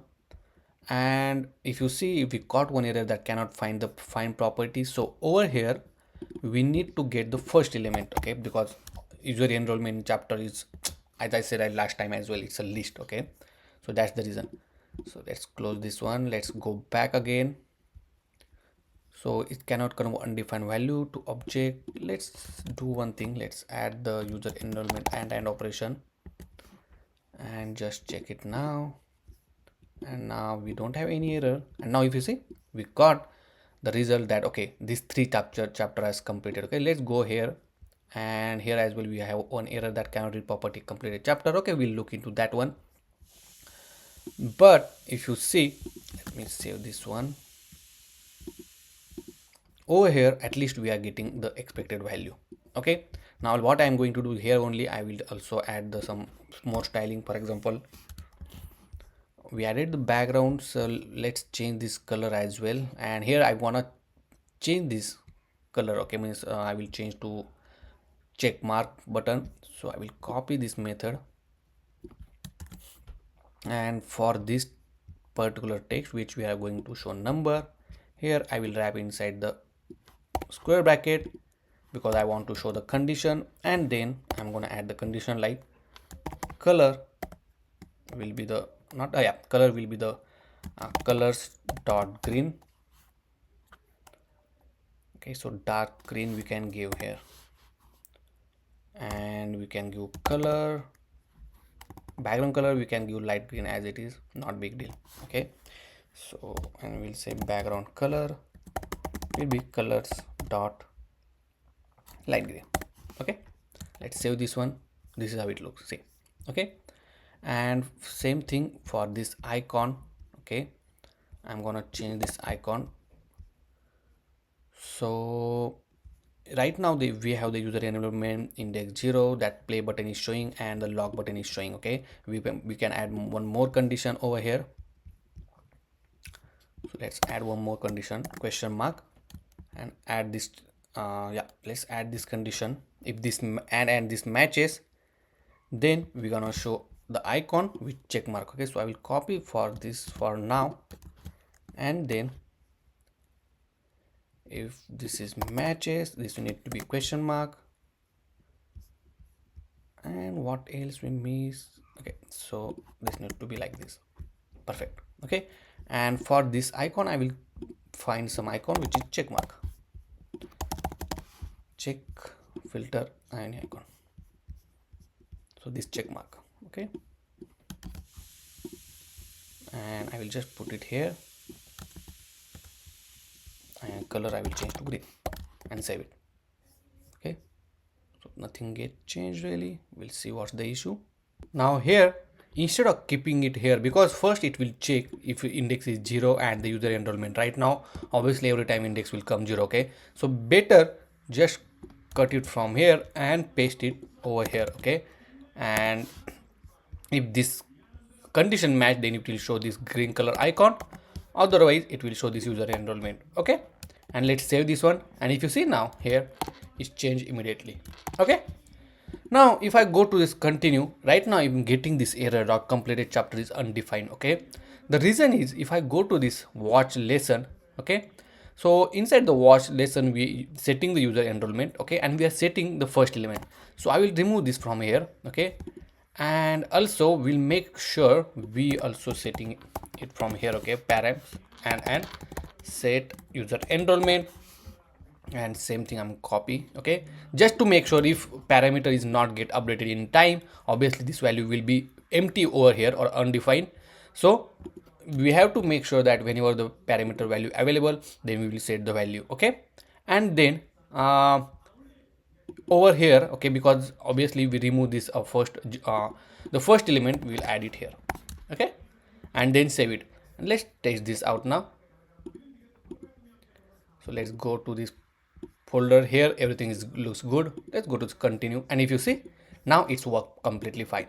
Okay, perfect. Don't worry about this video. Actually, as I say, right, Emulator doesn't work, but an actual device I tested is working fine, and now everything is working as expected. Okay, so right now if you see, right, as we completed this, and this beautifully showing that completed chapter. Okay, and right now if I on this fourth chapter, if I want to mark this chapter as completed, see the chapter mark completed. Okay, but the problem is here right now that is not reflecting over here immediately. Okay, because we are not updating the user enrollment, or we are not fetching the user enrollment from this watch lesson, that we are fetching from this course detail screen. Okay, and if I go here and on this one, see this from this check is user enrollment course, from here we are checking whether user is means we are the user enrollment is updated or not. Okay, so the question is how to solve this issue. So for that one, the best approach or easiest approach I will suggest is to use context. Okay, once we use the context, then we will update the context, and whenever the context get updated, we will call this method. Okay, so let me show you, or you can try on your own, but let me show you first here. So we'll go to this app.js. Okay, and here we'll create a context. Okay, and this context we will create generally. Okay, because not only for to update the enrollment, but whenever we want to update something, we'll just change it here. Okay, so we'll do export constant, and here we'll say reload methods. Okay, and we'll create context something like this. Okay, now obviously once we create the context, we need to wrap it inside the provider. So we'll wrap it here dot provider, and obviously we need to provide the value. For example, we'll say reload comma set reload. Okay, and wrap this over here like this. Now obviously you need to define the state, the basic the default value for this reload. So we'll add a constant is equal to use state. Okay, I'm not passing any value for now. Okay, let's save this one. Now let's go back to our the watch lesson. Okay, where we have the problem. So whenever we first, let's define the context here. Okay, so that we can use it is equal to use context. We say a reload method. Oh, we did not give the context name. Let me do that first. So this need to be a reload method context. Okay, just the little meaningful name. Obviously I need to update here and over here. Okay, and let's go to this watch lesson and let's add it here. Make sure import it. And now whenever we are updating this chapter right here, we'll set some value. For example, update enrollment. Okay, now here you can give any value, doesn't matter actually, because we are just triggering or checking whether the reload value is changed or not. Okay, and now inside this user detail, where we have the method course detail, where we have this method, right, check user enrollment. So here I will add the use effect. Okay, and obviously I need to define the context over here.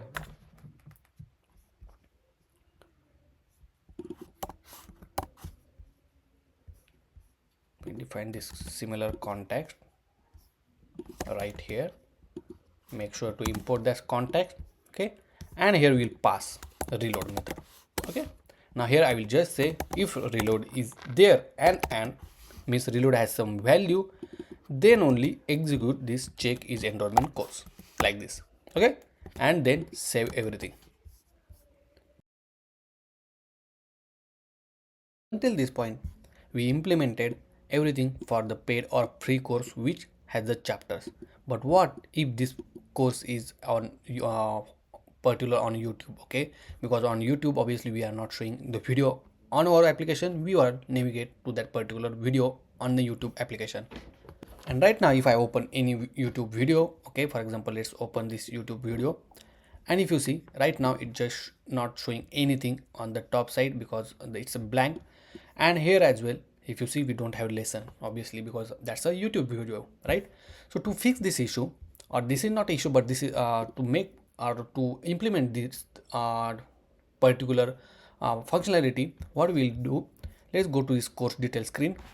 So let's go to this course detail screen, right, where we have this course intro. Okay, so let's go to this course intro over here. Okay, for this course intro I'm gonna pass one more. Okay, so already we have this course information, that's fine. And from the course we will check if the chapter is not there, obviously we will not going to show the video. Okay, so let me close it here, and here if we'll put the condition. Okay, if course.chapter.url is there, maybe you can put this condition or maybe this condition.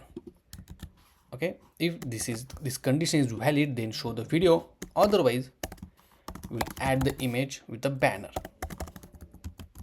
Okay, and we'll add the tag, will source, it will be a URI, and then we need to put the course banner URL.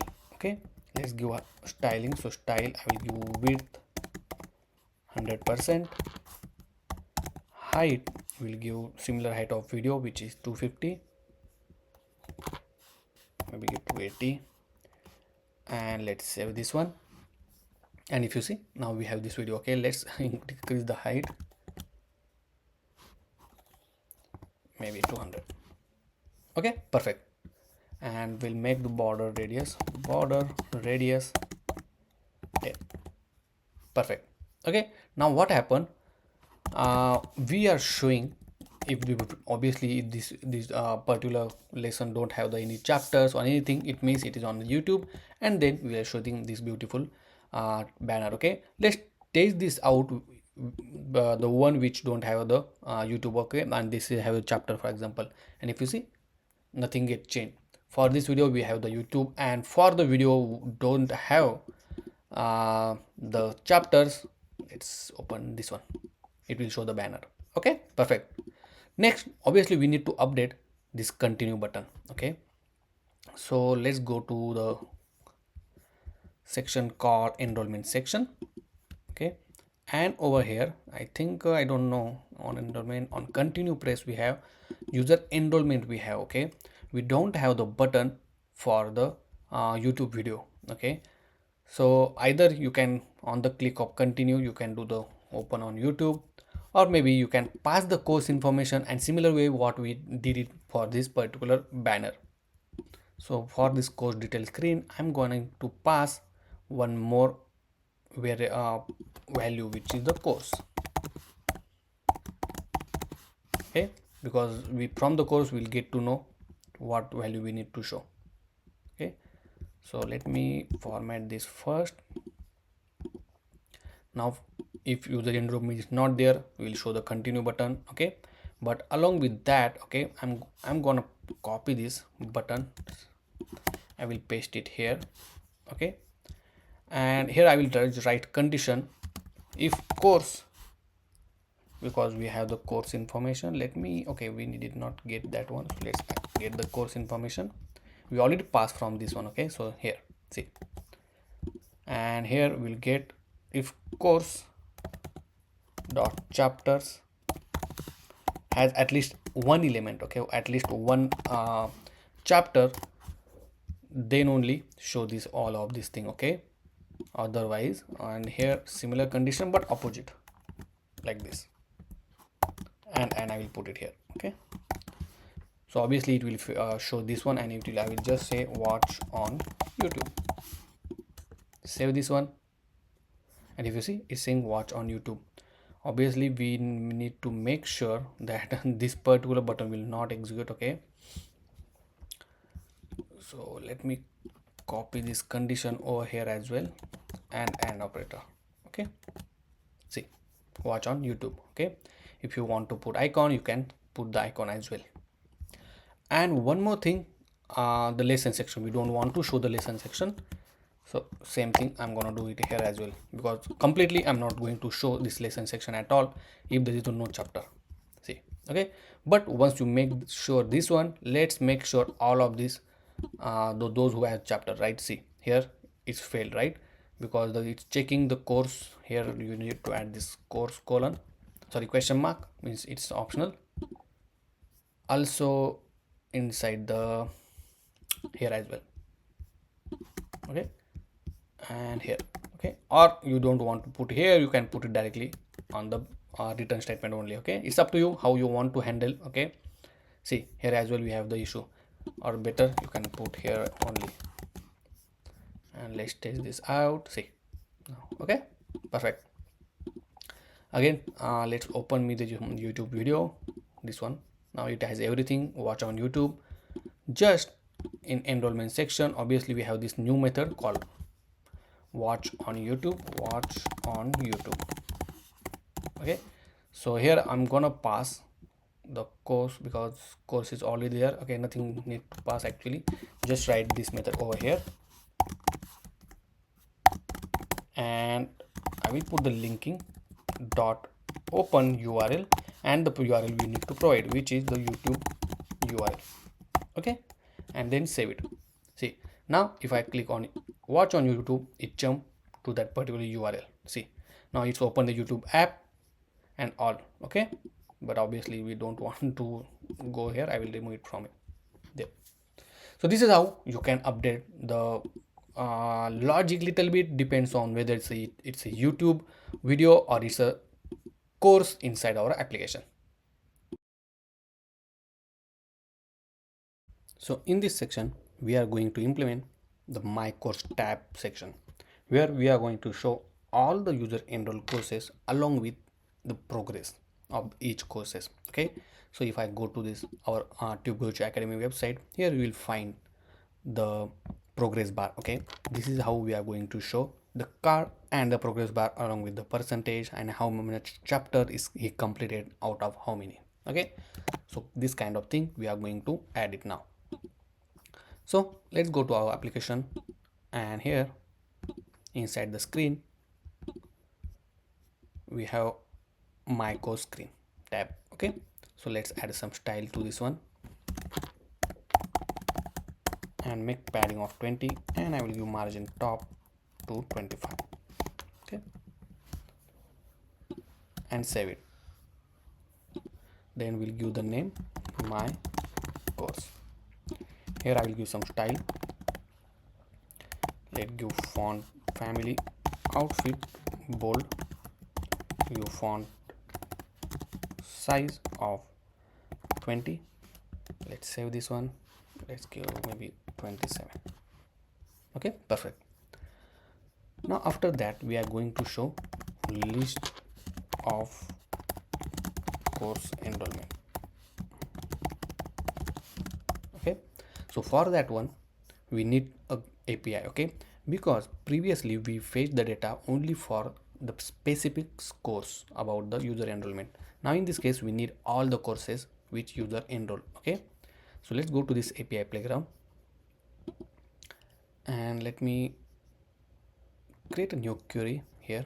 Okay, and here I will select user enroll courses section. Okay, so let's search for the user enroll courses, and here we only pass the emails, users email. Okay, depends on the user's email we are going to fetch the data.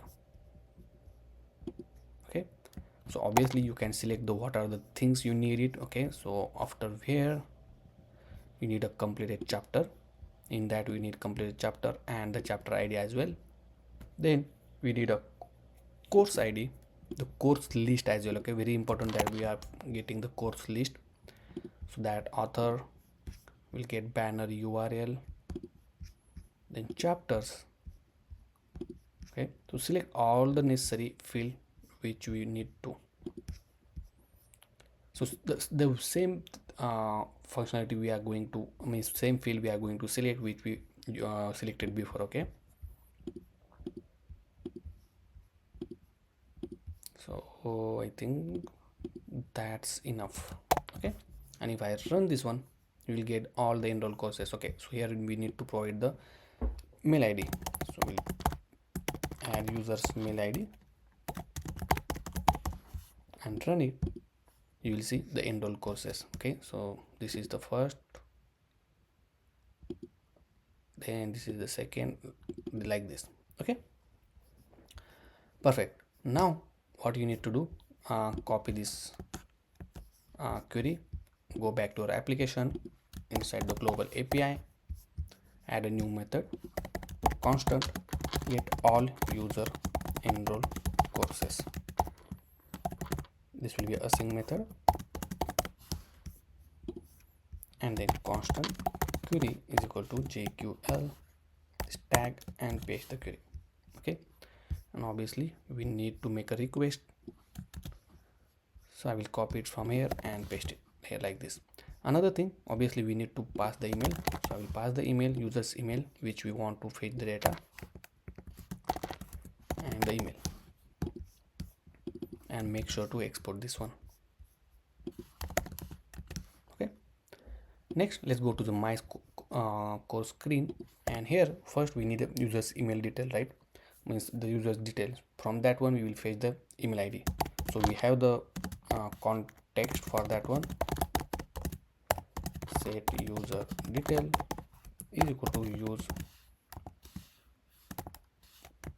context and user detail. I don't know whether we have the user detail context or not. Let me check the name. So this one, and save it. Okay, let's make sure to import it like this. Okay, and save it. Now obviously from the user detail we will get the data. Okay, but let's write a method to get all user enroll courses from the global API dot get all user enroll courses, and here we need to pass email ID, so which is from the user detail dot email dot then, and then we'll get the response. So I will just console the response for now, and here this particular method we will call on use effect. Okay, so whenever we have the user detail information available, then only we will call this particular method like this. Okay, perfect. Now let's save this one. Let's go back to our application and open this terminal. So go to this my course, and if you see, we got this bunch of data. Okay, so from that we just need the user enroll courses list like this. Okay, let's save this in one state. Enroll courses list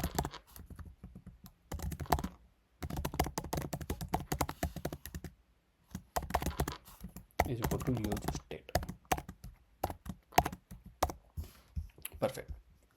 Now here we'll create a new component. Okay, and for that component we will pass this enroll course list. Okay, so or you can create it here only, because we just have the flat list and nothing else, right? So here we'll just add the flat list. We pass the data as a user enroll. What's the name? I forgot. Yeah, enroll course list only. Then render the item.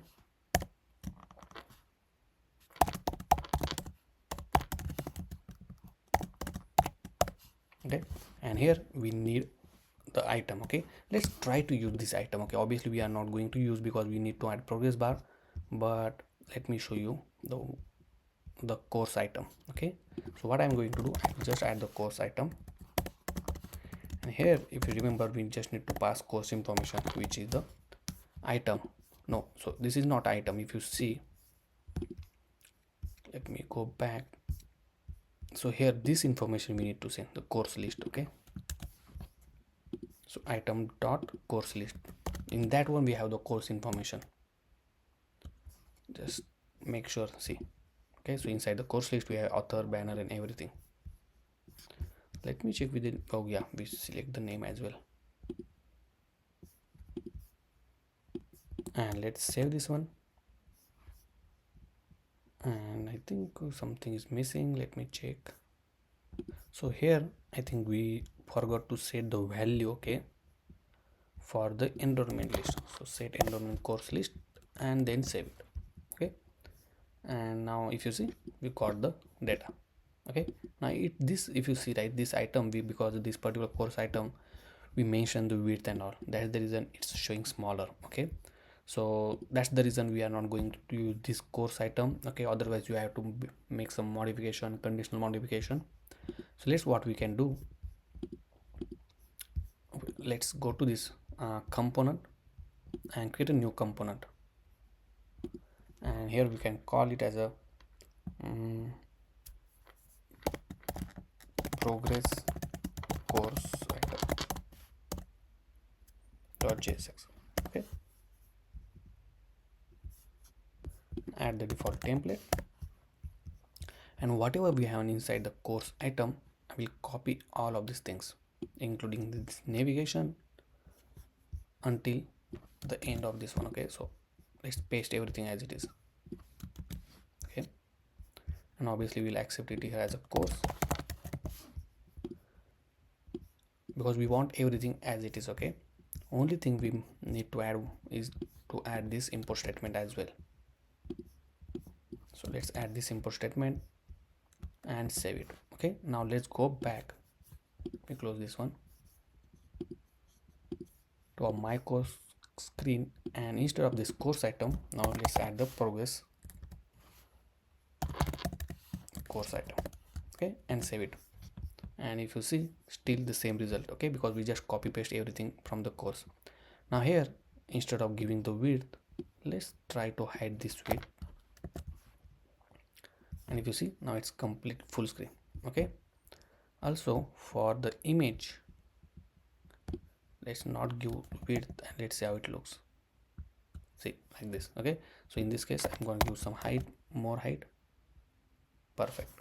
Okay, also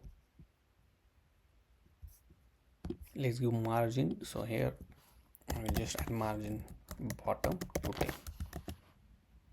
Okay, margin bottom to 5. Perfect, like this. Okay, and if you see, all the codes are here. Next, what we need to do, as I told you before, right? So here we need to show this progress bar. Okay, so instead of this particular number and all, we are going to show the progress bar below that one. Now let's create a progress bar.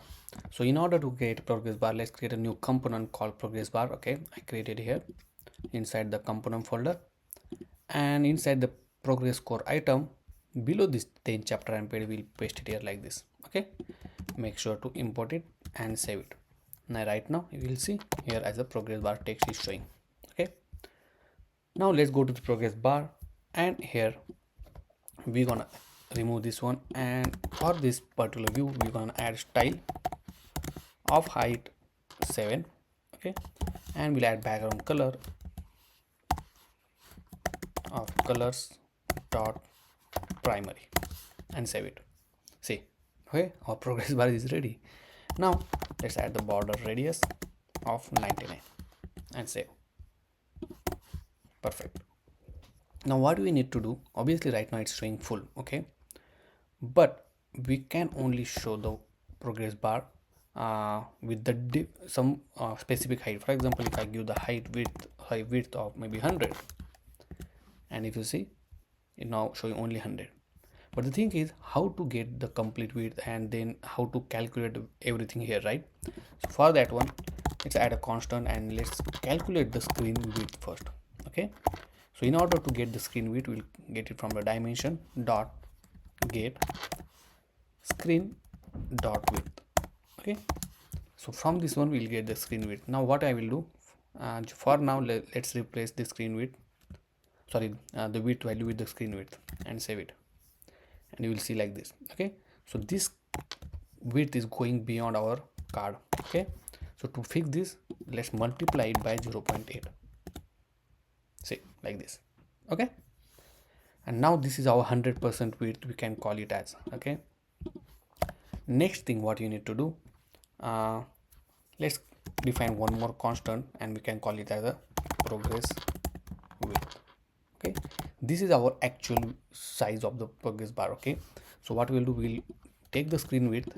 Okay, we'll multiply it by the percentage of the chapter completion. For example, user completed chapter 20%, we'll write 0.20 like this, and then we replace our width with the progress width and then save it. See, like this. Okay, so this is a 20%. If I say 80% is completed, see, 80%. If we complete 90%, it means 0. Sorry, it means 1. See, like this. Okay, so this is how it will work. Now the question is how to calculate the percentage completion. Okay, how much percent is complete and all. So let's go to our progress course item. So here a couple of things we need to get. First, we need a total chapters, okay, which we'll getting from this course chapter list. Then we'll need a completed chapter, okay. So these two things are important. Here we'll call constant calculate percentage completed, okay, and our formula here will be total chapter completed divided by completed chapter into 100, okay, and this will be our formula, okay. Now let's get all the things one by one. So for this progress course item, okay, let's go to this screen called my course. So if you see our API response here, we need to get this complete chapter section, okay, because we just send this course list, we also need this completed chapter information. So let's go to my course, and to this progress item we'll call completed chapter, and we'll send the length of this chapter, okay. So in this case we'll say completed chapter and length. So item dot complete chapter dot length, okay, and this will return the complete chapter. Just make sure, let's get it here and let's console this value, okay. So inside the use effect,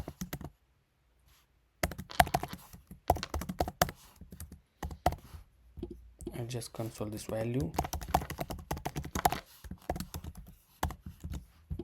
like this and save it. See, for this chapter is completed 6, for this is 1, and for remaining 2 it's nothing. Perfect, we are getting complete chapter. Now let's also get the chapter which is the total chapter. Let's say console.log total chapter course, and then let's get this. So course, inside that we have chapter and then length dot chapter dot length and save it. And if you see, we have the total chapter length 10 10 10. Now it's coming 10 10 because here, as I say, right, we need to get the chapter. So let's get the chapter first. Let me show you. So here we need to get chapter first 15, for example, okay. This is very important, otherwise it will only show by default 10 record, okay. So inside the global API I will add it here like this. Perfect. Let me close this one. Go to the my course, and now let's see the console. See, 17 18 21 21. Perfect. Now inside the calculate percentage completed, we're gonna write out constant percentage is equal to, so we have total completed chapter, so completed chapter divided by course chapter length like this, okay. Obviously if you get the percentage it will be into 100, okay, but let's get the only percentage without 100, because the reason is inside our let me show you. So inside our progress bar right here we want in the decimal only, okay, not in the complete percentage. We don't want a whole number. And make this call this particular calculate percentage completed over here, okay. So I will just call percentage is equal to, and I will call this method, okay, and this method will return the value.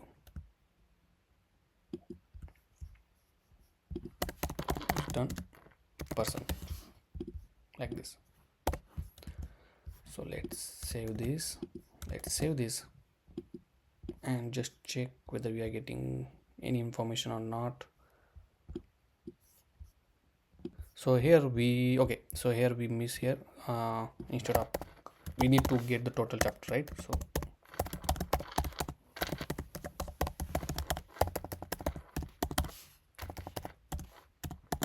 like this. Let me clean this out, and this one as well. Okay, now if I save it, let's go back, and if you see, we got some percentage. Okay, now let's make it to fix. Okay, to fix to 2 number, so it will return only 2 fix. Okay, right now remove this console, and in the progress bar, let's accept here as a percentage, and just add the percentage over here. Okay, and let's save everything, save this one and this one, and if you see the change, see, now this is completed more, this is less, and this is none. Okay, now here this is only showing some progress bar. The one more important thing here, if you see carefully, it's showing this background gray, right? So it means complete scroll bar and the completion with the different color. So same thing we're gonna implement here. So what you need to do, wrap this existing view with another view. Okay, and just for this view you need to provide background color like colors dot gray color, and save it and see the change. Okay, so I have light gray, we'll use light gray. See, so beautifully showing, right? Perfect. Now the last important thing is pending here is to show the number of chapter is completed and or percentage is completed. Okay, so let's go to this progress course item, and where we define this 17 chapter, right? We will replace it. So this one. Okay, so here we're gonna show similar kind of this or percentage sign. So I'm gonna call same method. Okay, I miss it. Yeah, over here only. So I'll call this method, I will multiply by 1000. Okay, and here I will write percentage and save it, and if you see, now it's showing 6%, this is showing 35%. Perfect. Okay, like this. Also let me remove this icon because we don't want this icon anymore. Perfect. Or we can make this color maybe black. Let's add a black color, or if we did not give color, that will be black, that's fine. Like this. Okay, and instead of paid, we're gonna show total chapter. Okay, so this particular text, so we're gonna show the completed chapter, which is from the let me check. Okay, so we have this completed chapter over here, divided by course dot chapter dot length, and save it. So this need to be little different because it's multiple dividing the this two value, and save it. See, like this. Okay, so out of 17 chapters, 6 is completed. Let me go back, and everything. Okay, perfect, everything's look good. Now let's change the color. Just I will remove this primary color, and it will be in the black color, like this. Okay, so, and now even though if you want to open from here, right, you just click on that one and it will directly jump on the course detail page. Okay, where you left off. You don't need a complete navigation implementation for the my course page. Okay, it's always there, you can use existing one, and you don't need to add that one because we just copy the existing course item and put it here. Okay, and if I go to back button, it will again jump back to this page. Okay, now one last thing I want to tell you is to refresh this. Okay, if I pull this one, I need to refresh this particular screen. Okay, so for that one, let's go to this my course screen. Here we'll add one state constant is loading, comma set is loading is equal to use state. Okay, initially I will mark it as a false. So whenever we call this method, we'll set the value is loading to true. Okay, and once we have the value, we'll set value to false. Now for this flat list, there are two properties. Okay, so there is one property called, let me close this, refreshing, and for that one you have to provide is loading, and there is another property called on refresh. Okay, so on refresh, when you pull down, then you have to call this method.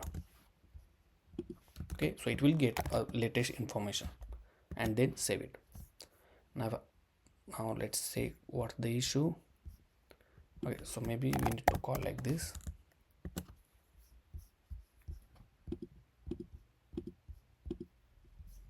And if I pull, see, on pulling also it get refreshed immediately. Okay, now obviously nothing get changed, but if you pull it, it will call this particular method. So I hope you understand this, how to add the on refresh event for this flat list. Okay, and let me remove the show vertical scroll bar indicator to false. So now we can able to scroll without that particular ugly vertical scroll bar. Okay, perfect. So guys, that's all for this section. I hope you understand how we implemented beautifully my course section along with the progress bar for each course. Okay, so we'll see you in the next section. So now we are going to implement the profile section. So in order to build a profile section, this is basically our means where we are going to show profile image, user name, user email, and the menu item like this. Okay, so these are the main things we are going to implement in this particular section. So I'm not gonna write each of the code here. Okay, just I'm gonna tell you what we are going to do. Okay, so first let's add the profile text here. Okay, then we'll add this menu item. Okay, so for example, here inside the menu I added the name, the path, okay, where it want to go, and the icon. Okay, so this icon is nothing but this particular icon from this Expo icon. Okay, because we are going to take only this name, and later on we will replace with the dynamically that icon name.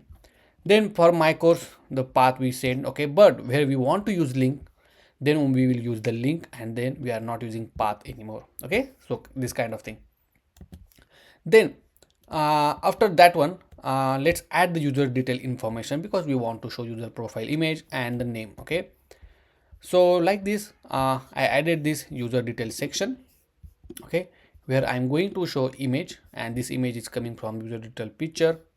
Then we have this user detail given name and the email address. Okay, then I added the flat list for this menu, which we already have hard coded. Okay, and inside that I added touchable opacity, and on the click of menu I am creating this on menu click method. Okay, so here icon, if you see in this icon I added this name. Okay, is equal to item dot icon, and then just a text with this styling. This on menu click method consists of this kind of if else loop, where we added this item URL. If it's URL, this it will open in a browser. If it's a path, then it will navigate to that particular screen, and if it's a logout button, then it will navigate to the login screen once it log out. Okay, now let me save everything. Okay, and let's see how it looks on the screen.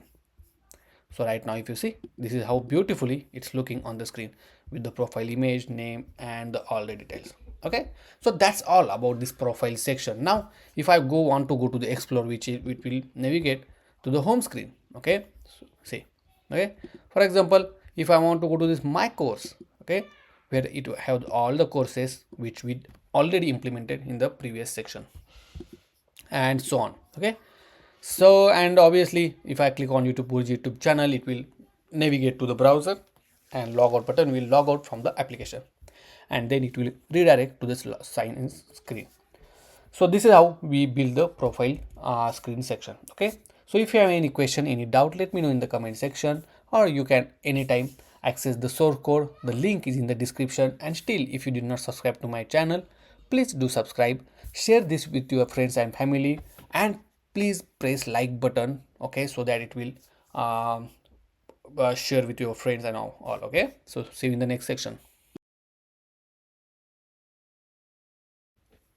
So we are pretty much end of this particular course, but before that, let's implement this category filter option. We have this category filter option, but right now it's not working. Okay, we just implemented it, but we did not attach to our actual course information. Okay, so let's go to this category section where we have this component called category list, and over here inside this touchable opacity on press event, we're gonna set the category information. So we'll add set selected category, and here I will pass the item dot slug information. Okay, so let me show you what I want to say. So this slug information we are going to pass to this parent component. Okay, so I will copy this and I will put it here. So this need to be selected spelling, yeah, selected, and we'll pass back to a parent component. Now let's go to this home screen and accept it here. Okay, so here we'll say category, okay, and let's console it for now. Okay, we'll just make sure that we are getting category. So let's open this one, and if I click Next.js, for example, see Next.js is coming, Firebase, React.js, okay, like that. Now let's add one method, constant filter course list, and it will filter the list of courses which I have. But before that one, we need to create a one state, and which will hold the original course list. Original course list. Okay, and see here set original course list. This is important because set original course list will not gonna change any time. Okay, so let's set the value. Oh, sorry, not here, the course inside the course list. Okay, so whatever the course list we have, we'll set the value of that one like this. Okay, and inside the filter, obviously we are going to pass category which we want to filter it on, and then here we'll say constant result is equal to, and same thing, if you see, right, we have already this information. I will copy this, paste it here, and instead of category I will put just category here from the tag. Okay, so we are depends on the tag information we will check, and we'll set the course list and then result like this. Okay, now obviously we need to call this method whenever category get changed like this, and save it. And now make sure to update this course list to original course list, because that will be a consistent, and here as it is. Now save this one and let's test this out. So if I click Next.js, okay, so nothing get changed. Let's select Firebase. See, whatever project has a Firebase is immediately change everything, right? Everywhere we are showing. If I click Next.js, see Next.js is coming. If I select, sorry, React.js is coming. Okay, now obviously I did not put all the tag here. Okay, I put only some of the tags. Okay, that's the reason it's showing only that much information. And obviously I'm going to put one more category here, which will say all. Okay, so all contains, if you just click on all, then obviously we'll say all this course list. Okay, perfect. So this is how we can filter it out, depends on this category. Now this is challenge for you guys. Okay, and you can try on your own. You can implement same kind of functionality on the click of this search. Okay, so user type it, get the input, and immediately you can filter the list. Okay, so try on your own and let me know if you have any question.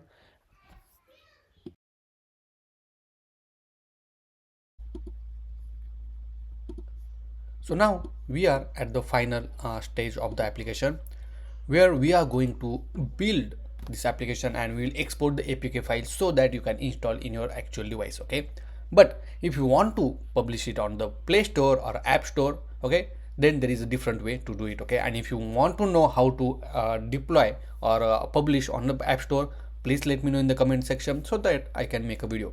But right now let's make an APK file. So first, for in order to create that APK so that you can install it, right, you need to make sure that you have the ESCLI installed. Okay, and this is the link, so I will put it in the description so you can go ahead and check it. Okay, and make sure once you have ESCLI installed, let's go ahead and install it. So I will open a new terminal. Oops, sorry, let me close this one. New terminal, and here paste that link. Okay, so it will install the ESCLI for in your application. So we'll wait. Once it installed, let's go to the second and let's log in to the account. Okay, so Expo CLI account. So here I will put ES login, and here you need to put the username and password. Okay, I don't know it's correct. Yeah, and if you see it's login. Now you can create a new account by going to this expo.dev. Okay, and here you just create a new account, or if you have already, you can just log in it here, and then you will find all app which you are going to build here in this section. Okay, and same credential you are going to use while log into the ES login. Next, let me go back here, and here you can configure some of the things. Okay, so right now we'll skip this step and we'll jump on this particular step to build the APK file. Okay, because over here as well we have to create a build file. Okay, if you see, and you can give the profile name, whatever profile name you want. So in this case we give the profile name to you. Okay, you can give anything, it's not a matter. Copy this command and then paste it in a terminal like this. Okay, and click it. Now what it will do, it will build the files, but before that, as I say, right, from this particular configuration command, same thing you're going to do. If it's not configured, the ES build is not ready, then from this command it will make sure that you will configure it. Okay, and now if you see here, it is asking question, would you like to automatically create ES project for this particular account? Okay, sorry, for this particular project. So obviously you have to say yes, and then once it created, it will ask you the package name, right? So if you see right now, you can do like com.tubeguruji dot, I will say code box, or you can say academy, TubeGuruji academy. Okay, like this, and click enter. Now it will generate the key store. This key store is very important. Okay, so make sure you will not lose it. Okay, and also obviously that this key store is available on your Expo account as well. Okay, because if you want to publish your application on a Play Store or App Store, right, this key store is important there. You need to upload the key store, and every time if you want to publish a new update, okay, this key store need to match there. So right now say yes, because we want to create a key store. And here now our build is in the progress. Okay, build is in the queue because we are using the free tier. It will take time to generate the build. Okay, because we are not the priority, we are in the free tier, and if you see, it's saying waiting in a free tier queue, and right now the wait time is 60 minutes. Okay, sometimes it depends depends on which time you are executing. Sometimes it's very quick, it just, you don't need to wait and you will execute it. Okay, so we'll pause the video here and we'll wait for to build the our APK file. And once the build is complete, you can go ahead in expo.dev and find your build over here. Okay, so that's how you can download the APK file.